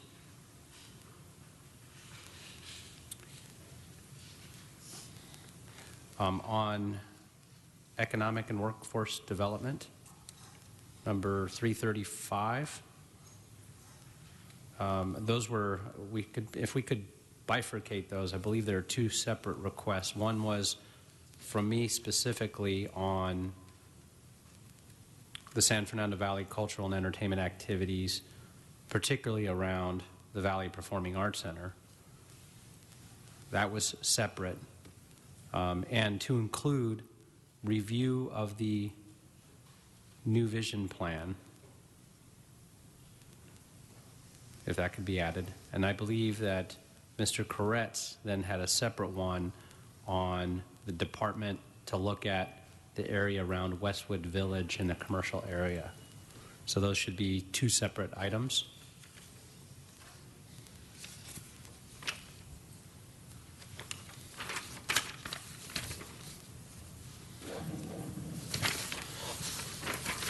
And those are all my changes. Okay. Mr. Koretz? Yeah, I have one that is really from today, but I think it's relevant to the tree trimming contract and others. And it would be, I think, more than a minor change, but it should be looked at in that context. It was mentioned in public comment that we should look at when we are comparing contracting with our own internal cap rate to see which makes more sense. There are things we don't look at in terms of cost of the contract. We don't look at the cost of preparation, awarding the contract, and administering the contract, and we should. So I'd like a report back for the budget, if we can, on whether we can make those changes. Also, we should look at whether we have better quality control opportunities in-house, which I think would also be relevant to the tree trimming contract, but perhaps others as well. So if we can apply that as the logical example to the tree trimming contract, but if we could get a report back on that being a general policy, because I think that gives us a fair point of departure for our comparisons. Okay. Anything further? Mr. Bonin? Yeah, there was one under Department of Aging, number 387. That was Mr. Koretz and I were asking for a report back on restoring the evidence-based programming in his district, my district, and Mr. Weezar's district. Everybody else's had been restored through other sources, and that should have been a budget impact as opposed to a special study. Okay. Mr. Blumenfield? Anything? Good? Okay. All right. With those recommendations and proposed changes, if there's no objection, we'll deem the memo to be approved.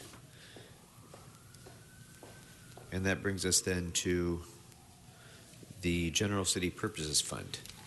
Good afternoon, Mr. Chair, honorable committee members. Jennifer Lopez with the CAO's office. Just a quick overview, the General City Purposes Fund provides appropriations for special costs and or services that are not assigned to specific departments, such as our city memberships and Medicare, or shared among various departments, such as our Operation Healthy Streets. It also includes certain items and contracts that are administered by city departments, which are identified in the Blue Book.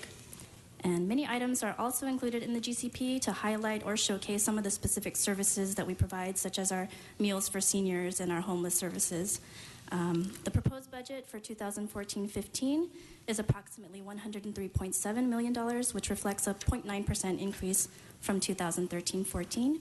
And we welcome any questions you may have regarding the proposed budget. Thank you. Well, to start, can you talk about the funding for the Senior Meals Program and how that compares to last year, what threats it faces? Okay.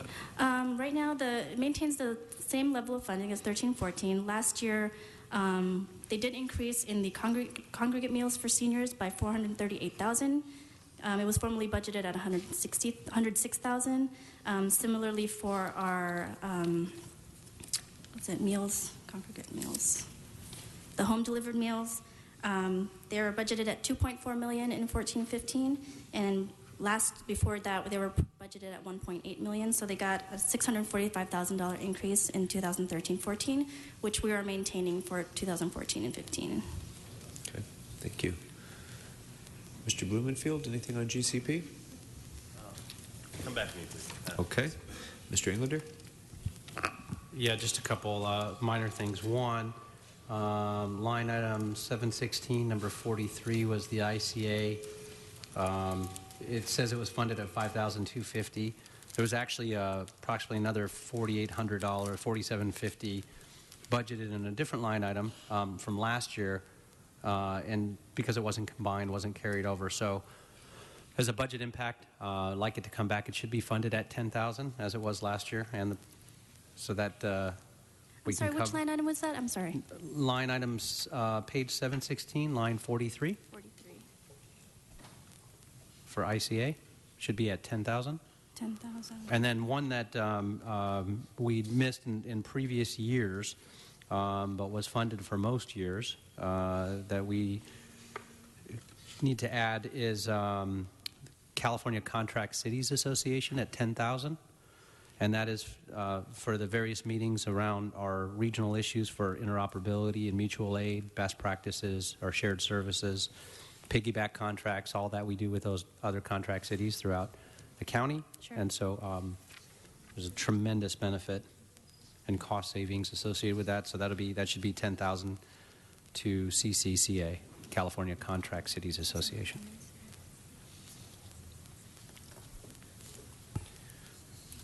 Other than that, I didn't have any others. Okay. Mr. Kretz? Don't have anything. Mr. Bonin? Sure, thank you. Office of Small Business Services? Yes, I understand that funding in the amount of $185,000 has been deleted. that is correct. Right now, in the 2013-14 budget, it was budgeted within the GCP and transferred to the Economic and Workforce Development Department. This year, they actually funded it directly within the department's budget, so it's pretty much staying flat from the current year. Okay, so it's somewhere else. Yes, it's within the department now.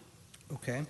Homeless shelter program funding's continued in the amount of $9 million or so for the winter shelter program, and that money goes to LASA. And then if I have questions about that, I can ask LASA when they come up. Yes, Okay, we're good on that one. Same with the biannual homeless count. that's correct. It should be noted that the LASA did submit a letter to the committee requesting an additional appropriation of $300,000, and I believe that they're here to speak on that if you want to discuss with them too. Do you want to come up separately? Okay. Yeah, we normally hear them under this item, under GCP. Oh, okay. Well, then I'd have a question for them if they're here.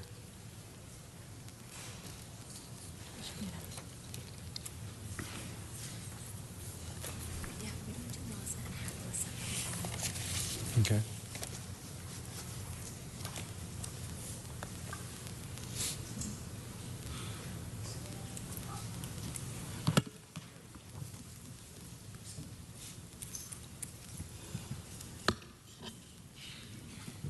Good afternoon, Mike Arnold, Executive Director for LASA. Good afternoon. Good to see you. Nice to see You came all the way. I couldn't not ask you a question. So the money for the winter shelter program, is that going to get us the same? Is that the same amount as we had the past year? Yes, it's budgeted at the same number of beds for the city. And what opportunity is there then for the early winter shelter program that has been done a couple times on the west side, where we started doing it a month earlier or so? So usually when there is an early start to the program, either the local community supports it, and I'll give you an example, the Lancaster Palmdale community starts the program November 1st. They fund it from November 1st through December 1st, or we come back and need more money to be able to operate that. The funding that's built into the program is for basically 3 months. So depending upon when you start, once you start that, there's 3 months worth of funding. So if you started in November, it would end in February, and we'd probably still have some pretty bad weather through the rest of the period. So there isn't additional funding that gives us any leverage to increase the number of months that the program provides that service. And how is the cost per bed determined? We're pretty diligent about just maintaining the actual costs of providing meals, providing a warm, safe place. I think we have funded that at $20 if they are not paying for a location, and on the west side we use the Armory, and we pay the Armory directly, and it's $25 if they're paying for space per night. We wind up paying the Armory? We receive money from the state to pay the state. Government makes so much sense. Okay. All right. Thanks, Mike. Appreciate it. Thanks. That's all I had for LASA. Question back to you on Operation Healthy Streets here. This is the... explain to me what this $3 million is for. The $3 million is set aside for increased funding to provide additional cleanup for the LA Skid Row area, as well as increased homeless services. I believe LASA would be assisting us in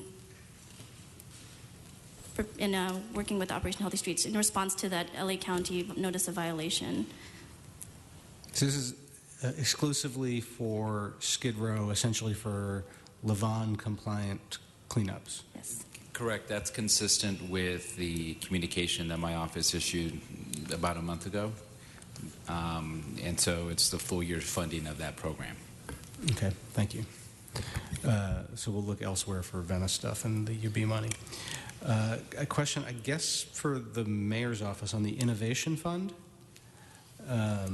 I love the idea of an innovation fund, so I'm not coming at this from a question of challenging it. I'm just wondering how you plan on using it and to Sure. what purpose you're thinking of first. Councilmember, thank you for your interest. We envision it as having a number of pieces, probably more than one round of funding. We would like it to be as nimble and flexible as possible rather than a very rigid, complicated set of rules. One of the things that we frequently encounter, particularly as we went through the budget process, is people saying, gee, we would like to do this, which will improve quality or will save money, or in many cases both, but we don't have enough money to do it. And this would provide what we think is relatively small scale. We think that it should be grants and possibly loans, right? So we could begin to replenish the fund if a particular project is highly likely to generate long-term savings. The reason I can't tell you exactly is because we would like to consult with the Quality and Productivity Commission. We've begun those discussions. We'd like to consult with your members on that committee. We'd also like to consult with the council before we finalize these rules. And again, we probably think there's probably some mini grants, right, that are maybe less than $10,000 that would have a minimum of bureaucracy to access, and then maybe some longer term investments that might be, you know, $100,000 or $150,000 that again might be structured as a loan to begin to replenish those things. So a number of things are on the table. You will note that in the budget, the total funding comes from more than one source. Not all of it is plain vanilla general fund money. We envision that there will be, that if any of the other money that we envision is accessed, that it will be accessed for things obviously that are congruent with the restrictions on that particular kind of funding. So that's where we are. We want to consult broadly. We heard this morning some dialogue both from this table as well as from the members of the committee today on the value of our workforce coming up with ideas. And we see this as the sort of thing that a frontline employee could bypass, you know, some of the bureaucracy and actually get an opportunity to put in an idea. As you know, the mayor highlighted the initiative of one Recreation and Parks employee who took it upon himself to go out on his own dime and install an override to allow these timed air conditioning units to be shut off manually when there wasn't anyone utilizing the gymnasiums. That's the kind of thing that is worth its weight in gold, literally. And we'd like to incentivize people to be doing that and not to always have to dig into their own pocket to go to Home Depot to do that. We'd like to be able to generate a culture where if you have a good idea, that we will invest in doing that. So I hope that's a helpful answer to our thinking at this stage. Who will determine how and when the money gets spent? Again, we want to consult with the Quality and Productivity Commission. I think whatever plan we come up with, we would hope would have their support and sign-off.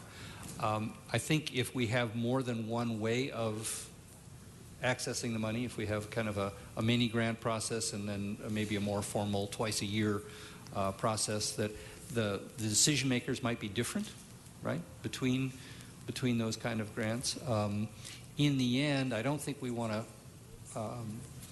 totally delegate responsibility for spending city money to a volunteer commission. I think they need to have input into the process and perhaps predominant input into the process. But in the end, the buck has to stop with some folks who have the institutional responsibilities. So whether that rests in the mayor's office or the CAO's office, I think we're open to discussion, and figure out what's the best way to make sure that we have maximum transparency, maximum fairness, and maximum bang for the buck. Fair to assume Mr. Blumenfield's committee on innovation will have some input? Absolutely. Final question or subject I had questions about was the police fire dispatch system. In this fund, we have almost $1.3 million in funding provided to integrate the CAD systems. What are we, how far along are we in this process in approving this being included in the GCP? Is this we're making the decision to merge? Is this we're having a discussion about merging? I feel like we haven't had a very robust discussion, certainly at the full council level yet. And is the budget committee deliberations next week going to be that? Good afternoon, Councilmember Eileen Decker from the Mayor's Office. And thank you for the question, because as written in the book, it is not as precise as it should be. What is in the budget, the $1.2 million, is for staff who are going to work on technology in both the police, fire, and emergency management departments to create, in essence, a public safety technology group that is going to try to ensure that the fire department in particular gets the technology that it needs to do its job.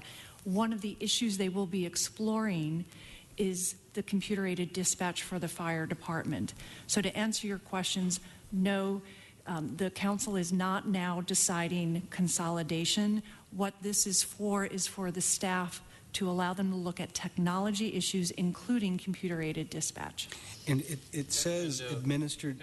Oh, sure. I've just add one sentence to what Eileen just said, which is we do not anticipate a consolidation taking place in fiscal year 14-15. So that's why this is the only consideration available. There will be no decision in 14. Well, there'll be a decision in 14-15, but none of the funding to actually implement such a consolidation is embedded in this budget. Because as you know, sir, there are so many components to that. There's a technological component, there's a labor component, there are many issues that need to be worked out first. This is the beginning of the process, and it's by no means a final decision.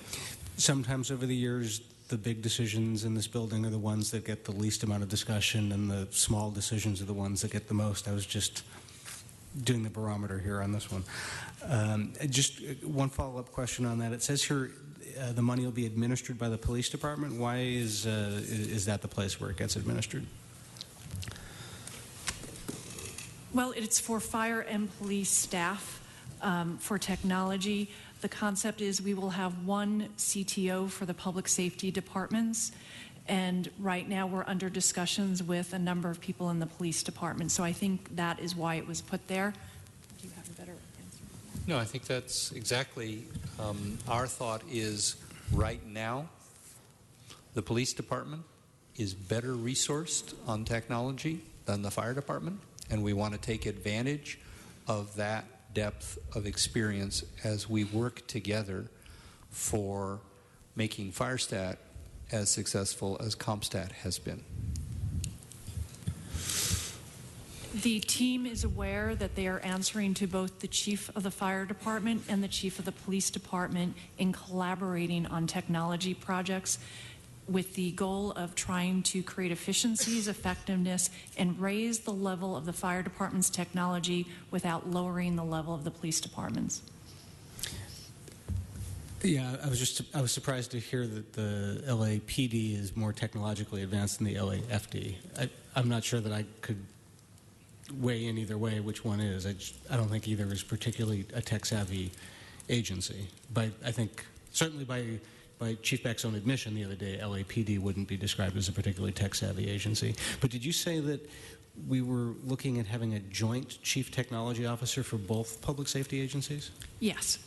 Because I thought that we had taken an action in Public Safety Committee last week and in Council the other day to move forward with doing an LAFD chief technology officer. If I recall correctly, that's with respect to the PA Consulting report, and one of the recommendations in PA Consulting was to consider this model as well. But to ensure that the fire department had access to a chief technology officer who could create the technology strategic plan, determine the order in which technologies should be adapted within the fire department, and raise the level of the fire department's technology components. And not to be argumentative, council member, because you haven't been argumentative on your side, but just to make the point. Everyone on this committee has made the point repeatedly throughout this conversation of the budget hearings about the challenges this city faces with technology. And it's my experience, which is not the depth of some other folks, but at least I bring a fresh perspective, that one of the main reasons is the siloed nature of our approaches to technology. That, in fact, rather than take a citywide view of trying to consolidate, coordinate, and not necessarily control, but consolidate and coordinate the systems that we have so that they speak together, which we just heard from the budget advocates this morning.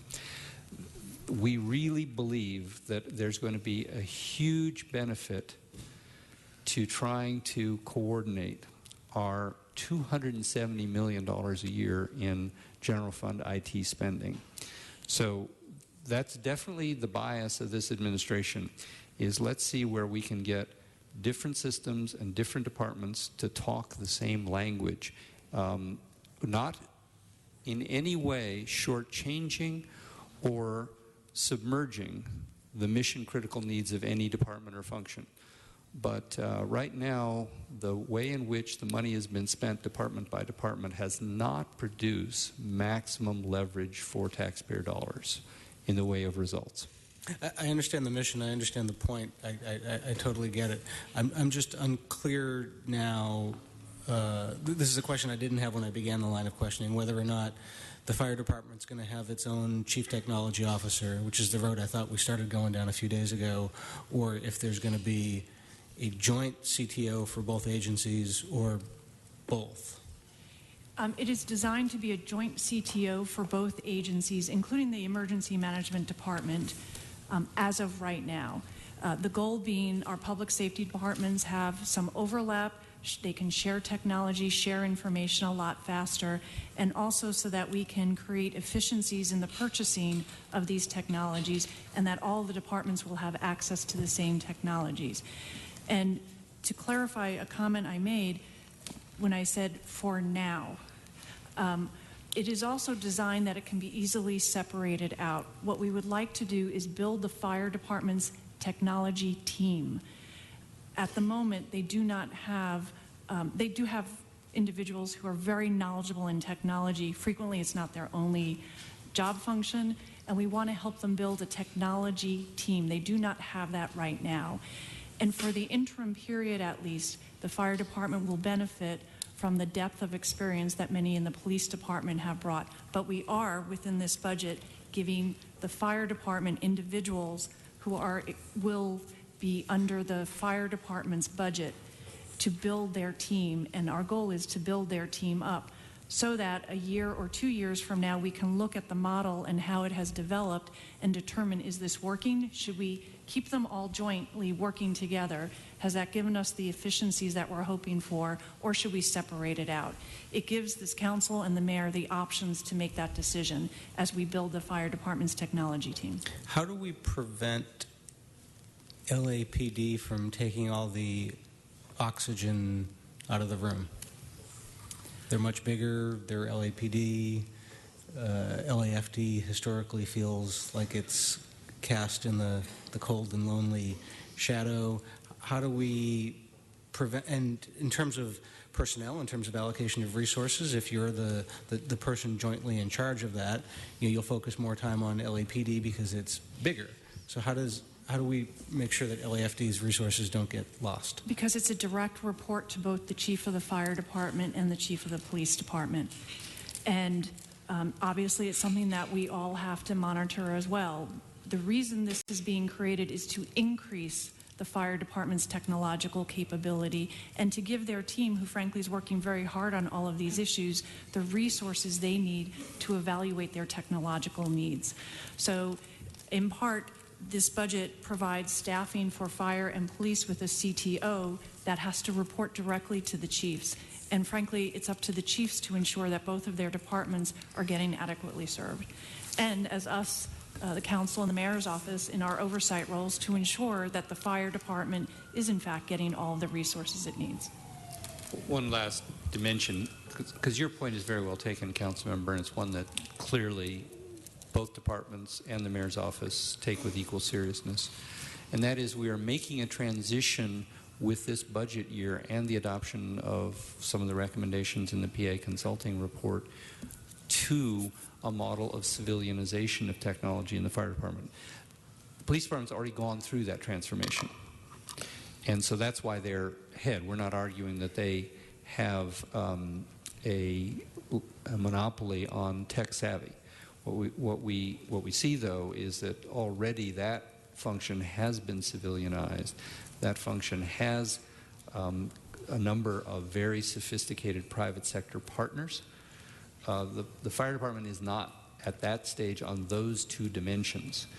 And so there's a natural bridge here to be able to give the fire department the ability to breathe on its own, to get the oxygen you're referring to, which currently is completely in the hands of either ITA at a lower level or folks who are sworn and who know a great deal about what the fire department needs, but who have not come up through the ranks of technology. And so technology is something that is part of their rotational responsibilities, and they don't bring the same level of continuity and depth of expertise that we expect to get from civilianization. Yeah, I just want to note a concern. I mean, there'll be plenty of opportunity to discuss this more vigorously and to work through the issues, but I have a concern about the direction of civilianizing in LAFD to the extent that we have in LAPD. I think the missions are very different of the dispatch systems. It's much more medical and crisis management than it is solely dispatch. And so I do have a concern. I have a concern about the merger, but there'll be time to flesh those issues out. I'll end by asking for just a report back. I asked for some report backs on the CAD merger elsewhere in budget discussions, but Eileen, when you first started talking, I think you thanked me for the question because the way this was described in the book wasn't quite fully fleshed out and reflective of what this really is. If I could, we should just get a report back that actually puts that flesh and that detail on this so that we have it as part of the deliberations. Thank you. And let me again clarify, Councilmember, when I was talking about civilization, I was not talking about civilization of dispatch. That was the previous issue. I was talking about civilization of the technology function. Got it. Thank you. Thank you. Mr. Blumenfield? Wanted to talk about a couple different things. The innovation fund that we're talking about, I'm glad that the mayor's office, Mr. Cole, you're talking about not having it just be run by the volunteer commissioners. As good as our volunteer commissioners are, I think that would be unprecedented to take that sum of money and take it outside of all of the regular processes. It's a great way to get innovative ideas, but I do think that it needs to be worked into our system so that it has the bigger picture perspective and the oversight. So I'd like to, and as chair of the ITGS committee, I mean, I think it most appropriately would go through the ITGS committee where they would come up with ideas and it would come through the committee and we would have that, and we'd pledge to work it quickly and maybe have an expedited pathway so that it doesn't have to be bureaucratic, as you say. But there needs, through that committee, is where we look at how all the different pieces of technology fit together, whether it's consistent with the budget and the general policy direction of the city. So I guess I'd like to get a report back on how it could best be integrated with the ITGS committee process and working closely as we do with the mayor's office. I'm sure there's a way we can make it so that it works for everybody. As long as we have Mr. Arnold here from LASA, I wanted to also ask about, you and I have talked about ways that technology could be used to help your mission, and maybe you can just ask about it generally, but ask for a report back about that specifically. And we had talked about the idea of an app, both to have the services that are out there available not only to folks who are homeless, who may actually, the last thing that they keep is their cell phone, but also to stakeholders, community stakeholders who want to be helpful but don't have easy access to those resources. And maybe that can also help in terms of the count issue. If you want to speak to that briefly, and then I'd like to formally ask for a report back on that. Thank you, Councilmember. Actually, we've really been focusing on technology. I mean, one of the things that we're very impressed with this whole budgeting process is really around the accountability and performance management perspectives. So we have our Homeless Management Information System, HMIS, which the city provides cash match on a federal grant that supports that. That's a real-time web-based system that gives us information about who's homeless, where they are, when they're in programs, what services they're receiving, as well as when they leave a program, what was accomplished. Did they transition into permanent stable housing? Another application that we're working on as a pilot community with HUD is a smartphone-based application to support the homeless count process, so that as people are out doing the street enumerations, we can register not only how many people there are, but where they are, and have GPS pinpoints that allow us to be able to go back and then interact with those folks after the count. So, and as we've talked, we're very interested in using this smart technology to both better help people get connected, and then understand, since we've got such a broad geography, that we try to figure out where people are and what they need, better understand what our local communities need. Great. That's great. And the tricky part, like with any of this stuff, I always want it to be incorporated into the 311 app, but also you have to incorporate into the county stuff as well. So that's right. That's the challenge. Thank you. On another topic, the gang reduction, the GRID program, wanted to get a report back on how that's distributed citywide. Just seen it and want to better understand that. And then the last topic has to do with the DART program, Domestic Abuse Response Teams. Either report back, unless you know the answer up front, what is needed to actually fully fund the DART program, and how that funding gets distributed. And that's probably a report back question. Okay. So with that, thank you very much. Thank you. Mr. Kretz? Yes, just one question on the deletion of funding for the aging programs. Do we know what the specific impact will be on seniors for the pieces of that program? Actually, right now, I believe the Department of Aging is going to do a report back on that. In the past, well, the $192,000 was provided in response to the cuts in sequestration. It was supposed to support the Family Caregiver Program, the Elder Abuse Prevention Program, and the Older Americans Act support programs. I don't have the actual impacts as far as the $192,000 cut would be, but I believe there is a report back pending. So the report back will tell us specifically what each of those services provide and what the negative impacts will be on seniors, what exactly they'll be losing, rather than just the general area in which those cuts are made. Yes. Thank you.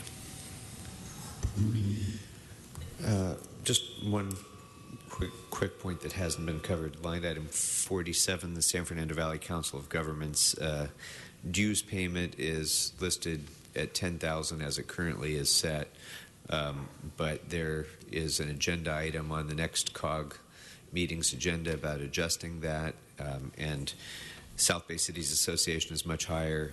West Side Cities COG is higher, so I'd like a report back on possible sources for additional funding for in case that is adjusted upwards, and along with that, what the dues funding formulas are for our other city organizations, the other COGs and the other city organizations that might help inform that decision. And I suppose the right thing to do, if there is an additional funding source for another $30,000 or so to just move that to the UB until the COG makes a determination of that. Anything else, members? I do have one card. It's Mr. McQuiston on GCP. So, Mr. McQuiston, come on up.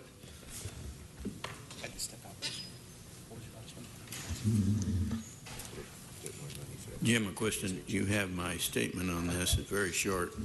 I won't go through it, but I do want to say a couple of the items. It looks like somebody made a decision, policy decision about whether something was better than another thing, and it looked like maybe the committee ought to look at that because the numbers, line items are in the thing because they don't look like they added up right. I have attended the item 32 or the item 40s things, and they certainly don't have the merit that some of the ones that have been cut have. They're all nice, but if we're going to look at spreading out and cutting back according to funds we have, why, I think maybe we want to take a look at those other items instead. Thank you. Actually, Mr. McQuiston, before you sit down, I should have taken you before, and I apologize. So as long as you're up there, you can speak now to the UB if you'd like. Okay.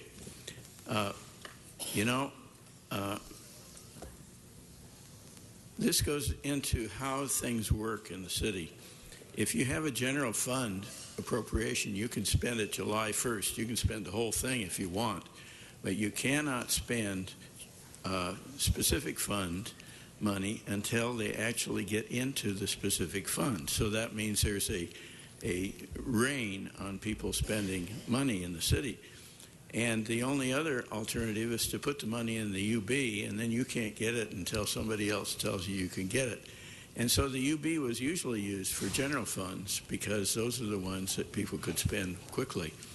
But now the UB is being used to amass let's say a profit every year. And the problem with amassing a profit is you can't ever spend it because the state law says you have to spend what's in your budget, and your budget can't be a deficit. And if you're spending money that you already have from last year, you're actually deficit spending because it wasn't gotten in the year that you're spending it. So I did want to point that out because it is a conundrum there. We may not be doing things the way we really want to do it, but I do believe in the UB. Don't get me wrong there, but it should be for general funds where you want to portion them out over the year, but you really want to spend what's in the UB. You don't want to hold it back as a secret bank account because you're going to get stuck with it if you don't spend it. Thank you, Mr. McQuiston. There's certainly nothing secret about it. It's right here in the books, and we're talking about it right now. So there's no secrets in this budget, that's for sure. But on the UB, if you could please, first of all, just explain what the unappropriated balance is, and then maybe a couple of the highlights of this particular year's UB. Okay. Anna Mae Utan from the CAO. The UB provides funds and appropriations for budget adoption to meet contingencies as they arise. They also provide startup funding for projects or programs that are still not well defined or fully formed. Use of monies in the UB is subject to approval of specific reports and recommendations by the mayor and council. Now, for next year, the proposed UB budget is $106.4 million, which is a 26.7% increase from the current budget of $83.9 million. The mayor's office did release a report recommending some changes to the UB budget. One of them is to transfer the funding for the Evidence Property Information Management System of $4 million from the UB to the police department's account. The $300,000 appropriation for the personnel firefighting hiring support in the UB is also proposed to be transferred to the personnel department. and a reduction in the SMS appropriation of $2 million from $6 million down to $4 million. So we're here to answer any questions you may have. Okay. Mr. Englander? Yes, a couple requests. I'd like to ask for, well, I guess it could be 3 different items. Budget impacts of moving 3 items directly into the departments instead of the UB. Report backs on the following. Page 773, line 19, is the $20 million for sidewalk repair. Page 773 as well, line 21. The park maintenance money of $500,000, that's for general maintenance of our recreational facilities. That's already... Actually, that's at 0 right now. It is 0. Oh, that was, we had 500 last year, is that correct? Yes. If I may, Council Member, I Yes. believe that appropriation, there will be a year-end recommendation to maybe reappropriate it for next fiscal year. Okay, So it will probably be addressed in the year-end report. great. That answers that. I don't want to report back. Then you just answered that. Okay. Fantastic. And we'll carry that forward at that point. And the pavement preservation money, though, can you walk me through that on line 36?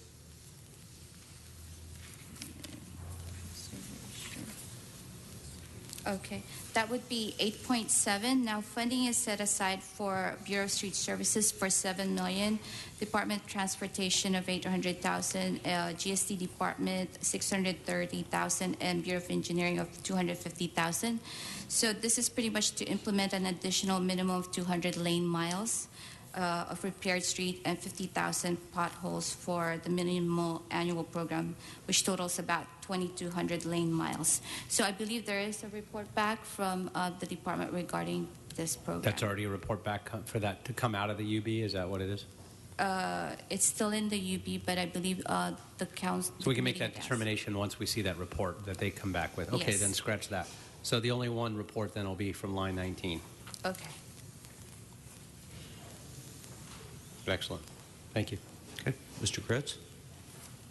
Nothing further. Mr. Bonin? Could you come back to me? Sure. Thanks. Mr. Blumenfield? Anything on the UB? Sure. On the Code for America stuff, the $180,000 funding that's set aside for participation in the Code for America Fellowship Program. Could you tell me a little bit more about that and sort of how that works and how they're on our books? Should they be on our books? I'd be happy to address that, Council Member. Okay. There are approximately a dozen cities each year which qualify for Code for America fellowships. They send a team of 3 individuals. Typically, 2 of them are mid-career tech professionals, and a third is a general government tech-savvy kind of person who can provide a little bit of bridge between the tech geeks and the actual projects. The teams of 3, each one assigned to a different city, identify after coming and spending a good solid month in the host community an application of some kind, and that may not be a mobile application on your smartphone. It may be a program. There's a variety of projects that different cities have identified, but they all involve figuring out a way to jumpstart using technology a need in a particular community that is not currently within the bandwidth of whatever the resources are in the technical shop. So, for example, in the city of Boston, which of course runs their school system as well as traditional city departments, they created an app that made it far easier and more user-friendly for parents to be involved in the school choice process. They took a very complicated process, made it very simple and user-friendly. In the city of Oakland, they redesigned the complete website, beginning to end. So that's what these teams do. They spend a good part of their time back up at the Code for America headquarters in San Francisco working across city teams. So there's not just the 3 people, but they have the whole Code for America backup tech support. Our contribution is about half the cost. The other half is underwritten by Code for America Foundation support. And that's what this money is for our share of hosting a team of 3 folks for a full year. Yeah, no, it sounds like a great program, and UB, I mean, ideally there'd be some other fee or fund that we could get this from, but if this is the best fund, I mean, it certainly sounds like it's a worthwhile endeavor. My only question was whether there's another funding source that would make more sense to pay for this from. A little bit of that is, it's a good point, Council Member. A little bit of that, though, is sort of fungibility. We have tapped so many different resources, as you well know, to figure out a way to stretch our tech dollars that we could, if we took some money from Fund X, right, then we'd have $180,000 in Fund X that would be being used to do other tech stuff. So we're believing that this is probably the best source of that seed money. Okay, thank you. Mr. Bonin, anything? UB? Thank you, Mr. Chair. Healthy Streets Citywide. This is the other pot of money. I'll spare everybody my righteous indignation thing, which I did with Enrique the other day, about the need for a good portion of this to be set aside for the Venice equivalent of the Skid Row problem. And instead I'll just ask for this, for a report back with a recommendation from CAO and sanitation on what portion of this should be set aside in a sub-account for a program to give the Skid Row equivalent, the Skid Row-like problem in Venice, the proportionate amount of attention as Skid Row. I think they get a weekly cleaning. I'm looking for the same thing. Our problem is a different scale, so obviously it would be a significantly less amount of money, but I'd like a report back on what that would look like. Sure, we'll do that. And then the second thing was under the General Services budget the other day, I'd asked General Services to examine the possibility of finding some money, 75 or 100,000 or something like that, for repurposing the former Mar Vista Fire Station 62 into a community center, perhaps in partnership with neighborhood nonprofits. And that's money that if they were able to find would, I think, make sense at this point to go into the UB. Okay. Thank you. Thank you. I just have one question, and I guess we'll probably need a report back on this, but there's a $750,000 entry for the Office of Public Accountability Studies, and the 2 studies that are referenced in there seem both to relate directly to DWP operations and ratepayer benefits, and it seems to me that those would be studies better conducted at the expense of the DWP rather than the general fund. We get reimbursed for that. Oh, okay. Yeah. We get reimbursed by the DWP for those studies. Okay. Is this a routine study or is this a standalone? I think it's assuming that there may be a rate increase, and so it's part of an analysis that comes with that. Okay. So is there some revenue equivalent of this someplace in the budget to indicate the prospective reimbursement that we're likely to get? Oh, it's in the overall license, permits, fees, and fines. Okay, so we're assuming the reimbursement already as revenue, and so we have to list this as the expense. Okay, that's fine, as long as it balances. Okay, anything else, members on the UB? Great, thank you very much. That will bring us then to the reserve fund. And I have one speaker on the reserve fund. It's Daniel Weissman.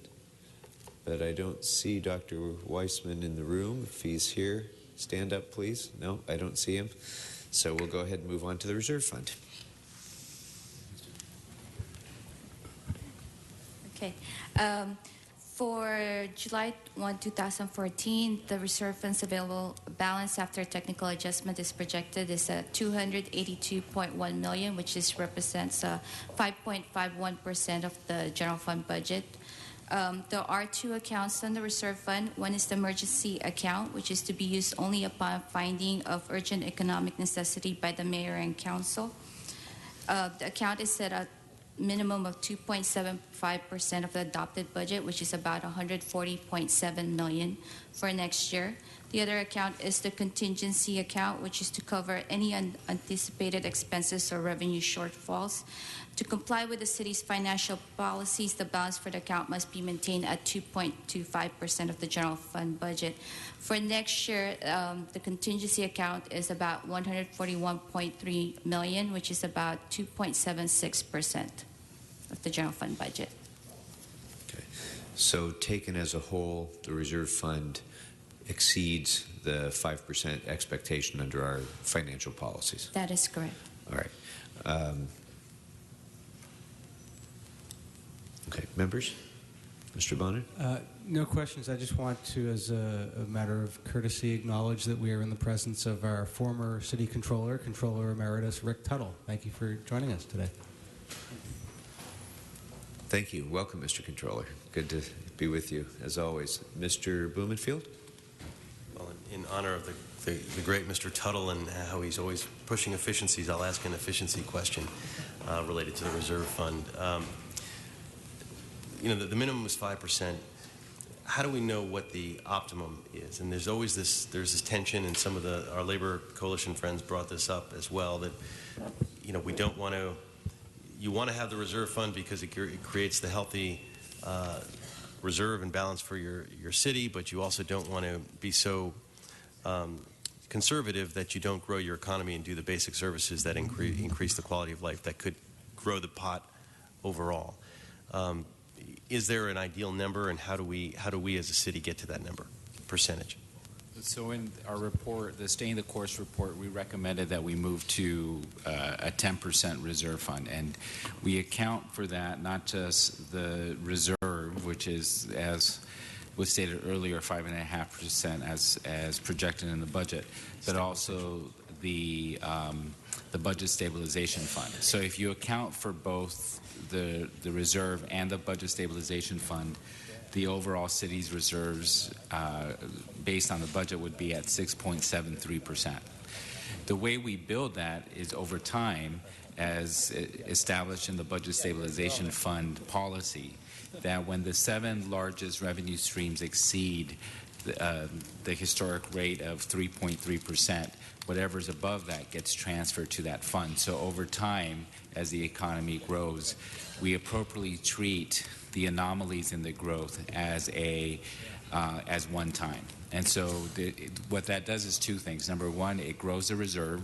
And number two, it protects us from budgeting ongoing expenditures with one-time money. And so that certainly won't happen overnight. It's going to take time for that to occur. A lot of it's reliant on the growth in the economy. But if you look at certainly what the bond rating agencies have determined what a AAA rating looks like, a minimum reserve fund of 10% is one of the main issues. If I might weigh in on this as well, I have the unique perspective. The last time I worked in this building was in 1984. And out of curiosity, since I was then serving on the Pasadena City Council Budget Committee, I asked the CLA at the time what the city's reserve was. And I was astonished to find that the city of Pasadena, which was only 1/22nd the size of the city of Los Angeles, had a higher reserve at the time than the city of Los Angeles. And those were relatively good times. That was our Olympic moment. The city of Los Angeles, like most bigger cities, has not had robust city reserves. That's why we have a AA minus or a AA plus kind of range of our bond ratings. Smaller cities that have AAA ratings, as the CAO has pointed out, typically use a lot closer to that 10% benchmark. There is no magic number. There is no number that the GFOA would say that's what you've got to have. But I think that the CAO's research is unimpeachable, that 10% is a lot closer to the ability to absorb not just the cash flow shock. I mean, typically reserves originally were sort of, well, what if you have a major disaster and your payroll system and your collection systems don't work and you just need the cash? It provides that much larger cushion that allows you to assure those that are lending money, and the City of Los Angeles and its proprietaries are always in that market, that we are well prepared to face the kind of shock that we were not as well prepared for over the last 5 years. And of course, it has a cost too, because we're not investing some of that money in infrastructure, whether it's physical or virtual or otherwise. So there is a tension. But maybe to help folks understand why that tension is important or why reserve is important, if you could tell us what are the financial benefits that the city gets if we move to AAA? If we increase our rating, how do we gain financially, and how does that help offset the downside, which is the underinvestment in service and capital that comes when you have a higher reserve? So in the middle of the crisis, the city had to rely on the reserve fund in the middle of the year to end the year in the black. And it was in addition to the unfortunate fact of layoffs and the furlough program and ERIP and all the other difficult choices that had to be made. Dipping into the reserve fund was one of the strategies. The outcome of that is that we got downgraded not just once but twice, and so it was a signal to the larger financial community that the city was in fact facing significant difficulties, and as a result we ended up paying more for our bonds. And so there's a direct correlation between the size of our reserve, our bond rating, and ultimately how much we pay. Now, even though we've been able to slowly build up the reserves over time, and this budget proposed having it above our set policy, the bond rating agencies also look at the use of one-time money for ongoing expenditures, which we still are doing in this budget, and they look at our liabilities, which the biggest one are things like unsettled litigation, like the Ardon case and others, which should they fall in a negative outcome, would create significant financial liability for the city. So the reserve is one of the most basic pieces. Now, one of the important things that the Budget Stabilization Fund does, which this budget proposes, is that it allows there not to be a payment into the Budget Stabilization Fund if, in fact, you're using revenue to meet another important policy, which is our capital infrastructure policy. And so in this budget, we are meeting that policy in part by relying on some of that one-time money. We're above the 1%, which is the minimal amount that we've set, allowing us to invest in streets and sidewalks and other infrastructure, and not significantly growing the reserve fund, but still keeping it above the policy and growing it slightly. Is there a quantification on the cost of money that when we got downgraded and money cost us more to borrow for our things, how much did we lose in services because of that? And conversely, how much could we potentially gain if we can get we lost into millions of dollars. And so it was a significant, and ultimately, it's all a guess because it's hard unless you go out in the market concurrently with a higher rating. But, we see that our counterpart jurisdictions, particularly the county, their cost of borrowing is oftentimes less. Where we're very successful is with the TRAN. The TRAN is a significant issuance for the city, and we've been very competitive with the county, in part because it's short-term notes and not long-term. It's at the long-term where we are generally penalized for not having a AAA rating. Particularly at today's interest rates, Council Member, it's not just a hit to our operating ability. It's much more fundamentally a significant curb on our ability to go out and invest in capital. Because if you take a major capital investment that's going to amortize itself over 25 or 30 years, particularly in today's low interest buying climate, if you can reduce the interest rate, that gives you the ability to borrow significantly more money for the exact same amount. Right. So it could mean tens of millions of capital investments that get built that otherwise would simply go to interest costs. So you actually have a physical asset that didn't exist as a result of having had one-time reserves that back up and give everyone the assurance that you're going to be able to weather a tough storm. Yeah, I mean, I think that's important for us to understand generally when we talk about the Save Our Streets initiative and, and borrowing billions of dollars, particularly if interest rates are going up, that cost of money difference could, more than pay for itself in terms of the amount of money that we put in that reserve. I don't know if there's a way to quantify that so that's clearly, but I think it needs to be part of the discussion that we have, because we are having that discussion about what is the appropriate level, and we are having pressures on all sides of that in terms of folks who feel like we should be spending that on services, and all of us want to spend it on services because that's what the constituency feels, but we need to make sure we're being as strategic and smart as possible. Well, one of the smart things that your council has done over the years is learning from that experience several years ago is that it's been much more cautious about how it uses windfalls of one-time money. Last year, there was a significant contribution made to the Budget Stabilization Fund, started by the mayor but enhanced by your committee and the CLA. And what that did was not only did it increase the reserve, but more importantly, it didn't add to our ongoing deficit for following years. The worst mistake would have been is to use that one-time money and actually spend it to build the size of the workforce or add additional programs that would only be unfunded the following year, making our structural deficit bigger. So to the extent to which we appropriately use one-time money to build up the reserves, to pay off our debt, to deal with one-time liabilities, and to invest in our capital, that is probably the smartest thing to do with that investment. In the chart that I showed earlier about how much one-time money the city's had in the budget over the last several years, the challenge is that we've had to use that one-time money to close the year, to close our structural deficits. If we didn't have a structural deficit, we could then use those dollars for capital, information technology, dealing with our liabilities and other one-time issues. Thank you. Mr. Englander, anything on the reserve? I think you covered a lot.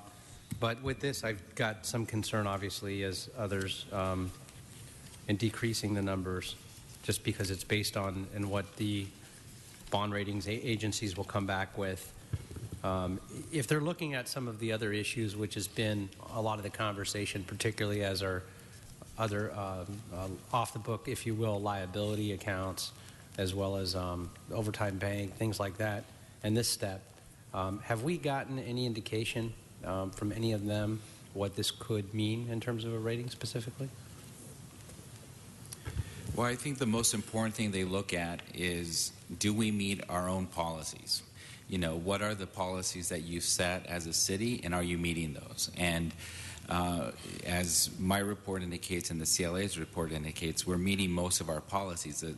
The one that we haven't met is using one-time money for ongoing expenditures, which we're just simply not in a place to get there yet.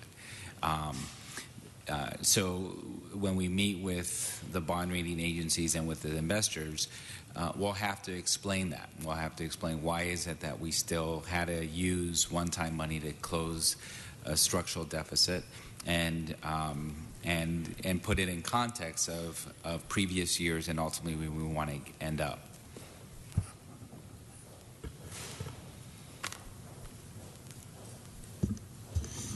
Mr. Kretz. Yeah, I just wish there was some way, even if we couldn't hold you to an exact number, that you could better quantify the value of reserves in terms of our rating and how much money could be saved. I mean, I have my own philosophy. I happen to be a big fan of large reserves, and at the same time, I think once you've achieved that reserve, then you can go back to providing the services, but also then not have to sweat being caught short. Now, obviously, I have my own experience and helped to create a city that has around 100% reserve. And obviously, when you have an economic shortfall and you can just continue your capital improvement programs and do whatever else, that's probably the extreme of how positive that can be, and I'm not looking for us to do that. But without setting a change in policy, I think we should have a goal of, informally, of trying to have a 10% or so reserve, so that when there's a downturn, although we don't expect another one like we've seen a few years ago, hopefully in our lifetimes, but there will be some sort of economic downturn again. We don't want to be caught with any great difficulty as a result of that. And we also want to be able to save the money at some point soon that we would save by having a larger reserve. So I think it would be helpful if we could quantify that. If we had AAA rating, do we think we typically save $5 million a year, $10 million a year, $20 million a year? What roughly could it be worth to us? It's hard to give you an exact number because we don't have... It doesn't have to be exact. Just I mean, it would be in the ballpark. tens of millions of dollars based on, and particularly on our own ongoing debt, not just our short term. I think there's two ways of looking at the reserve fund, not only in terms of what it does for our bond rating, but I think in some ways even more important is how you're using one-time money. That's basically what the reserve fund is about. And and getting to 10% may seem high, but it wasn't that long ago that we thought that reaching 5% would be impossible, and we're exceeding it. I mean, if at this moment of time, when you include our two reserve funds and the budget stabilization fund, you're at already about 7%. So it's 10% isn't that unrealistic. Mm-hmm.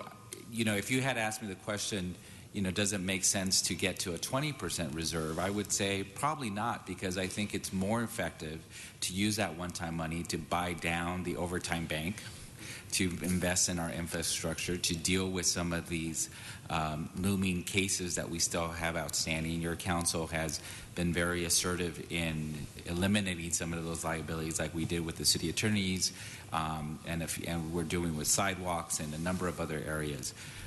So it's not just the bond rating agencies. The reserve fund is one component of an overall assessment. I invite you and encourage you to actually read the reports, because they sort of outline how they prioritize and how they balance exactly what the issues you're raising, but also how you spend one-time money to deal with some of the liabilities that we know that we have.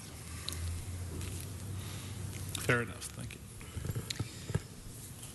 Mr. Santana, when you just gave that cumulative total percentage, was the reserve fund, the budget stabilization fund, and did you also include the contingency for economic uncertainty? No, that was not the UB. So overall, it would be actually closer to 8.2%. Okay. Very good. And just to put it into kind of a context, when we had our economic collapse in 2008, what was the one-year drop, if you know, what was the one-year drop in our revenues that resulted from that?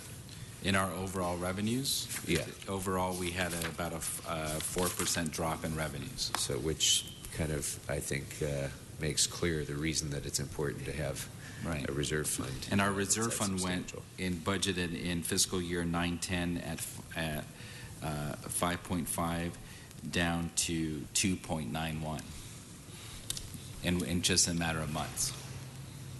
Okay. All right. Anything further, members? Very good. Then we'll move on to Mikla.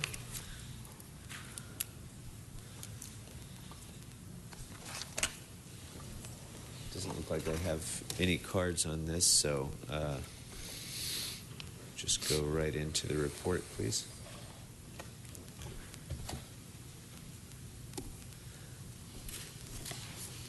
Good afternoon.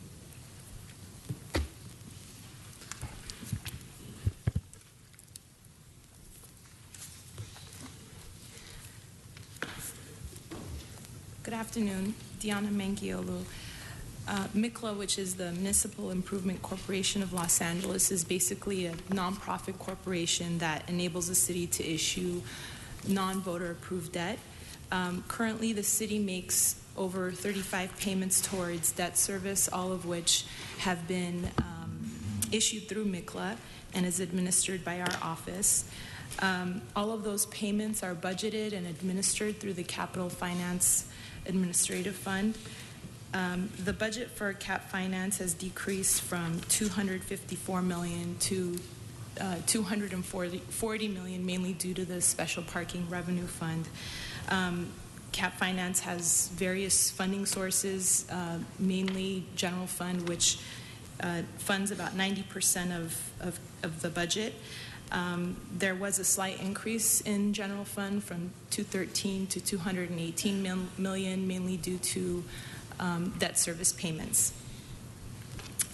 In terms of the new item that you'll see going through the Cap Finance list is the line item for the Convention Center Commercial Paper Program, for which we budgeted about $2 million in appropriation. The total MICLA project list is $110 million, including $66.6 for equipment and vehicles, $44.2 million for real property. And I'll be able to answer any questions you may have. Okay. Mr. Kretz? No questions. Mr. Bonnet? No.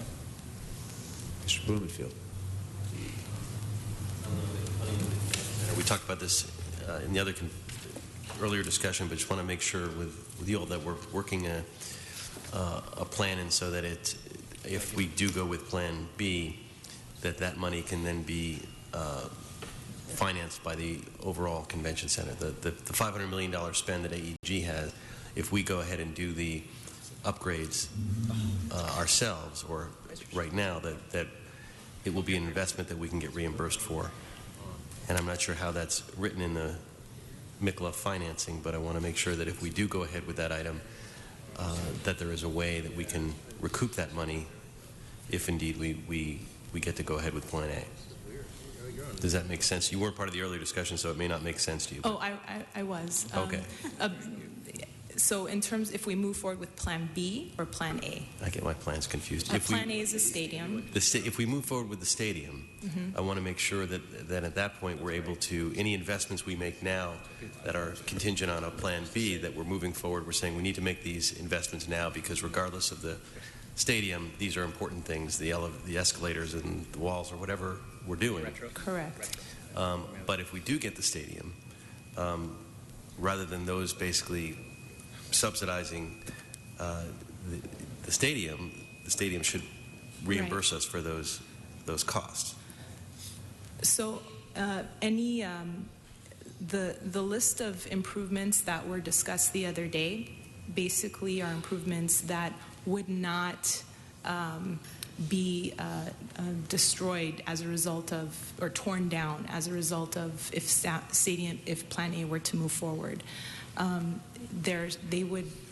The stadium itself AEG is paying for the stadium facility, and incremental general fund revenues will pay for the convention center.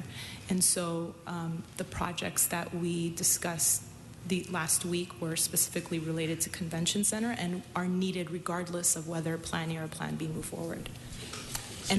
So you're saying we would not recoup any of that money from a Plan A environment? So as a result of building a stadium, the overall deal is based on the fact that we will generate additional revenues. That incremental revenue will go to pay for the debt service costs, whatever we borrow to help renovate the convention center. So as a result of building a stadium, yes, we will have new money to pay for the cost of our convention center. So it would recoup the cost, in other words. Does that answer the question? Yeah, that's the triple bank shot. I mean, that's the rising tide will raise all boats concept, right? I mean, the bottom line is that the recommendations that were presented by the Convention Center staff, AAG, and the Convention Center Bureau are necessary regardless of Plan A or Plan B. And so that investment's being made on the portion of the structure that will stay intact either way. And so in order for the city to remain competitive in bringing about citywide conventions, it's recommended that that investment be made, and my office supports it. And so it's the funding structure is for the added wing, the new wing to the convention center, which is fully funded based on the new revenues we'll be receiving from the stadium itself. All right. So it's just exploring if there was any way that we could recoup that money more directly. But as I said, I get that it's needed either way. It's our asset, and will continue being our asset either way. Okay. And then another topic more generally or philosophical, the idea of virtual infrastructure. Right now, we don't use MICLA funding for virtual infrastructure, right? What would it take to do that? It might take a change in city policy. What do you think of that idea? And ultimately, I may ask for a report back on that concept. But as a concept, I'd like to learn more about it. But I'm intrigued by the idea of we set aside 1% for physical capital infrastructure. Maybe we do 0.5% or 0.25% for virtual infrastructure, and to start really dealing with what we've talked about, this capacity issue that's come up in almost every department. It's something that I think makes sense, particularly since information is constantly evolving, and the city really doesn't have an ongoing way of refreshing our equipment and our technology. And I think it's something that over the next few years, as things improve, that we need to start getting into the habit of, instead of sort of treating it sort of episodic, really looking at it as an ongoing responsibility we have, like all other infrastructure. In terms of borrowing for information technology, it all depends on what it is that we're buying. It's, we have to work very closely with bond counsel that it's eligible. Generally, when you bond it, whatever you're purchasing has to have a certain lifespan to it. And for the most part, technology doesn't qualify because of the lifespan being so short. That's not 100% true. There are some exceptions to that, but for the most part, information technology is generally not an appropriate expenditure for bonds. Right. I mean, it's like we could get the money to build a mainframe because it's physical, and we spend it back over 30 years. But to get off of a mainframe and go into the cloud and all of the services that are required to do that, we can't get that. We can't get that kind of bond funding, and yet it's really the same thing in reverse. So I don't know the answer to it. I think I'm going to explore it in ITGS, but I might throw it out there as a report back, a special study to look into that possibility of virtual infrastructure, MICLA funding, or some other equivalent in the future. We'll report back. Thank you. Mr. Inverness?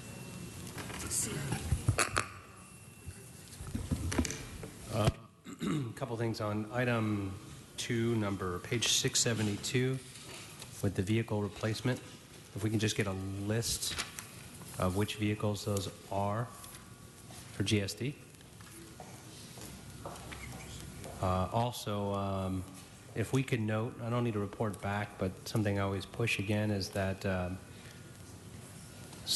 towards some type of policy to ensure that all the vehicle acquisition is done within the city of LA. Again, one of the issues that we always get hung up with, and I'd like the city attorney to look at this perhaps, is a redefinition of local, and maybe it's some other enhancement where local bid for bid enhancement or a preference under our local preference ordinance is for county, meaning local is the definition in the admin code. But then we don't necessarily benefit local being city. And then when that was written, when we under the very first charter, it was a very different city and county than we are today. And so that goes back to all goods and procurement. And I bring that up, and I'll constantly bring it up if there's a way to redefine local for bid improvement and enhancement. More narrow. Narrow to city. I don't think the city's too narrow, No, but right. yeah, that it's confined to the city as a preference rather than the county, meaning local. We'll work with the city attorney on responding to that. Yeah, I'd put the city attorney, a report back from the city attorney on that. That would be great. But then a list back, though, of which vehicles those are. The same thing on number 6, just a list of those vehicles, the non-black and white replacements. And on item 9 on 672, it's the capital repair program for PAB. Do we have a list of, or do we know which repair items those are? It seems like a little more than just maintenance at that price point. Maria Cardenas is coming up, and she can answer that. Okay.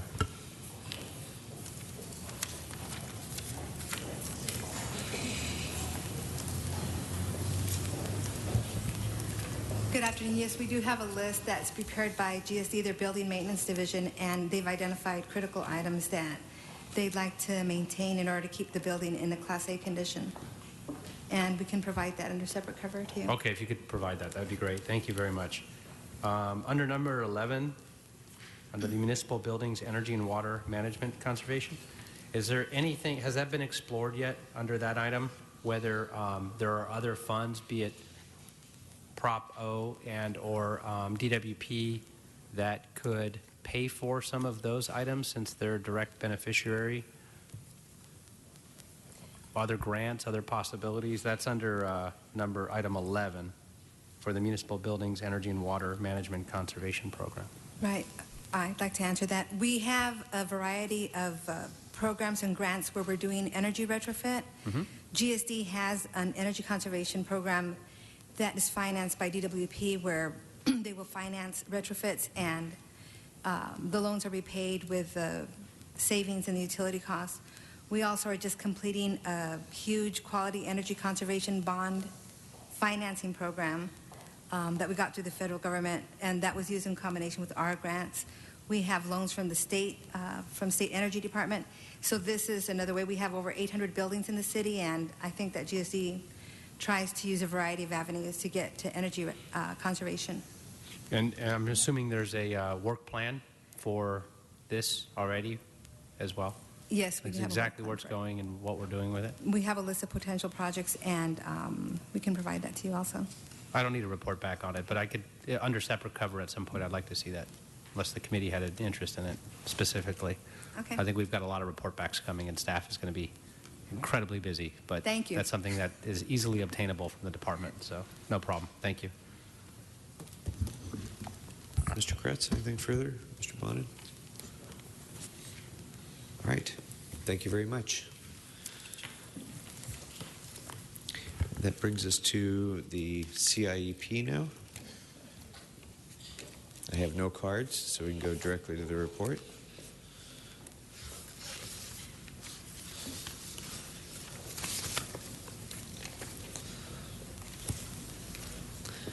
This is the Capital Improvement Expenditure Program.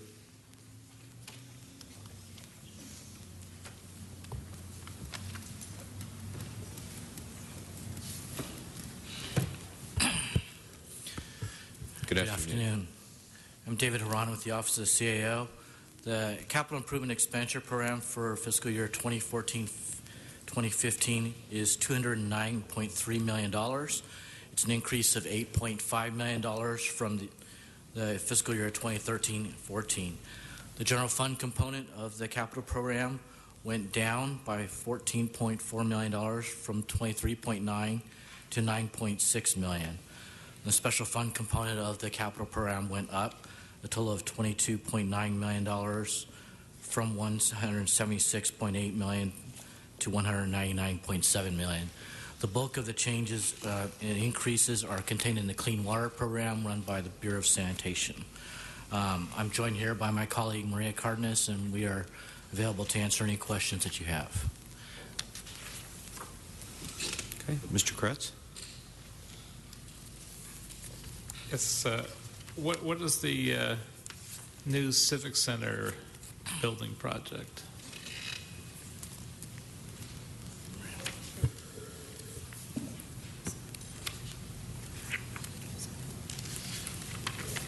Councilmember, that's Jackie. Are you referring to the $10 million that's recommended in MICLA funding for the new Civic Center building project? Yes.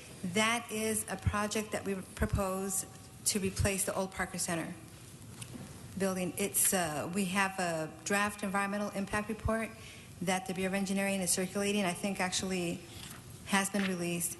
There are 3 options on the building size, and this provides demolition drawings and site assessment monies to begin the project. Jackie Wagner from our office is here if you have additional questions. Jackie Wagner from the CAO's office. The new Civic Center building is a $475 million project. The Bureau of Engineering has not actually released the EIR. It's scheduled to be released on May 20th of this year, and the council will have an opportunity to decide on the preferred option. The option that we are recommending is the city's preferred option, which is the option 3, which would build a 750,000 square foot building. I believe we have Ted Allen from the Bureau of Engineering who is here and can give us additional details on that project. The funding that is recommended is $10 million to begin the first phase of that project.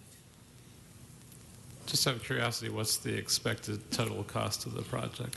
$475 million, and it's expected to take between the next 5 to 7 years to build. It's also important to point out that the idea here is to try to take as many city employees out of lease space throughout the downtown area and move them into city-owned property. It becomes much more efficient, and also work with perhaps our pension systems as an example of a partnership with them, so that they could potentially be tenants in whatever new facility is established. They're currently renting space across the street at the Los Angeles Times. So do we think in addition to greater efficiency based on location, do we think we actually save money by doing that over leasing? Yeah, that's the overall goal, and the plan is to incorporate it as part of a larger campus, including the LA Mall, figuring out how to make that a much more attractive venue and provide possibly options for public-private partnerships through various economic development tools. Okay. And on a different topic,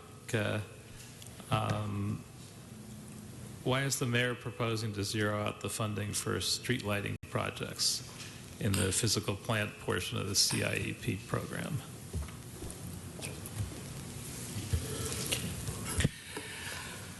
The funding for street lighting projects in the capital program was zeroed out because of a lack of money in the street lighting maintenance assessment fund.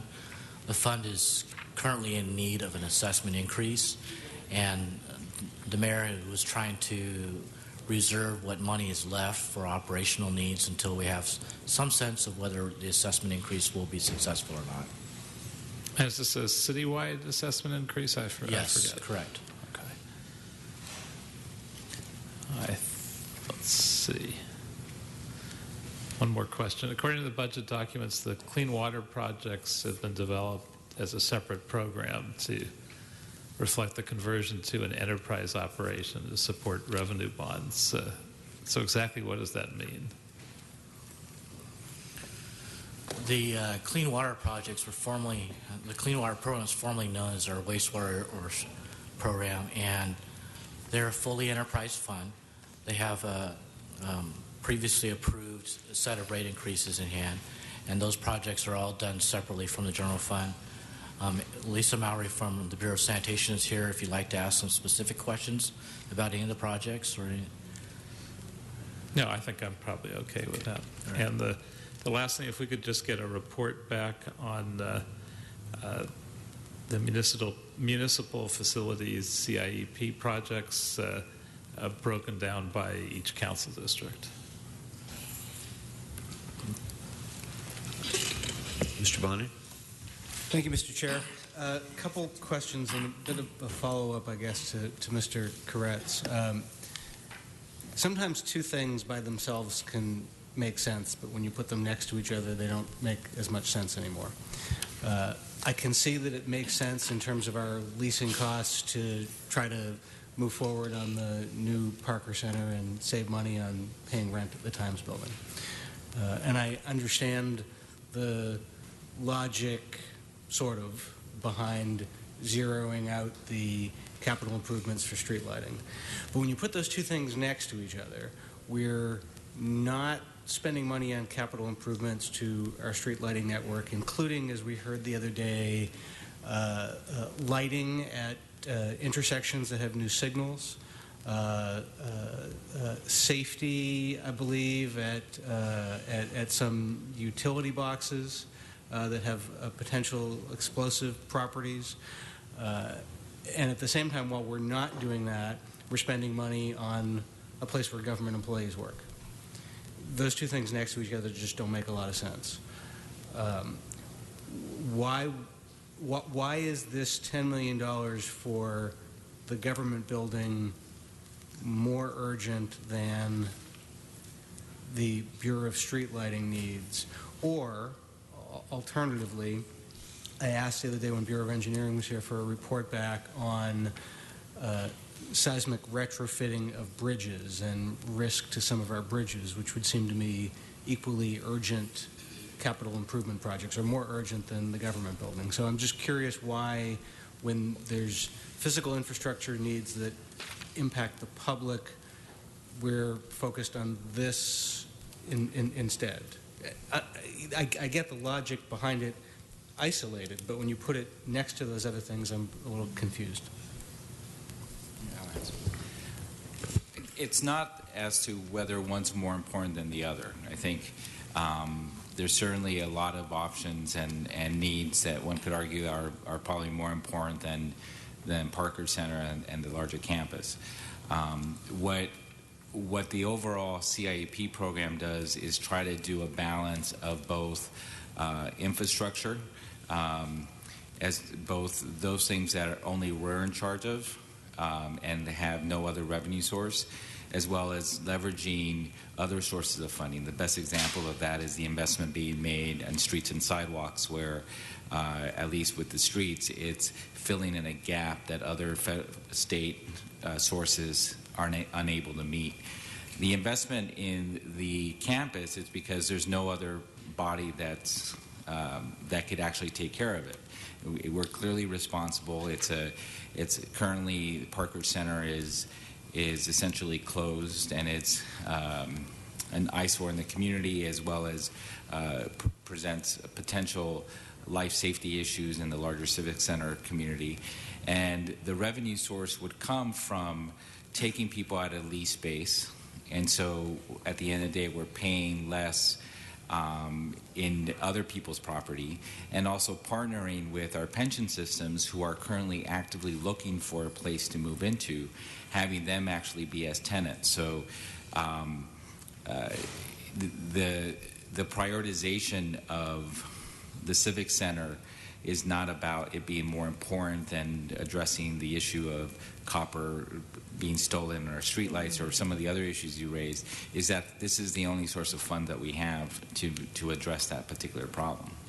Overall, I think the mayor's office has appropriately identified that the city really lacks sort of a broader strategic plan for capital. You know, it's my understanding that one was done several years ago, and the number was so high that it was simply shelved because it was so intimidating for anyone to even deal with.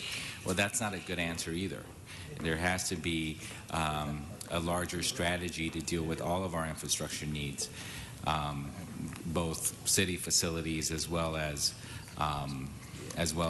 those that are exclusively used by the public.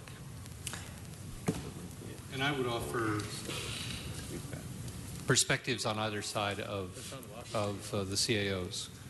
On one side, I would say that $10 million, given that this is a multi-year, very significant, sort of generational opportunity to redo the connection between Little Tokyo and the Civic Center, to put very valuable land back into use as we look forward to the MTA redevelopment of Union Station. And this will take a number of years. I would argue that this has an almost priceless total strategic value. On the other hand, it's not going to happen tomorrow. So there are some more urgent capital needs that arguably you could shift this money this year. But if you always put off the big strategic, visionary, powerful, catalytic moves, and there's always going to be an excuse for that, then you never get a building like this. You never get a Bunker Hill project. You never get, a Port of Los Angeles. All of those were big moves, and they take a number of years.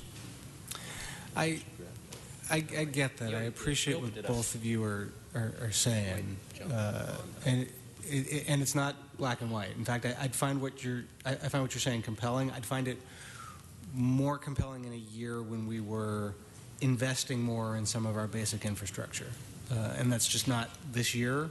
You know, we're at sort of a holding pattern with a lot of stuff. So, and I get that you can't keep putting off the big visionary thing. It's just, of the big visionary things we could be doing, you know, the Innovation Fund promises to be one of them that I think the general public will see and feel and touch the impact of ultimately. This one, not so much. So I'd like a report back on what other capital improvements got zeroed out in this budget that would be eligible for this funding source, so we can have the opportunity during the report back to weigh what really makes the most sense.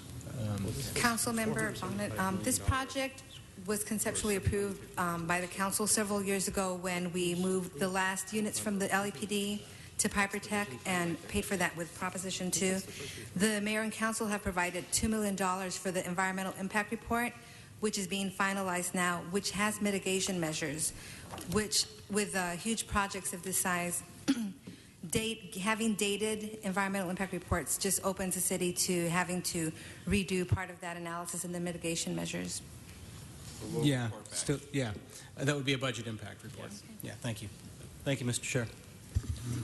Thank you. Mr. Blumenfield. Thank you.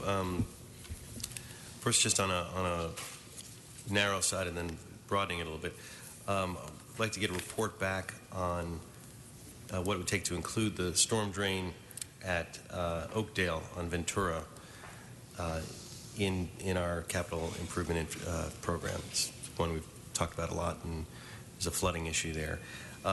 And similarly, wanted to get a report back on the West Valley Municipal Building and what it takes to include that. Then, more broadly, you talked about the need for a strategic capital improvement plan, which is a motion that I had not that long ago to make that happen, and we've gone through committee, and so I want to get a report back on how capital investment, how that strategic plan that was initiated by my motion will be included in the process of coming up with the annual capital improvement plans. So that's more of a not so much a budget priority, but a special report, which I think will inform how we do this in the future.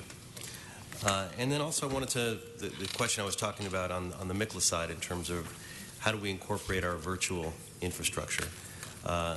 there were certain issues raised when we talked about it on the MICLA side, because some of the MICLA financing issues are out of our control, what we can bond for, what we can't, or set up by state rules. But the CIEP program, I would imagine we have more control over. So I'll throw that out as a general question if you want to have a few responses to it, and then as a report back in terms of how we can ultimately get our virtual infrastructure as part of this plan. Only to say that we're in agreement that there has to be the same kind of investment, the 1% being done to CIEP. We need to have an ongoing mechanism for information technology. So coming back with a larger report on how to start doing that is a step in the right direction. So we'll begin that process. Okay. Great. Thank you. Okay. Mr. Engelman. Yeah, just I wanted to comment on some of Mr. Bonnet's comments, and I thought they were very well stated. And in fact, I don't know how we can move forward and finance certain municipal projects and not look at the basics of going back to the basics of looking at our communities and our local infrastructure and our bridges but the other part of that I'm torn with is from that perspective, but then also from going back just a few years ago when we moved out of Parker Center into the new PAB. There was a lot of detailed and in-depth discussions on visioning plans and what we were going to do, and the fact that this is our civic center of downtown. There was a lot of discussions during the worst economic times that what is penny wise and pound foolish in the long term for a city is to have this scattered approach, siloed approach of a city workforce and all these various departments leasing space that's not sustainable for the long term as those lease costs go up every single year, and we're not going away. And the fact that you also have a workforce then that is supposed to be working together collaboratively, where you have these various departments across town that don't even see or hear each other or talk to each other, speak to each other, share information. Our technology is so far out of date that they're not even, most of the time, the paper packages have to be gray mailed and to have a conversation, which could take a week. So there was all these in-depth discussions before I got on the council that I paid attention to back then, and saying we need a vision plan, we need to do something. And those decisions were made during the worst economic times, that there was investment made to develop the EIRs, to move forward and repurposing the space to create long-term economic savings so we can invest in our local infrastructure, in those streetlights. And so I was reminded during that conversation as we look at this now saying, okay, well, there's $10 million, but we still have, and it makes a lot of sense, and it's incredibly difficult to look at spending anything towards municipal buildings when in fact we have so many hardcore press needs in local infrastructure, in graffiti abatement, which we had the conversation on the other day, which is $1 million and 6 million square feet of lost graffiti cleanup. And all of those kinds of issues to take into context when the totality and the long-term visioning plans that... So in looking at that, I got sort of flashbacks to the conversation as Councilmember Bonnet so articulated stated. This is one of the hardest parts of budgeting, quite frankly, and I've thought about this during this budget. We see a little bit of improvement financially, a little bit. The economy's starting to bounce back very, very slowly. The hardest thing to do then is try to figure out where to spend those few dollars. And I say few dollars. I mean, it's a lot of money, but in the scheme of things, in terms of this budget, it's a few dollars in restoring the fire department and looking at technology and making sure our police force has what they need, and making sure that all these other departments that have come in share their need while maintaining the vision of our municipal infrastructure. A lot of the consolidation efforts and conversations and planning and reports that came back, whether it was looking at building and safety in the fire department along with planning, a lot of those conversations that came out of those conversations and planning and reports were just the ability for collaboration. And so why I have the only closed park in the entire city of LA, and I'm struggling to piece the money together, although I think we're there through a lot of different funding sources, and we have to because we're under a mandatory abatement order. We're under a remedial action plan with the state of California where we have to do that and clean that park for environmental reasons and reopen it, which is a good thing. I'm still torn that when we're trying to do certain things like this, there's so many other needs.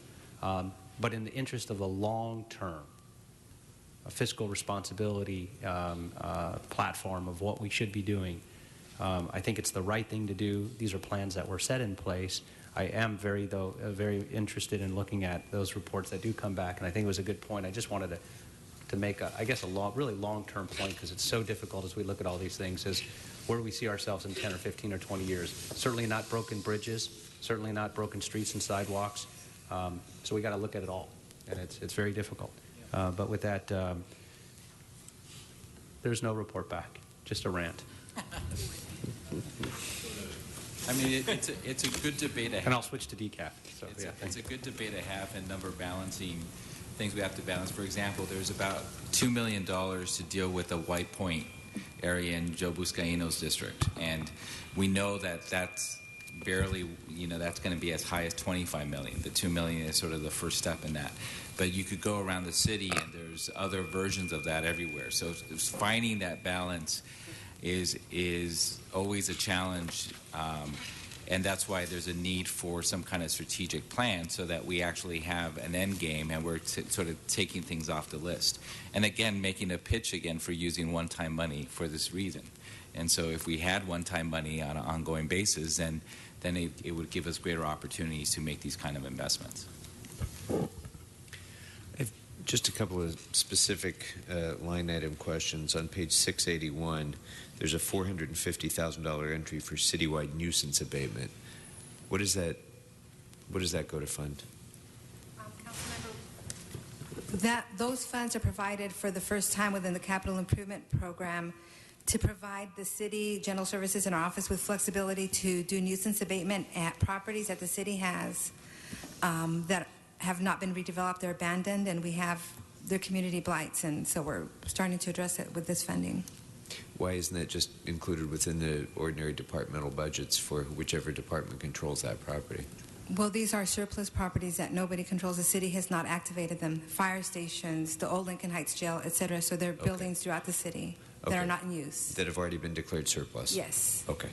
And contaminated soil removal mitigation on the same page, a little bit over $1 million. Is that, in fact, that's a very specific amount, $1,062,000. Is that an estimate as for a particular project of remediation, or is that just a contingency for general soil remediation needs as they become necessary? This amount of funding is based on a work program that's provided by the Bureau of Engineering Geotechnical Division, and there are a number of city sites that are mandated to be assessed and remediated, and so it's very specific. We have the list for you, I think, in one of the budget memos. Okay. Yeah, I'd like to see that. I didn't find it in here in the appendices, but if it isn't already, I'm sorry. It's already a budget memo we're preparing. Okay, very good. Thank you. That's all I have. Anything else, members? Very good. Thank you. That brings us to the TRAN, and I do have one card, I think, on the TRAN.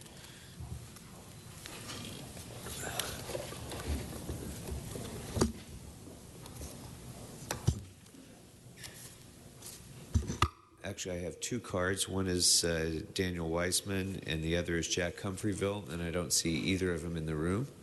So their cards will be noted, and let's go ahead and move on to the report.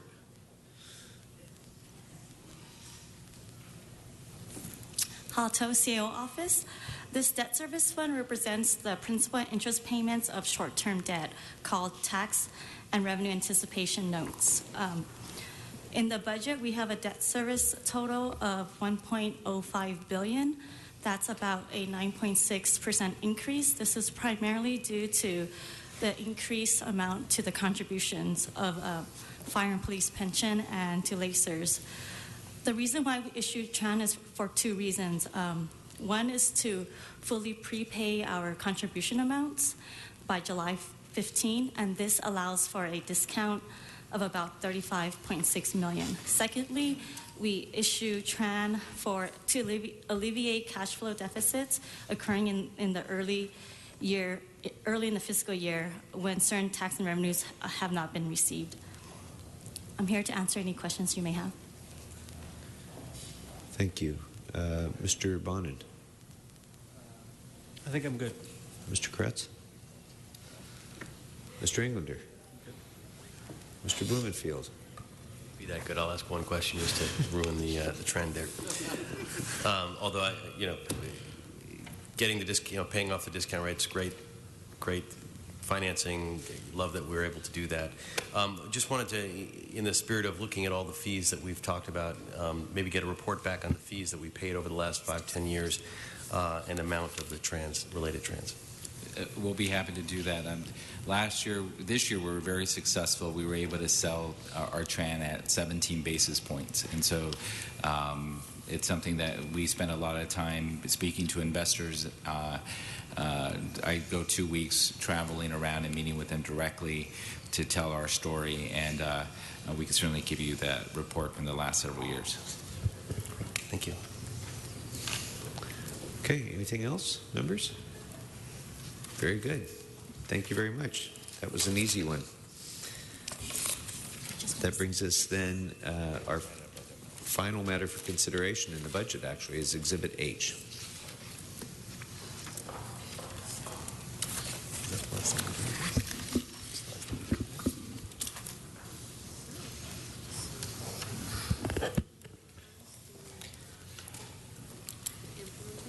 Oh, actually, you know what? Before you begin, I do have a few speaker cards on Exhibit H. Our first speaker is Ruben Gonzalez, followed by Nicole Shahinian and Jim McQuiston. Mr. Gonzalez, welcome.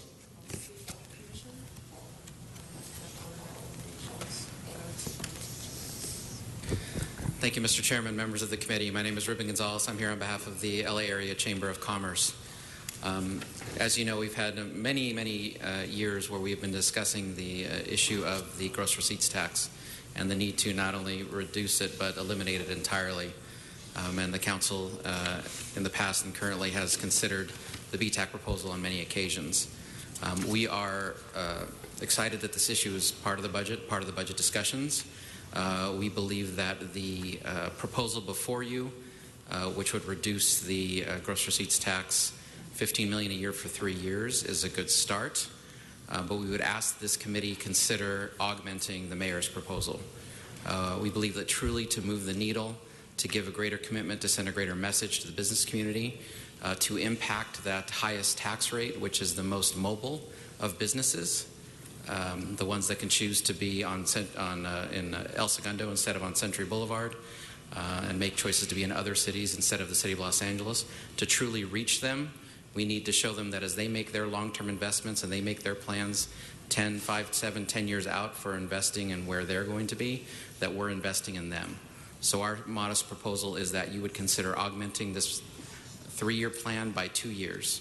Make it a 5-year plan with a minimum of $15 million reduction each year, so that we can get at least to a $75 million critical mass that will truly move the needle and get us close to the $90 million, which was the first trigger in the BTAC plan of their first 3 years.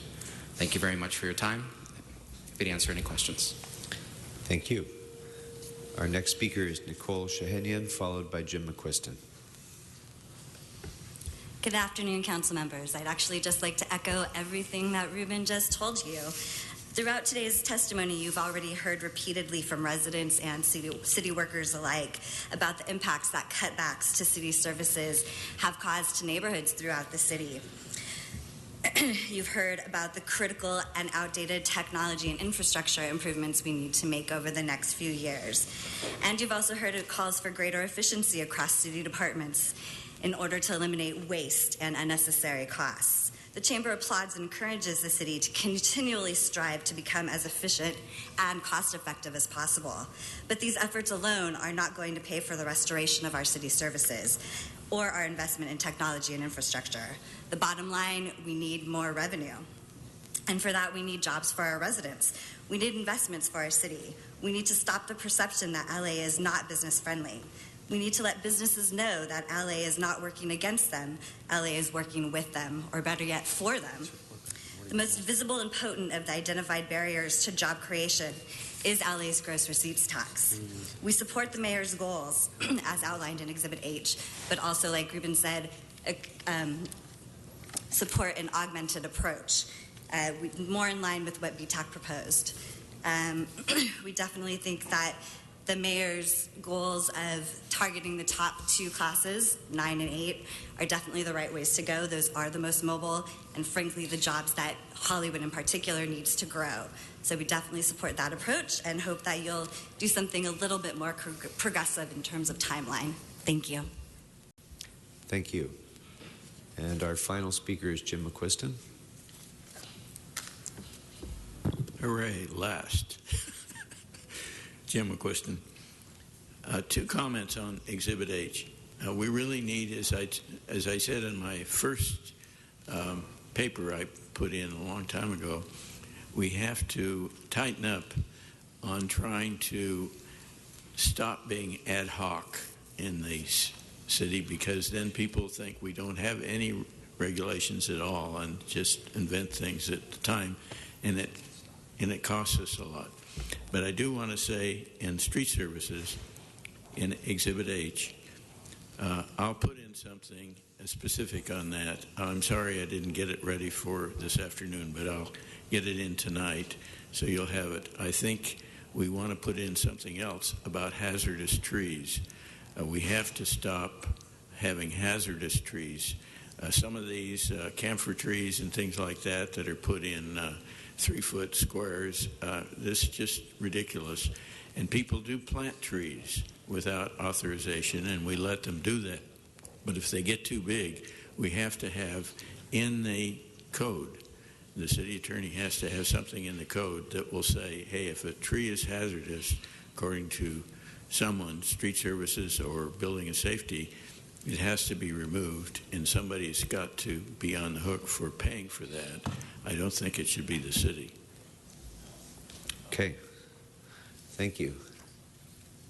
Good afternoon. I'm Maria Gutierrez with the CAO's office. Exhibit H outlines mayor and council actions that are necessary to effectuate the 2014-15 proposed budget. It is separated into two sections. The first section includes proposed ordinance changes. The second includes other instructions, some of which may have policy implications. I'm available to provide you a quick summary of Exhibit H, or if you would rather go through the questions that you may have, and we'll provide some answers. I think you want to go item by item, Mr. Fritz? Is it? I would think that might be a good way to do it. Okay. We're ahead of schedule, so I suppose we can do that. Why don't we just go through and briefly touch upon each of them and what their import is. And members, let's just to remind you that the point of Exhibit H is primarily to set forth matters that are administrative in nature to facilitate the implementation implementation of the budget rather than as a repository for policy initiatives, which is within the province of the council's legislative process. So we should keep that in mind as we go through this. And why don't we start with just a quick overview, and then we'll see what kind of questions members may have. Okay. There are a total of 8 ordinance-related items. These items address issues such as the TRAN issuance. There are ordinances related to fee increases. This includes the condition compliance inspection fee, which was previously discussed through the planning department, CEQA mitigation monitoring, and the increases to zoo admissions. There is also the proposal for the new initiatives, and this would be the business tax reduction plan. The other new initiative is the establishment of the Innovation Fund, which I understand has also been discussed during the budget proceedings. There is an instruction for the city attorney to expedite release of fee-related ordinances.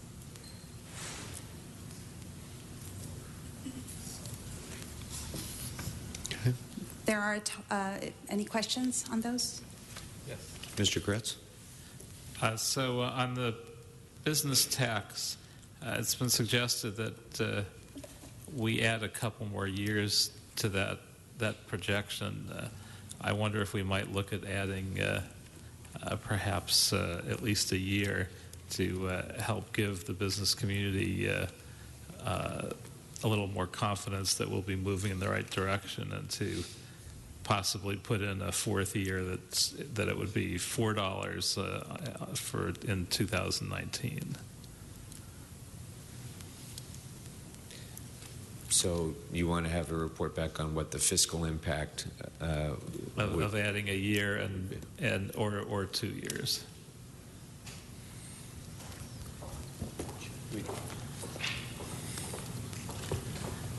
Will we all talk about that item before we move on to the next item? Just a procedurally question. I think that makes most sense. Since you're doing business tax, I've got questions on a bunch of things, but wanted to get, if Mr. Kretz is done, of course, on this issue, wanted to Let's deal with one issue at a time so that staff can keep track of what the reports and questions are. I think that makes the most sense. Anything else on business tax, Mr. Kretz?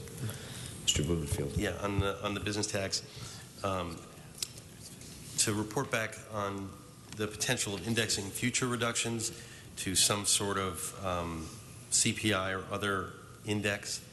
One of the things about the business tax is that the concept, of course, is that you're going to get more business coming in, and it's not good enough just to say that the economic indicators are going up. There's got to be a way to isolate the actual causality, and I know we can't just assign it to an on-staff economist to figure that out, but there may be some way to index it and to factor out natural growth and other types of things that won't have an impact directly on the proposal in front of us. But if we started going down the road of increasing it per year or doing things like that, we would need, from my perspective, we really need to have that piece of it put in place. Otherwise, we're giving away natural growth, and we're slowing down basic services for something that we think will help bring the economy in. So I don't know if that's clear, but yeah, I can rephrase it in more of a report back, which is to report back on potential of indexing future reductions to an index of some sort to factor out growth that is not attributable to a reduction in the business tax. So in other words, creating some sort of a sensible baseline that would be an increasing baseline to account for natural economic growth, right. And it would only be growth above the baseline that could arguably be attributable to the impacts of the business tax. Yeah, I mean, in an ideal world, as I said, we'd have an economist who would figure it all out and say this is the causality, and there would be no argument there, and everybody would say, great, we lower it by this amount and we go up by this amount. But we don't live in that ideal world, so we need to figure out some other way to capture that notion. So I want to look into that possibility. May I ask a question on that? So are you proposing we establish this index, anything that goes beyond what's being proposed in Exhibit H currently, or as part of what's being proposed in Exhibit H currently? Well, it really came up as we were starting to talk about things beyond Exhibit H. I think that because Exhibit H doesn't have triggers in it. There's no triggers. So right. It's not really applicable. Figure H is more we're going on faith, and we're putting it out there, and we'll see what happens, and we all hope that it's going to result in more business, and there's also what was described as the psychology behind it, which we all appreciate, which we need. LA cannot stand out as this high business tax. So I get that and support that. But it's really about, as we think about it down the road, and even as we benchmark this in the future of how successful we are, we need to be able to differentiate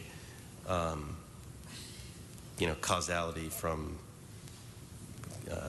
correlation and make sure that we can identify that as we move forward with the business tax. So I wanted to put that out there as a report back, particularly in light of the questions of my colleagues, that we push this further, which, you know, I'm interested in that idea, but I want it to be done sensibly. And if I may, Mr. Blumenfield, just for clarification, because the instruction as it is now in Exhibit H does not call for triggers or stopgaps or anything else, it's just a 3-year flat commitment of reductions, I think the report that you're asking for is vitally important to the analysis of any benefit that could be had from this. But as to this exhibit, since it doesn't have triggers, I would think that would be a special study report that needn't be... Fine with that. As I said, okay. It was triggered in my mind as we started talking about the next step of this. But as far as this step of this, I'm not asking for it to be part of the budget impact. Great. Thank you. And I do have a question in relation to Mr. Koretz's direction. Just want to be clear that we're talking about beyond what's in Exhibit H today to additional at the same rate, so $15 million each year, or you want us to come back with an alternative? Just want to be clear as to what the request is. I had thought $15 million, but I'd leave it up to you to come back with whatever alternatives you'd suggest. And I would think that report should contain not just the obvious impact of the specified dollar amount, but also what impact that will have on the long-term structural budget deficit projecting outward, number one, and number two, whether it might have adverse ramifications with regard to the city's credit rating and other factors that might be impacted by further reduction in the business tax. Thank you, Mr. Chair. Sort of piggybacking on what my colleagues have just said, I think I'm going in the same direction as Mr. Blumenfield. I'm not entirely sure because I got confused in the last few minutes. I mean, first of all, I think I brought this up in the initial discussion on day one, is I'm not wild about this. I'm very supportive of business tax reform. I'm not wild about this mechanism necessarily. I'm more interested in targeted industries, more interested in helping small businesses, and have asked for some report backs on that. But given that this is the scheme that seems to have the momentum behind it, that has a number of folks behind it, I am interested in seeing what Mr. Koretz was talking about, seeing a 5-year plan, and I think this is what Mr. Blumenfield was talking about, I'd like to see it as an if-then proposal, not just 5 years commitments, 5 years intentions if benchmarks are hit. You know, if the job creation threshold has been hit, or if the revenue has been hit. You know, I'd be happy with, you know, doing the 3 but not going to 4 or 5 until something has been there. So I don't know if that's different than what Bob was asking for, or if it's the same. Supplementary, complementary, related, you can ask for it as well. Essentially, you are combining the report that Mr. Koretz asked for and the report that Mr. Blumenfield asked for. Because I'm a bridge builder. You are. You're a consensus builder. If only we have enough money in the capital improvement budget to actually build the bridge.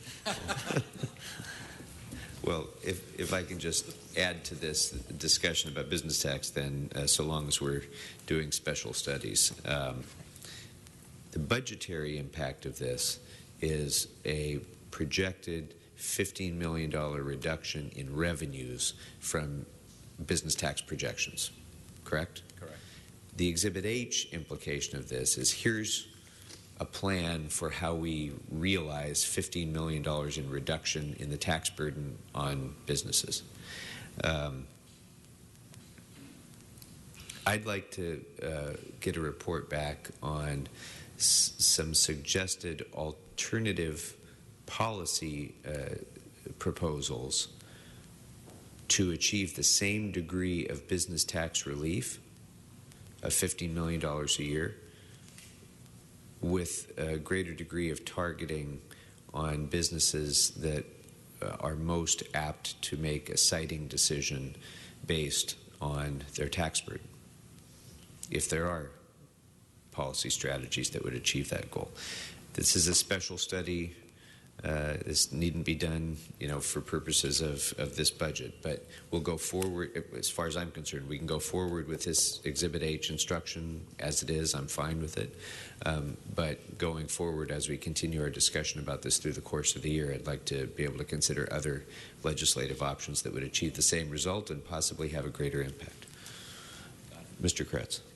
Oh, I would just add, in its favor, obviously, we did that with car lots, and if we found other opportunities to do that, we might actually bring in more revenue almost immediately if we actually were able to find some really productive such opportunities. That would be the hope. Mr. Blumenfield.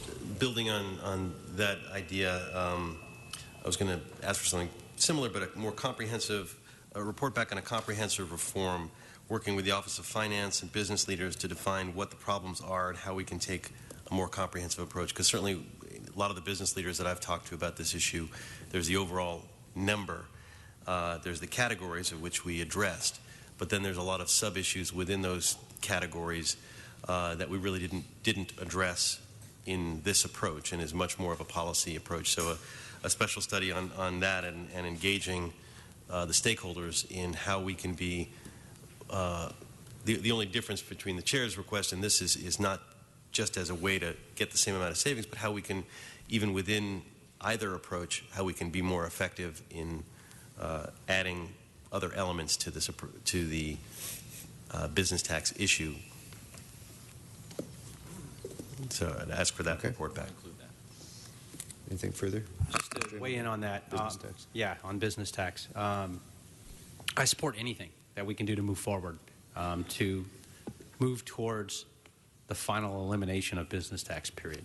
Having said that, the plan on the table that's been well documented and circulated and vetted by many different commissions and committees, it's a 15-year phase-out, which I too support. Having said that, there are minor edits, if you will, that I've met with those folks on as recent as last week, where some of the indexes that they're tied to, I think, should be revisited in terms of fines and fees. I don't believe they should be tied to that specific index, and there should be the triggers at which point in terms of CPI and other indexes should be considered. But having said that, anything that my colleagues would support moving forward, I would certainly be there. I don't need a specific report back on that. I think I've already asked for one specifically on another item as it related to the new car dealers on leases, because that was an error that was missed in the spirit of that. But short of that, I think that would make a tremendous, not difference, quite frankly, just from a symbolic perspective, but a difference financially in sales tax directly. And I know Ruben said he would be here for any questions. Is he still here? I don't have any questions. I just wanted to see if you were still here. Okay, thank you. That was it. In fact, he's taking questions in the back right now, I think. Not ours, but Mr. Blumenfield. One more question related to business tax. The Prop D stuff, the marijuana dispensaries, do they interact in this at all, or is their rate is set by ordinance? I just wanted to clarify how the business tax on dispensaries interacts with what we're doing. This is not considered part of the reform. Their rate has been set by Prop D, and it's much higher than the rates that are currently discussed for classifications 6 through 9. And their rates are not changeable without a vote of the people, is that correct?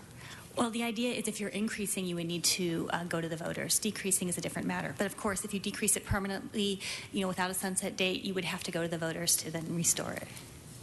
Okay, but nothing in the proposals that we are looking at is decreasing that at all? Not by the consideration of our office, and I'm sure that was not the mayor's office's intent either. Okay. That was just a clarification. Thank you. Okay. Any other topics besides the business tax, members? Do I identify it? Mr. Kretz. On the Innovation Fund,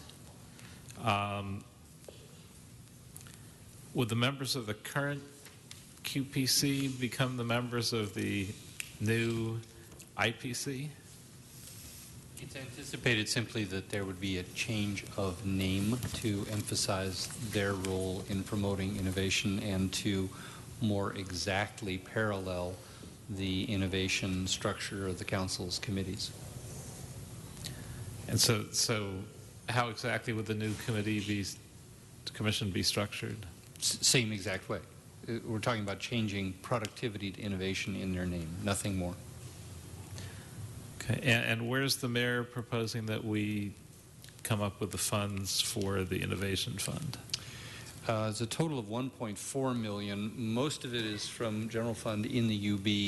A piece of it, and if you want the exact numbers, I can find them momentarily. A little bit comes from a couple of departments where the funding could be used, and I addressed that to Councilmember Bonin earlier. One of them is cultural affairs. I think sanitation is the second one. Okay. Other departments at a later time, as we move this forward, we could earmark some money out of sanitation. We could even potentially earmark some money out of the proprietaries. This is really the kind of the pilot this year. Obviously, we think it should be a more robust fund as our budget picture improves and as we prove out the savings and productivity gains that we hope to achieve. Very good. Here on that item? Yes. So on that item, and I'm not sure the procedural here, but I wanted to, as we discussed in the previous one, to make sure that we do a report back on administering this fund through the ITGS committee, so that the innovation group would make the recommendations to the committee, and working with the mayor's office, we would figure that out. But I mentioned that, and this is a procedural question, I mentioned this when we were discussing it there. Do I also need to mention it and put a point on it when we're going through the policy stuff?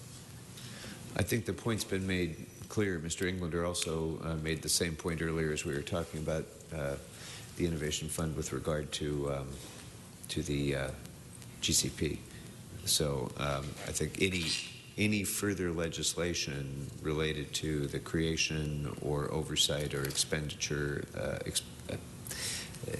implementation of that fund should certainly be with the input of your committee. Yeah, my question was more general, which was, as we go through all these items, some of this stuff we've talked about, here we are in Measure H. If we've talked about it already and made some report back, do we need to put a point on it here, or can we assume that?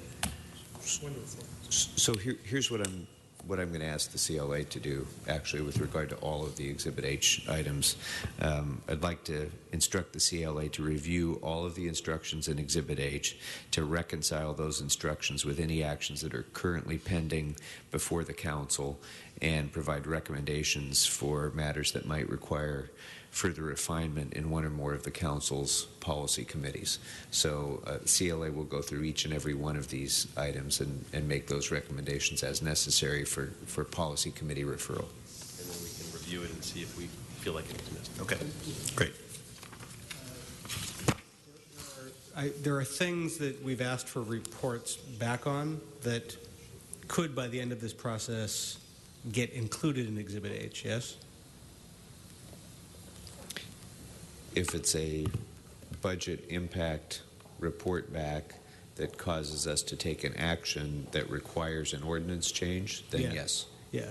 I mean, not that this necessarily would, but something like, I was saying we should move forward on trying to get revenue from TOT, from Airbnb, but stuff like that, if it's in there, we would then wind up putting it in Exhibit H at the end of this process. Right. I suppose we would have the option of doing it independently, but it would be convenient to include that kind of instruction in Exhibit H if it relates to a budget assumption that's contained elsewhere in the budget. Right. Okay. Yeah, Councilman, typically if it's something that would require action to implement the budget, yes, it would go in Exhibit H, and that would be amended to reflect that. If it's just an additional report, like on a policy, would probably include that as a report that would come back later. Okay. Thank you. Okay. Anything further? Any other topics? Mr. Kretz? I've got a couple more. Okay. Animal Services, instruction to develop an ordinance or process which requires all vets to notify Animal Services when they've treated an unlicensed dog.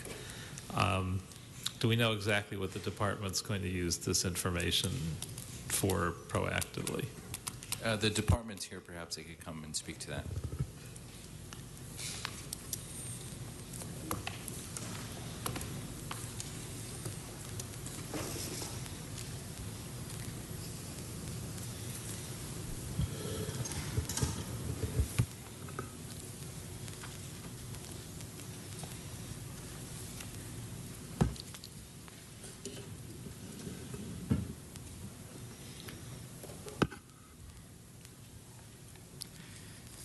So, Brenda Barnett, Animal Services.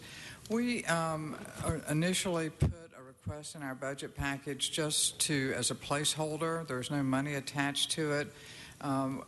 We are going to be doing the rest of the Prop F expansion on the North Shelter, and during that time there will be a lot of temporary structures, trailers to house the animals, and we were concerned about a reduction in capacity. So we considered the possibility of opening the old South Shelter and closing the North Shelter, but in talking with the council districts that would be impacted, they preferred to not have us do that. So we thought perhaps we could find a private partner and do something like a job training at the South LA. We have talked to a number of people who are interested. We do not have someone who's ready to join us in this endeavor today, but we are still looking. I think it's a matter of what's the best use of that facility, and if the council has another better use, that certainly should be considered. But as long as you don't have another better use, we will continue to look for a partner. Well, that sounds good, but I'm not sure you answered my question. Oh, I'm sorry. I misheard it. It was a good dialogue anyway. I think that all makes sense. But the question is, we've been asked to develop an ordinance or a policy that requires all vets to notify Animal Services when they've treated an unlicensed dog. So what are we going to use that information for? Oh, I see. Okay. So I answered part one. And we're on part two. Part two, the information would be to be able to issue letters or send out officers to get people to comply with the licensing. I can't speak for the city attorney, or I don't know if we can govern the veterinarians in that manner. Certainly they're supposed to let us know when they vaccinate dogs for rabies. I don't know if we can force them to tell us if they treat an unlicensed dog or to check licenses. We can do that for a kennel permit, but I don't think we have that kind of jurisdiction over the veterinarian, so we would have to work with the city attorney and find out if that's possible. If that's possible, we can certainly do the enforcement, but not with our current level of staffing. And even if we can't legally do it, we could certainly make that request of vets. I suspect if we asked them to, a pretty high percentage would just do it anyway. And then we'd have the same question. We get the information, what are we going to do with it? Do we send out letters? Do we actually send out officers? Combination? I don't know if you thought that through Well, yet. we talked about it a little bit this afternoon in a leadership meeting, and it would be a combination. We could send out reminder letters saying we believe that you have an unlicensed dog, and if they didn't respond within a certain amount of time, we could send out an officer. But again, that's staff resources. Councilmember, this emerged from some of the early discussions in the budget process. We were really looking to do some things that would be preventive in nature.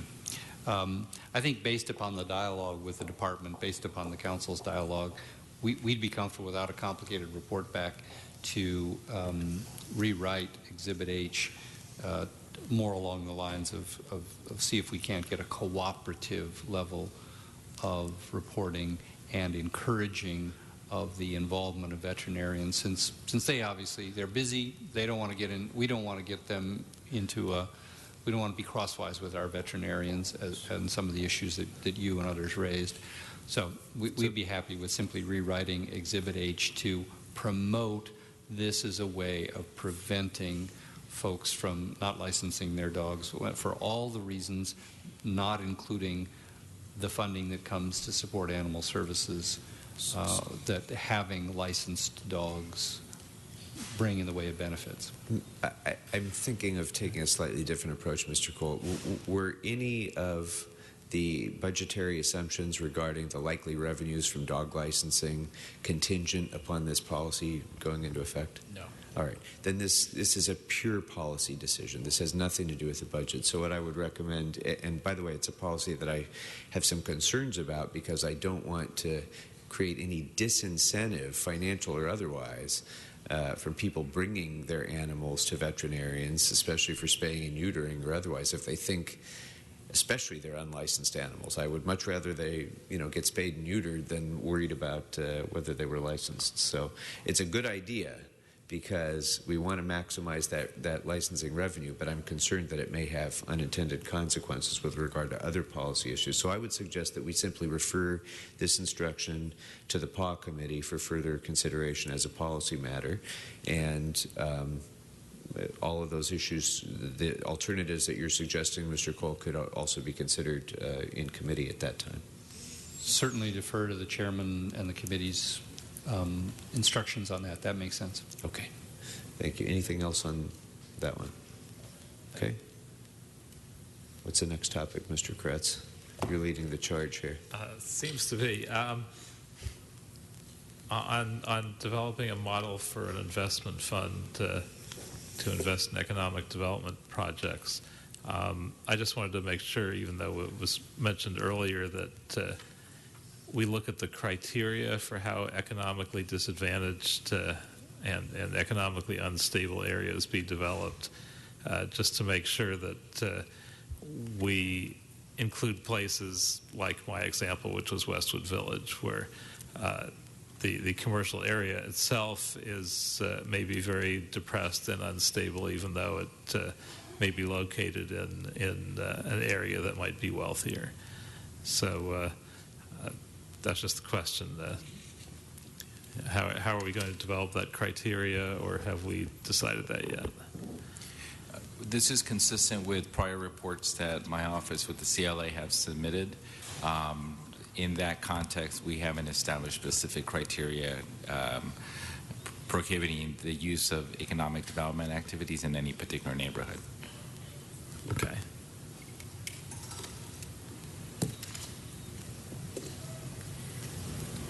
That's it? For that one. Can move on to the next one. If there's more. Information technology, and this is the last one I have questions for. Okay. How will we make greater use of cloud computing to help save the city money? I know we have recommendations to use cloud computing more extensively. One of the things we've been working on with the mayor's office and the CLA is, and ITA, is a report with an outside consultant that is looking at a 5-year strategic plan for our information technology. In that includes the better use of the cloud to reduce costs so that we don't have to rely on our own servers. So we would be responsive to this particular item by presenting that plan to your council, starting with Mr. Blumenfield's committee. Very good. And how do we make sure that ITA is fully staffed up to run all the technology that we currently have and are moving to purchase in the future? That's one of the main issues that this plan will address is it provides a snapshot of the current capacity at ITA, what areas of vulnerability we have, what the risk factors are as a result of that vulnerability, and lays out a series of options for your council to consider to invest in information technology for the future. Very good. And that's all the questions I have. Okay. Mr. Englander? Sure. Exhibit H? Yeah, just a couple minor things. One was on the Quality and Productivity Commission for the new IPC once again on that. If you could just report back on the criteria for serving on the new commission. I don't know if there's prerequisites or... Again, Vice Chair, no change in the ordinance, no change in the makeup, no change in the appointment. Did we have criteria, prerequisites on serving on the commission? I suspect that the enabling ordinance had them. I have not read them. We'll report back on what Okay, just minor. And then on the personnel consolidation report, let's see, this is for the increasing the number of exempt positions to 250. Do you have a list of those specific positions? This is just a report back. Okay. And it's there's no specific positions that are being identified. They're just looking at the possibility of increasing the number of exempt civil service exempt positions. So Right. this would all be part But this of would the automatically allow it if this were as written, correct? No? Still go through This committee? is just there are many steps, okay. charter implications. So this is just No problem. the first step. Okay. That's all I got. Okay. Question on the condition compliance inspection fee instruction for building and safety. I have a little bit of a concern about, since we've talked a lot about trying to streamline the processes for business and trying to make it less expensive to do business here and make the city more business friendly. I have a little bit of a concern about what that might mean and how it might be implemented and whether it's going to be a further aggravation for our business community. I know that Mr. Bonin and Mr. Koretz introduced a motion that's, I think it's already pending in the Plum Committee for consideration of a similar program. So if this instruction is included in Exhibit H, the city attorney would draft an ordinance. It would come back to this committee, right, for further consideration before it would go to council. So at that point, we could refer it to Plum to be correlated with the existing process, right? I just want to make sure I'm correct on process. Well, the clerk will determine if it goes back to your committee or to Plum. Okay. So either way, it would still go to your committee, whether it goes to Plum first. Usually it goes to the policy committee first. Okay. Okay.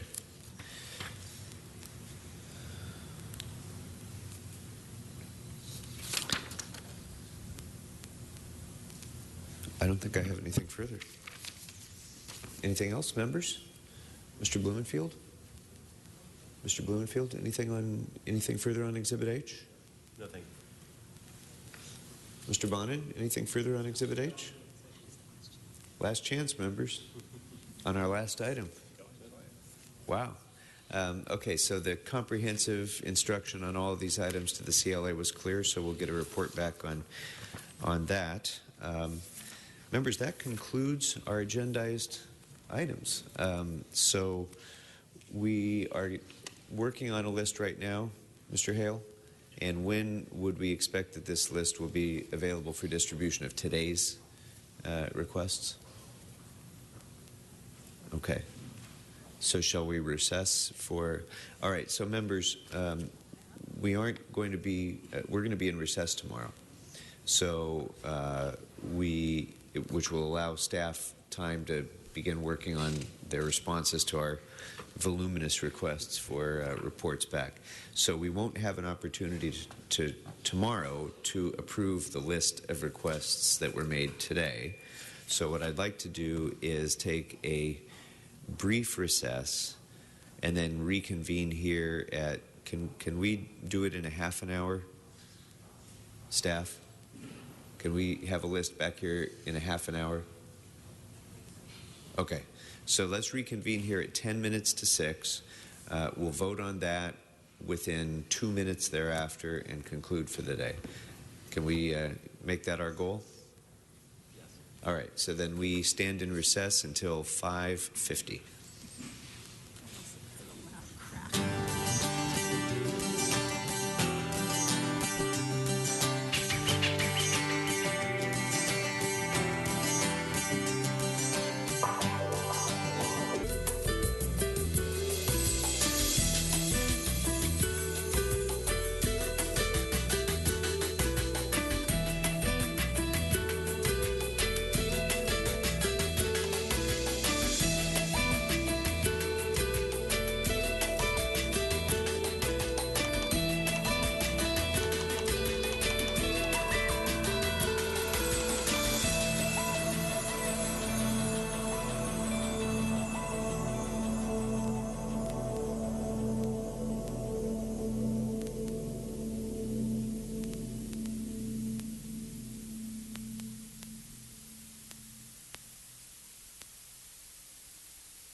and I know we're going to have some comments on them, so why don't we start with Mr. Koretz.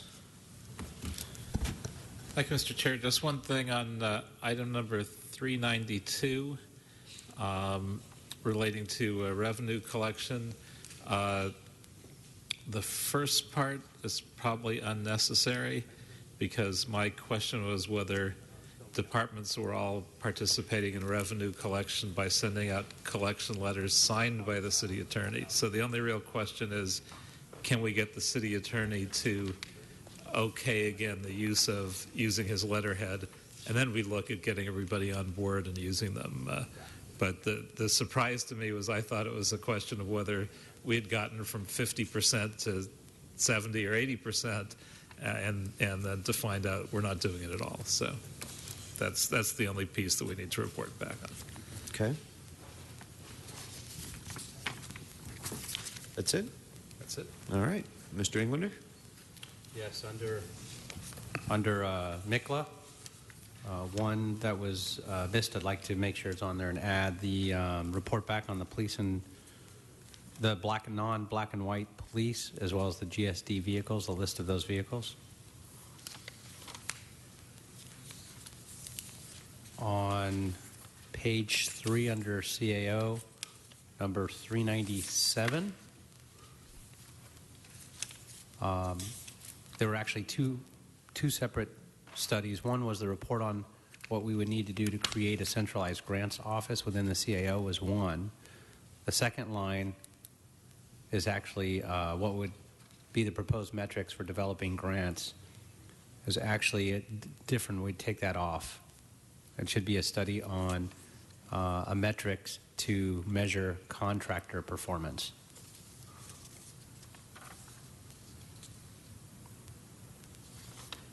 Is that contractor performance tied to grants or in general? No, in general, not tied to grants at all. Okay. So it's a separate item. Completely separate. Okay. Correct. Under city clerk, page 4 at the top, number 400. It's not a restoration of those, so it should be to provide a budget impact report on the positions that were already approved and not provided for those business improvement district positions in the clerk's office.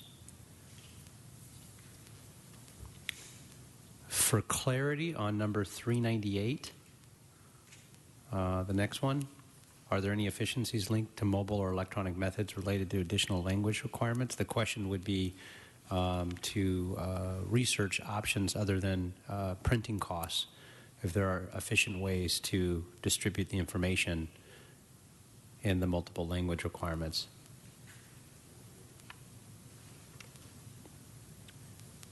In number 399, the next one, actually this will be a separate one that was missed, so I'll just add this, but I had mentioned it. Metric on ensuring that polling places are opened on time. Well, that one was missed.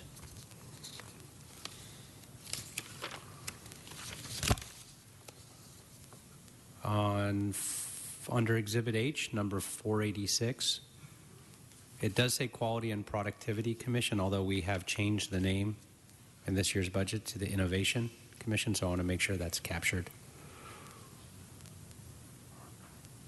Whatever the proper name is that we came up with this year. I believe they're under planning on page 8, number 475. That wasn't mine, but I wasn't sure who requested it. There was no name, so just flagging that. That was the same thing on the next page, number 9, 483. If somebody remembers who called that one out, it wasn't mine, but it's not flagged.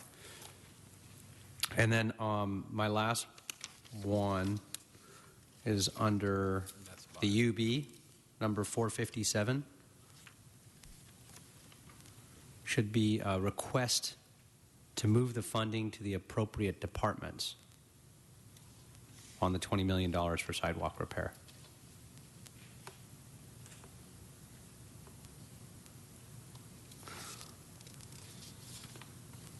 Those are all my changes. Okay. Mr. Blumenfield? Okay.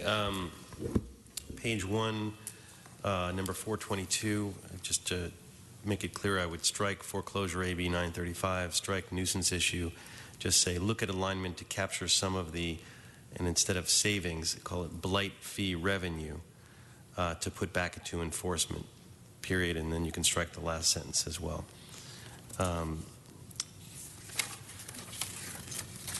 On page 2, item number 423 under the CAO, it says split rule issue. Just change that to say this is different than the split roll issue. Right.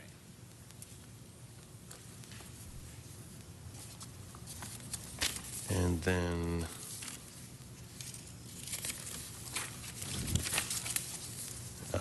page 4 of 10, city clerk, item number 405. Report on improvements of the after-action analysis performed following elections, including ADA issues, tally process, and length of time to count ballots, which I guess is part of the tally process, but that time was the issue that people had asked about to me. Okay, and then skipping to page 6, Exhibit H, number 479. Strike make a more efficient way, and just to create additional efficiencies has a different meaning, just so that we're not changing the way we're doing it, but we're saying that there could be other ways. And then there was an additional item that was not that we talked about that was not captured in the Exhibit H, which is would be a new item to report back on how one could index the GRT to account for the true impact of reduction. That issue of indexing, I wanted to get. It was me, but it's you. Report back on the potential indexing. Oh, okay, wait, I didn't see that. Of future reduction in CPI or some other indicator. Yeah, that was actually requested by Mr. Blumenfield rather than Mr. Bonnet. Mike. Okay, I just did. Reading it quickly, I didn't see it was up there. Okay, great. And then general city purposes. Number 451, special study, instead of saying best integrated with the ITGS committee process, I'd say administered by the ITGS committee process. And then the next one, report back on possible technologies used. It says to help the homeless, but to make it more clear to say to help the biannual homeless count and engage the public in services. Captures the issue a little bit better. And then that's it. Thank you, Mr. Chair. Okay, thank you. Mr. Bonnet. Thank you, Mr. Chair. I think I can start with page 6, yeah, right? On 6, that first one I mentioned, 478, was Mr. Blumenfield's. It didn't quite capture what I was going for in my bridge building, but I think it was so muddled that I'll just forget about it. So we're good. So I'm doing you a solid there, Miguel. Under general city purposes, there's one I asked about under general city purposes during my sort of colloquy with Eileen that shows up under police. I wasn't quite sure why it was under police instead of GCP. It's listed under police as number 450 at the bottom of page 8.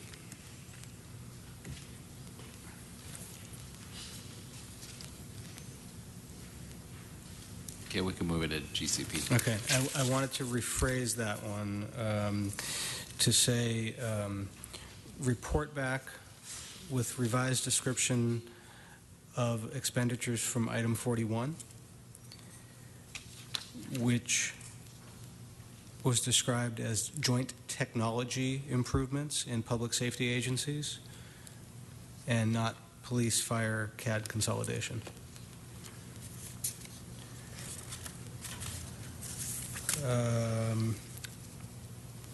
Page 9, the item under the TRAN, I'm not sure whose it was. It wasn't me. I was actually in the men's room.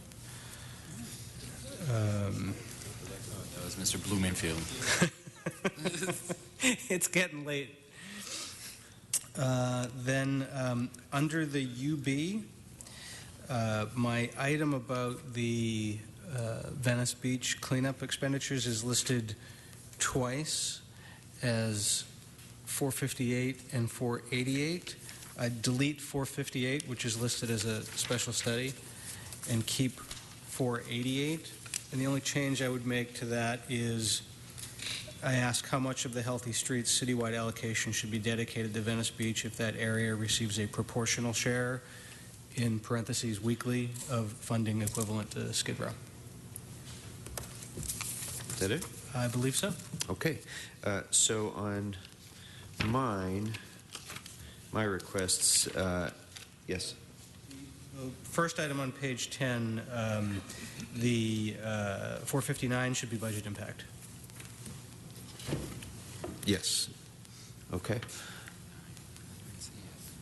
Yeah. On page 3 under CAO, studies 415 and 416 are currently listed as budget impact. I'd be fine as having those be special studies, so I don't think they can be completed by the time we vote on the budget anyway. So we'll make those special studies. And then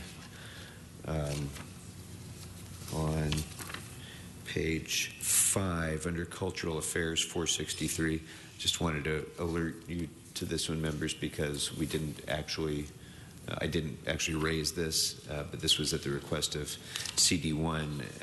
Unfortunately, we had already passed by the time in the discussion, so I asked that this be included for our consideration, and was at the request of CD1 with some modification by myself. So I just wanted to point that out. That's why that's in there. And